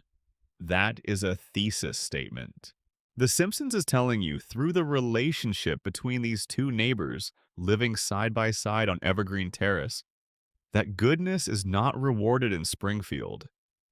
That kindness is not protected by the universe. That faith is not answered. That the system, whatever its components, whether it is Burns's empire or the radiation or the coma or some combination of all of them, does not organize itself around moral behavior. It organizes itself around compliance and utility and power. And Ned Flanders, the most compliant man in town, the man who was conditioned into compliance before he was old enough to choose it, receives his compliance's reward. A dead wife, a destroyed house, a neighbor who will never become worthy of his forgiveness, a sky that stays silent no matter how earnestly he looks up at it. Homer Simpson is what happens when you do everything wrong in a system that doesn't punish wrongness. Ned Flanders is what happens when you do everything right in a system that doesn't reward rightness. They live next door to each other. They have lived next door to each other for 36 years. The gap between them has never once closed. Because in Springfield, the gap is structural. The system is not designed to close it. The system is designed to keep Homer at the plant and Ned at the church and Burns at the top of the hill and everyone exactly where they are forever, in a loop that never breaks and a timeline that never lands. That is Springfield. That is the final shape of every mystery and every theory and every contradiction we have moved through tonight, reduced to its simplest form. A town where nothing changes, where nobody grows, where time doesn't pass and consequences don't stick, and the same family sits on the same couch in the same house every week, watching the same television, living the same life, trapped in the same loop that started in 1989 and shows no sign of ending. Closing. Good night, Springfield. We have been in Springfield for a long time tonight. Let's take stock of where we have been, softly, the way you recount a dream just before it fully fades, and you want to hold the last traces of it before they are gone. We started with the cooling towers and what they have been doing to the town. We followed the evidence through the three-eyed fish and the cracked reactors and the impossible safety inspector and the billionaire who glows in the dark after his appointment. We found a theory that explains every physical impossibility in Springfield with a single, persistent, invisible cause emanating from those two towers on the hill. We walked the path of the coma theory and found something tender at its center.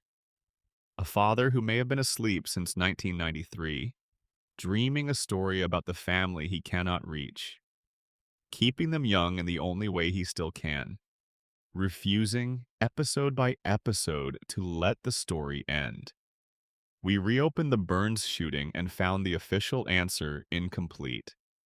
An infant in a parking lot, a sundial clue the victim called coincidence, a missing gun, a last recognition that implies familiarity, a season 18 confession that was never examined, and a final image of Maggie alone in the empty room, checking her surroundings and reenacting something in private.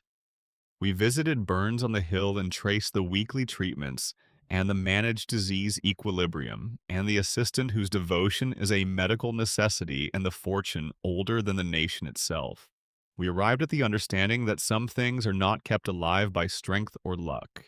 They are kept alive because they are too expensive to die, and too many other things depend on them to allow it.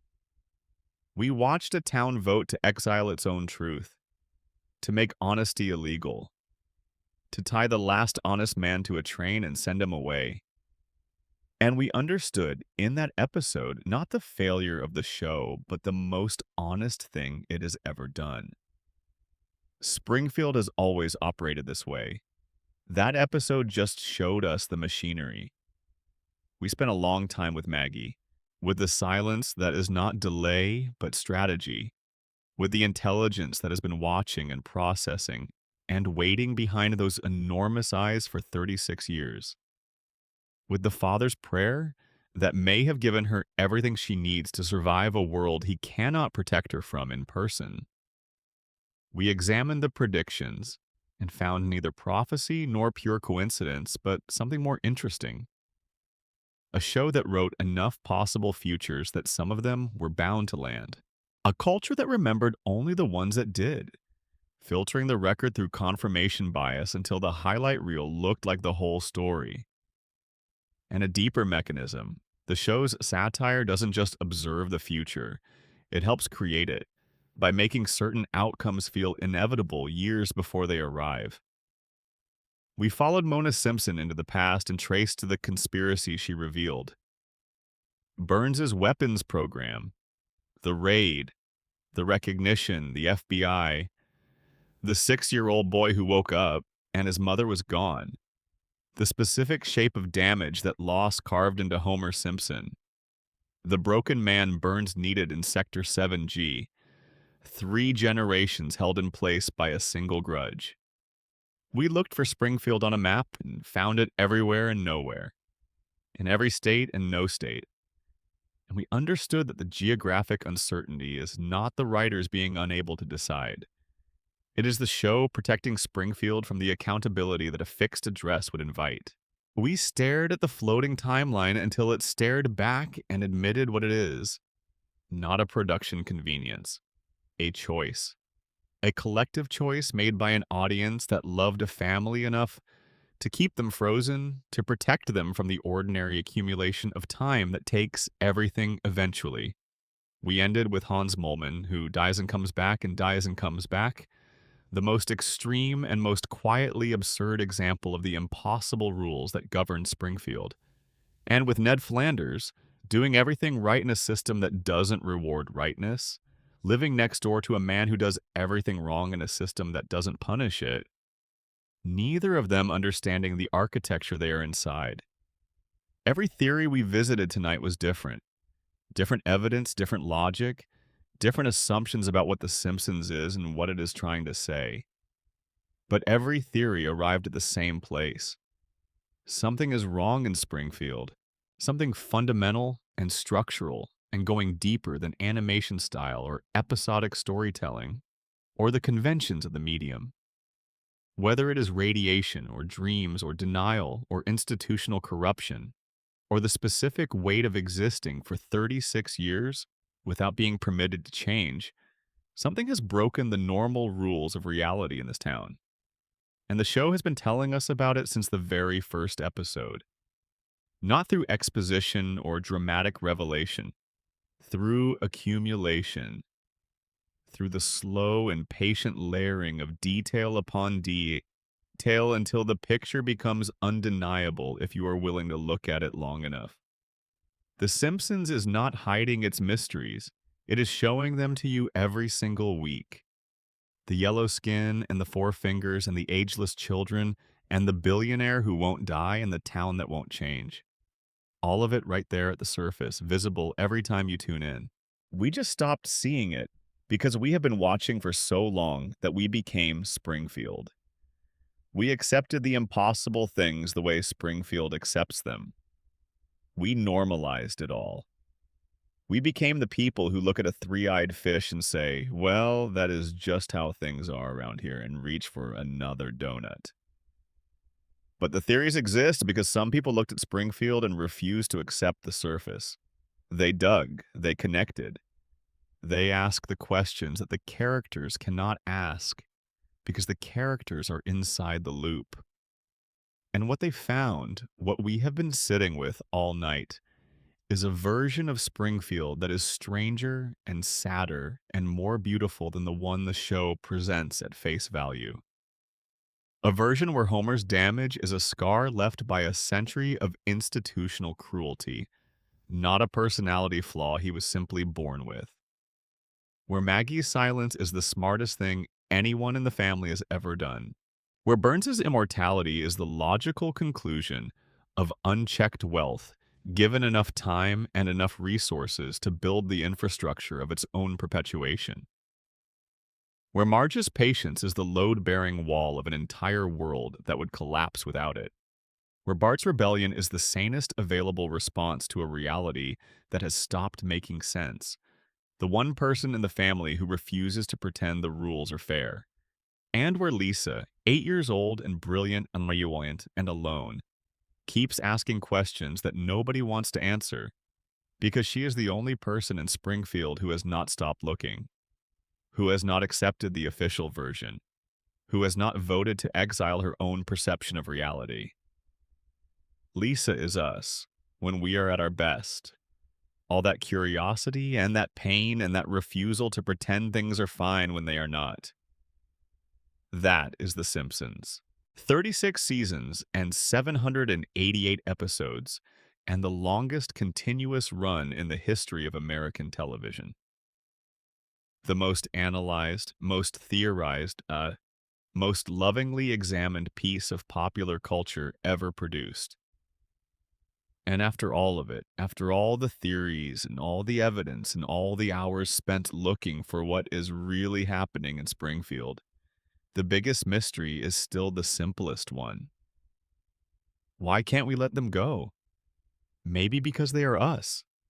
Maybe because Springfield is our town, the one we grew up in, or the one we recognize from the one we grew up in. Maybe because Homer is someone's father, and Marge is someone's mother, and Bart is who we wanted to be when the rules felt most arbitrary and most suffocating. And Lisa is who we should have been, if we had been braver, if we had kept asking. And Maggie is the version of ourselves we keep hidden, watching everything, saying nothing, waiting for the moment that finally feels right to speak. Or maybe it is simpler than any of that.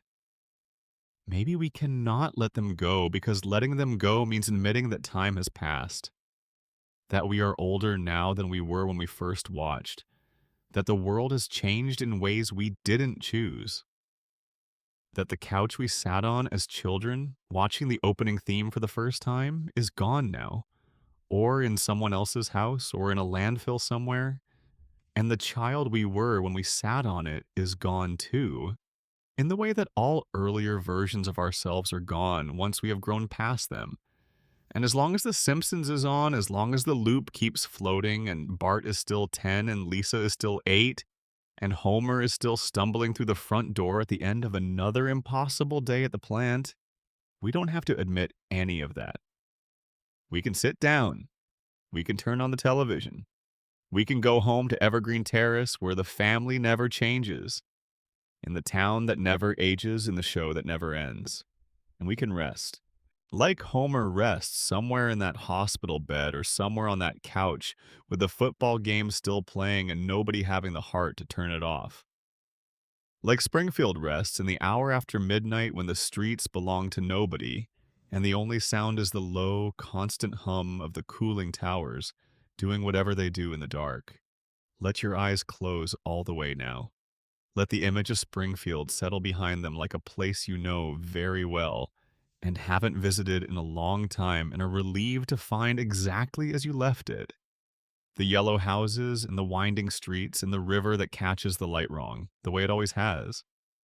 The quick E-Mart light still on in the distance. The towers on the hill, blinking their slow, patient red warning that nobody in this town has ever quite managed to take seriously.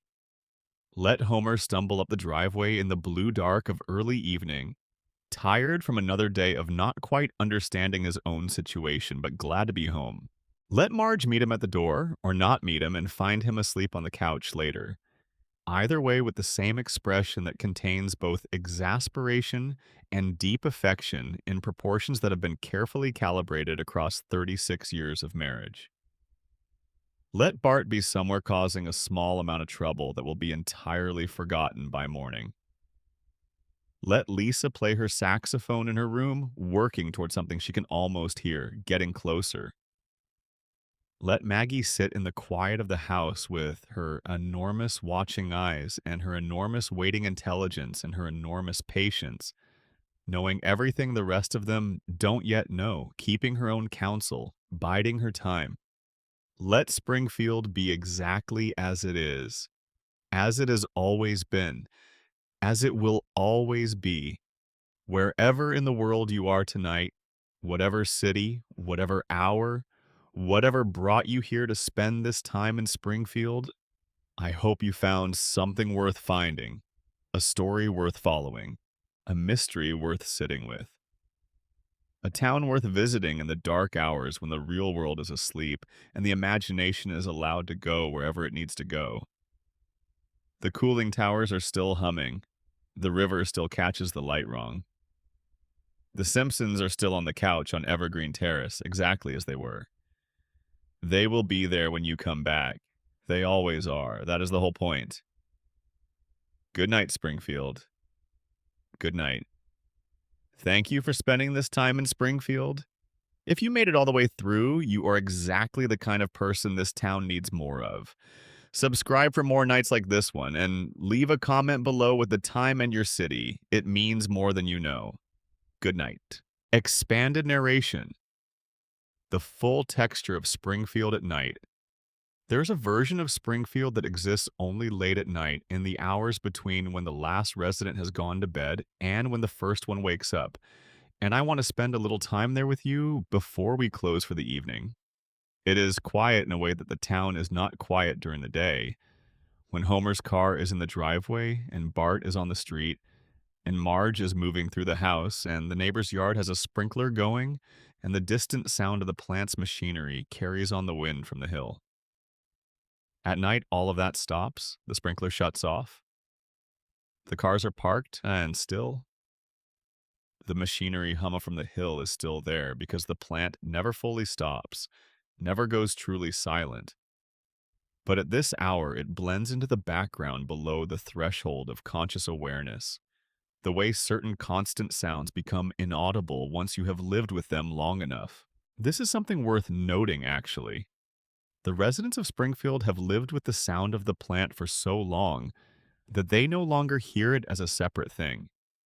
It is simply part of the ambient sound of being in Springfield, the way traffic is part of the ambient sound of being in a city.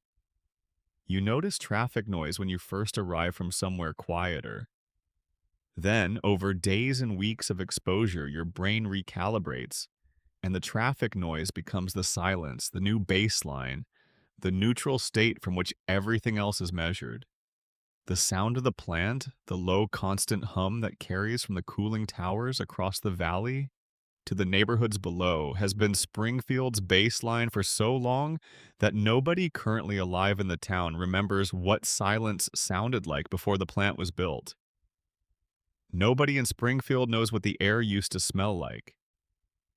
Nobody in Springfield remembers what the river used to look like before the runoff started. Nobody in Springfield has a reference point for what normal feels like, because normal is what you grew up in, and everyone in Springfield grew up in this. This is the contamination's most insidious effect, more insidious even than the specific physical mutations and cognitive impairments we have been discussing all evening. It is not the damage itself, it is the way the damage becomes invisible through familiarity. The way a town can be swimming in poison for long enough that the poison becomes the air. The new normal. The way things are around here. The three-eyed fish is just a fish you see in the river sometimes. The yellow skin is just how people look. The man who glows after his weekly appointment is just, that's Burns. That's just how he is. The four fingers are just, well, that's how many fingers people have. You never thought much about it. You've never not had four fingers, neither has anyone you've ever known. Four fingers is normal. Five fingers would be strange. Yeah, I'm of. And in the dark of late night in Springfield, with the plant humming its constant hum on the hill, and the river running its slightly wrong color through the lower neighborhoods and the yellow houses, all dark and quiet on their streets. This is what normal looks like. This is the life that 36 years of the most watched show in American television history has been holding up to us as a mirror. Not to frighten us, not to alarm us, to ask us very gently, in the quiet way that things get asked in the dark. Does any of this feel familiar? Expanded narration. What the show knows about us. The Simpsons knows things about the people who watch it, not in any mystical or conspiratorial sense. In the specific and practical sense that a piece of popular culture produced for 36 years by writers who are themselves members of the society they are depicting inevitably comes to know certain things about that society through the process of creation. Through the research and the observation and the pattern recognition and the 20-year conversation between the writers and their audience that any long-running television show develops, whether deliberately or not. The show knows that the people who watch it are, by and large, people who feel some version of what Homer feels. Not the specific circumstances, not the nuclear plant or the ancient billionaire employer or the 3 children or the blue-haired wife or the cracked sidewalk. But the underlying feeling, the feeling of being adequate rather than exceptional, of having the life you ended up with rather than the one you had imagined, of loving the people around you with a completeness that your specific limitations and failings make imperfect in ways you can see but cannot entirely correct, of going to work every day for reasons that are more complicated than enthusiasm and less complicated than despair, somewhere in the middle of the range where most human experience actually lives. The show knows that its audience is overwhelmingly people living in the middle of things. Not at the top, where Burns lives, with his resources and his century of accumulated power. Not at the margins, with the characters who exist to remind you of how bad things can get. In the middle, working, trying, loving imperfectly, making mistakes and recovering from them and making the same mistakes again, because the mistakes are structural, woven into who you are, and you cannot simply choose to stop making them any more than Homer can choose to stop being Homer. And what the show does for those people, what it has been doing for 36 years, is offer them the specific comfort of recognition. You are not alone in being approximately adequate. You are not alone in loving your family imperfectly. You are not alone in being complicit in small ways in systems you did not design and cannot individually dismantle. You are not alone in looking at the cooling towers and thinking, well, that is just how things are around here. And going back inside White, Homer is your neighbor, Homer is your coworker. Homer is, depending on your particular life and your particular circumstances, a more or less flattering version of yourself. And the show has always known this, has always built its comedy around this recognition, has always bet, correctly and for 36 years without interruption, that if it shows you Homer making the same mistakes you make, with the same imperfect love for the people around him that you have for the people around you, you will come back next week to watch him make them again. Because it feels like being seen, because it feels like being told this is enough. This life, this imperfect and frequently ridiculous and occasionally genuinely beautiful life, is enough. You do not have to be Burns with all his terrible power and his terrible longevity to matter. You do not have to be Lisa with her exhausting and gorgeous idealism and her refusal to stop asking the questions nobody wants to hear. You can be Homer. You can be approximately adequate, stumbling toward the things you love, finding your way home at the end of every episode. And that is enough. That has always been enough. The show has been telling you this since December of 1989. And you have been coming back week after week, year after year, to hear it told one more time. Expanded narration. the long history of a specific Tuesday evening.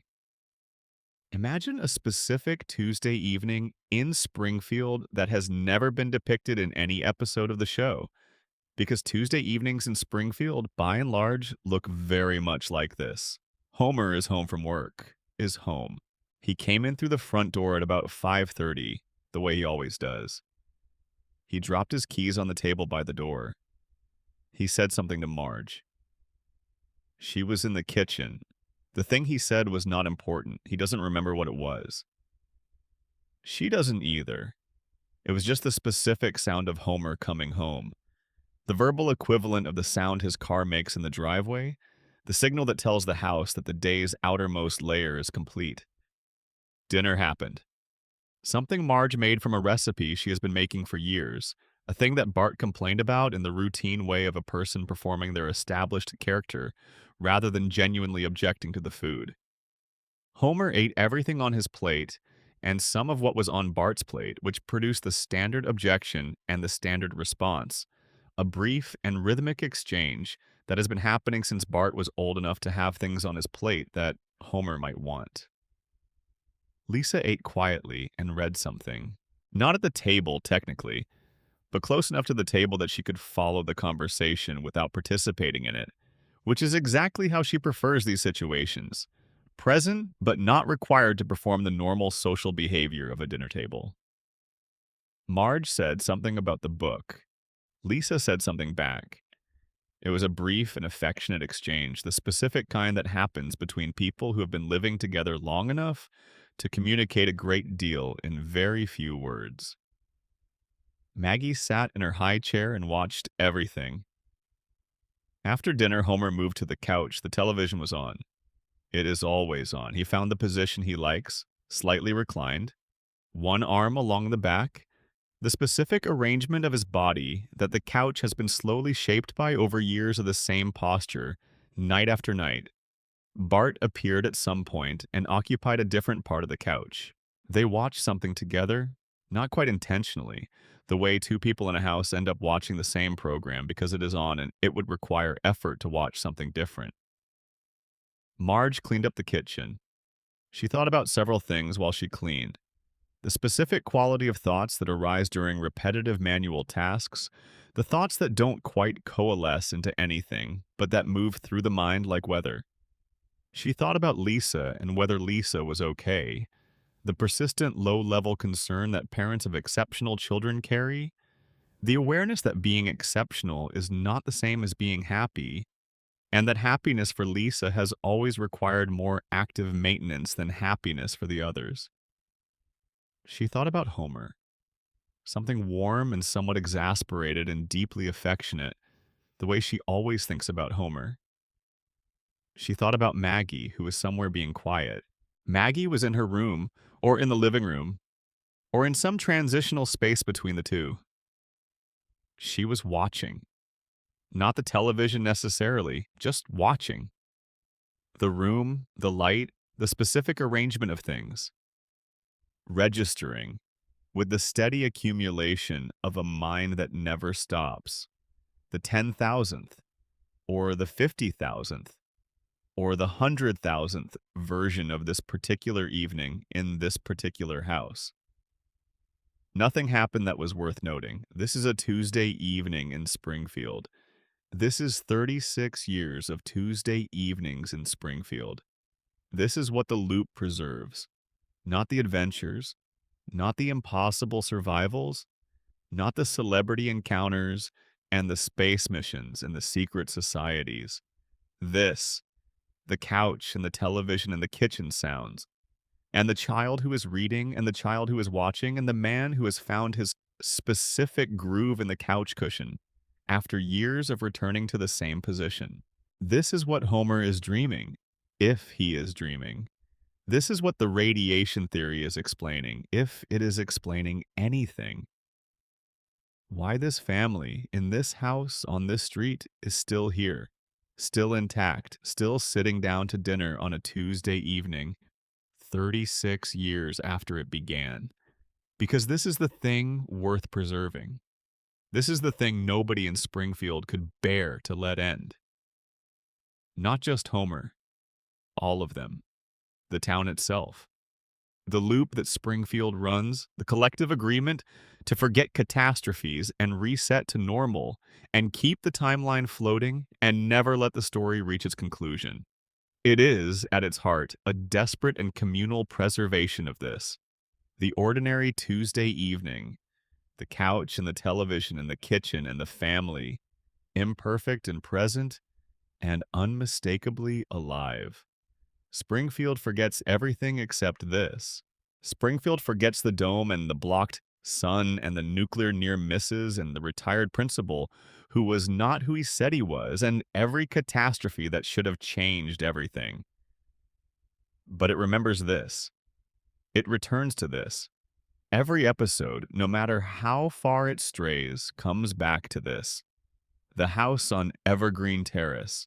The specific weight of an ordinary evening with the people you love. That is not nothing. That is, when you look at it clearly, everything. Final closing extended. The last thing Springfield wants to tell you. Chew. Before we leave Springfield tonight, there is one more thing I want to say. We have spent hours here. We have walked through the contamination theory and the coma theory and the mystery of the shooting and the impossibility of Burns and the town that voted to exile truth, and the brilliant silent baby, and the predictions, and the conspiracy that shaped Homer, and the geography that can't be found, and the timeline that can't land, and the old man who keeps dying, and the good man who keeps being punished. We have found Springfield strange and dark and disturbing in ways the show never quite acknowledges out loud. But I want to say also that we have found it beautiful. Not beautiful despite the strange, dark things. Beautiful including them. The strange, dark things are part of what makes Springfield real in a way that a simpler, cleaner, less complicated fictional town would not be real. The radiation and the coma and the cover-ups and the manipulations and the crushing weight of Burns's empire and the specific damage it has done to 3 generations of one ordinary family. All of this is part of the same world as the Tuesday evening on the couch. Part of the same story. Part of the same town. And Springfield is, for all its impossibilities and all its darkness and all its carefully maintained and collectively enforced denial, a place where people love each other imperfectly, inadequately, often selfishly and often clumsily and often in ways that cause more harm than good, but genuinely, with real feeling and real commitment and a real refusal, despite everything, to let go. Homer loves his family. This is the one thing about Homer Simpson that has never been contradicted, never been revised, never been walked back across 36 years of storytelling. He loves Marge, and he loves Bart, and he loves Lisa, and he loves Maggie with an entirety that his specific limitations make imperfect but cannot make false. The love is real. It is the realest thing in Springfield. It is the thing the loop is built to protect. And Marge loves Homer. This too is never contradicted. Marge sees Homer clearly, perhaps more clearly than Homer has ever seen himself, and she chooses him anyway. Every episode, every Tuesday evening, every reset. Not because she is blind to what he is, but because she understands, in the way that only long and intimate knowledge allows, that who he is not simply the sum of his failures. It is also the sum of the love he carries faithfully and completely, despite everything that has been done to limit his capacity to carry it. And Bart, under all the rebellion and the pranks and the performative indifference, loves his father. This is the thing the show returns to with the greatest tenderness when it allows itself to be tender. The specific and inarticulate love of a boy for a father who is not who the boy deserves, but who is entirely and irreplaceably his. Bart strangles Homer, and Homer strangles Bart. And they do this every episode, and they also sit on the same couch every evening and watch the same television and share a domestic life that neither of them would trade for anything more impressive. And Lisa loves this family. She loves them despite spending a significant portion of her conscious life frustrated by them. She loves them despite being, by almost any measure, too good for the town they live in and too aware of her situation to be comfortable in it. She loves them with the specific and difficult love of someone who can see the people she loves clearly, who knows their limitations and their damage, and the ways they will never quite meet her where she is, and loves them anyway because they are hers and she is theirs. And that is a bond that her intelligence and her idealism and her frustration have never been strong enough to dissolve. And Maggie, watching all of this from her chair with her enormous patient eyes, loves them. In whatever way a mind like Maggie's loves things, quietly and completely, and with a depth that nobody around her has yet understood, she loves them. Springfield is a contamination zone. Its residents are symptomatic. The billionaire on the hill engineered 3 generations of damage for the sake of his monopoly and his grudge. The town votes to forget uncomfortable truths. The safety inspector has a crayon in his brain. The principal is an imposter. The mystery of the shooting was never really solved. Mayid. The man who owns everything is 200 years old and can't die because he is too expensive. All of this is true. And the family on the couch, in the house on Evergreen Terrace, in the impossible town in no state and every state, is also true. Both things. All the way through. That is Springfield. That is The Simpsons. That is the story we keep coming back to week after week, year after year, decade after decade, because it is strange enough to be interesting and true enough to matter and human enough to feel like something we recognize from the inside out. Let your eyes close now. Let the cooling towers hum their quiet hum. Let the river run its slightly wrong color through the dark. Let Homer find his way home one more time, as he always does, stumbling through the front door and dropping his keys and saying something to Marge that neither of them will remember in the morning. Let Springfield be exactly as it is. It will be here tomorrow. It will be here next week. It will be here 36 years from now. If the loop holds, if the timeline keeps floating, the audience keeps pressing pause on a world it is not quite ready to let grow up and grow old and say goodbye. And maybe that is okay. Maybe that is more than okay. Maybe the loop is, in the end, the kindest thing we have ever done for a fictional family.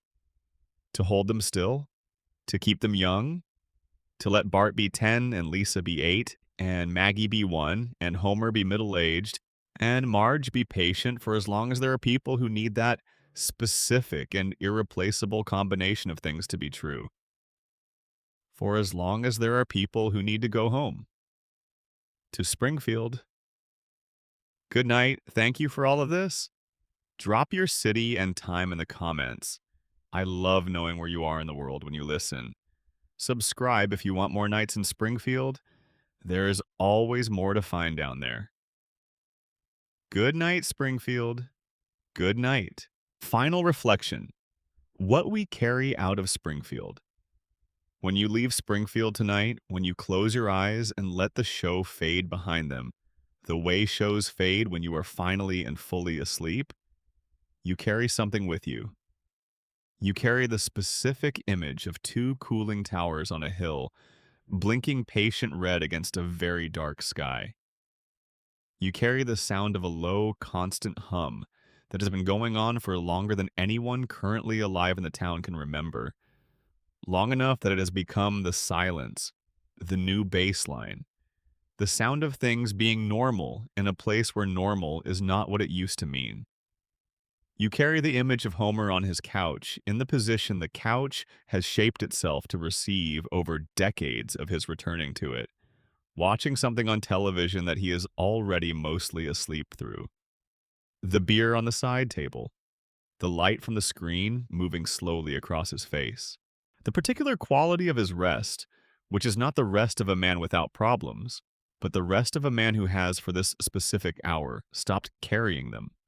You carry the image of Marge at the kitchen sink in the morning, moving through the ordinary choreography of a morning in this particular house, with this particular family, on this particular street.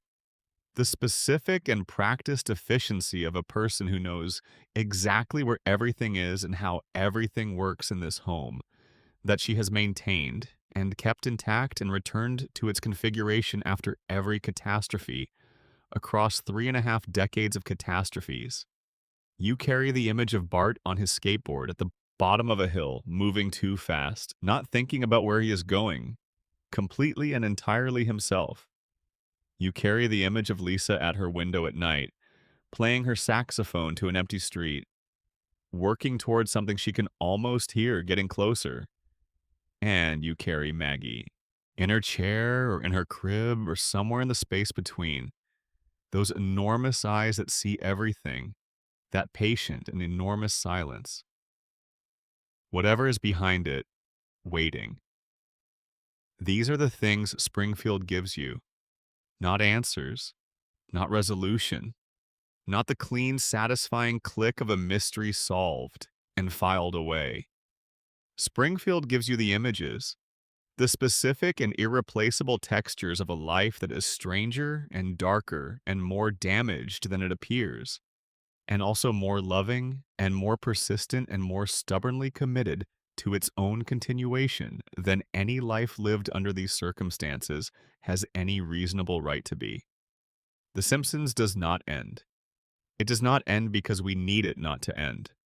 Because the couch and the family and the house on Evergreen Terrace are the things we press pause on when the world outside gets to be too much. The things we return to. The fixed point in a universe where very little else is fixed. Springfield will be here tomorrow. It will be here when you come back. It always is. That is the whole point. Good night, Springfield. Good night. A note for those still awake.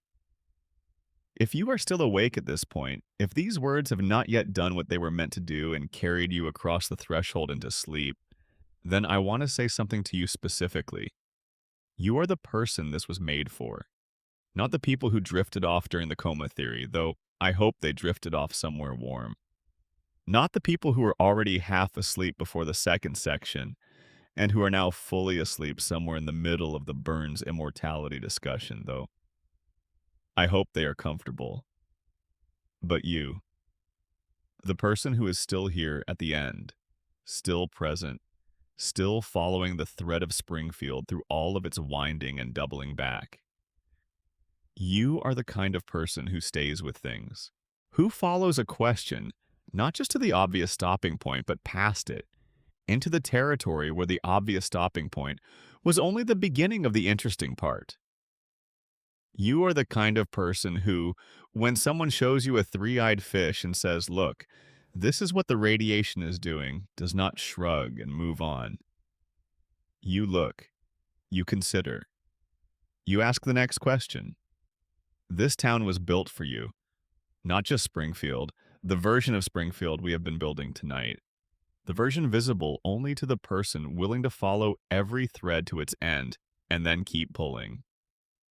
That Springfield, the one beneath the cartoon one, the one where Homer might be dreaming and Burns is certainly ancient, and the truth has been exiled on a train and the most powerful person on Evergreen Terrace cannot yet walk without falling.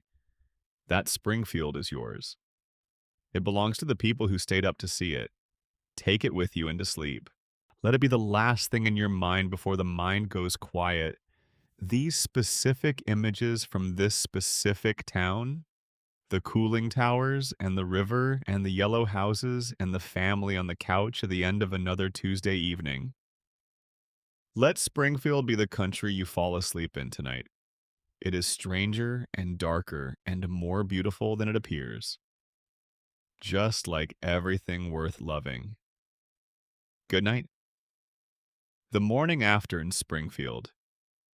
Tomorrow morning in Springfield will look exactly like this morning. Homer will wake up. If he fell asleep on the couch, and he almost certainly did, he will wake up with the television still on, the screen playing something nobody is watching, the remote somewhere inaccessible. He will be slightly disoriented for a moment, the way you are slightly disoriented when you wake up somewhere that is not where you intended to sleep. And then the disorientation will clear, and he will be simply Homer Simpson, waking up on the couch on Evergreen Terrace in Springfield, and the day will begin. He will smell coffee. Marge makes coffee every morning. She has made coffee every morning for 36 years. The specific smell of Marge's morning coffee, the particular blend and the particular preparation and the particular timing of it is one of the most reliable things in Springfield. More reliable than the mail, which is sometimes late.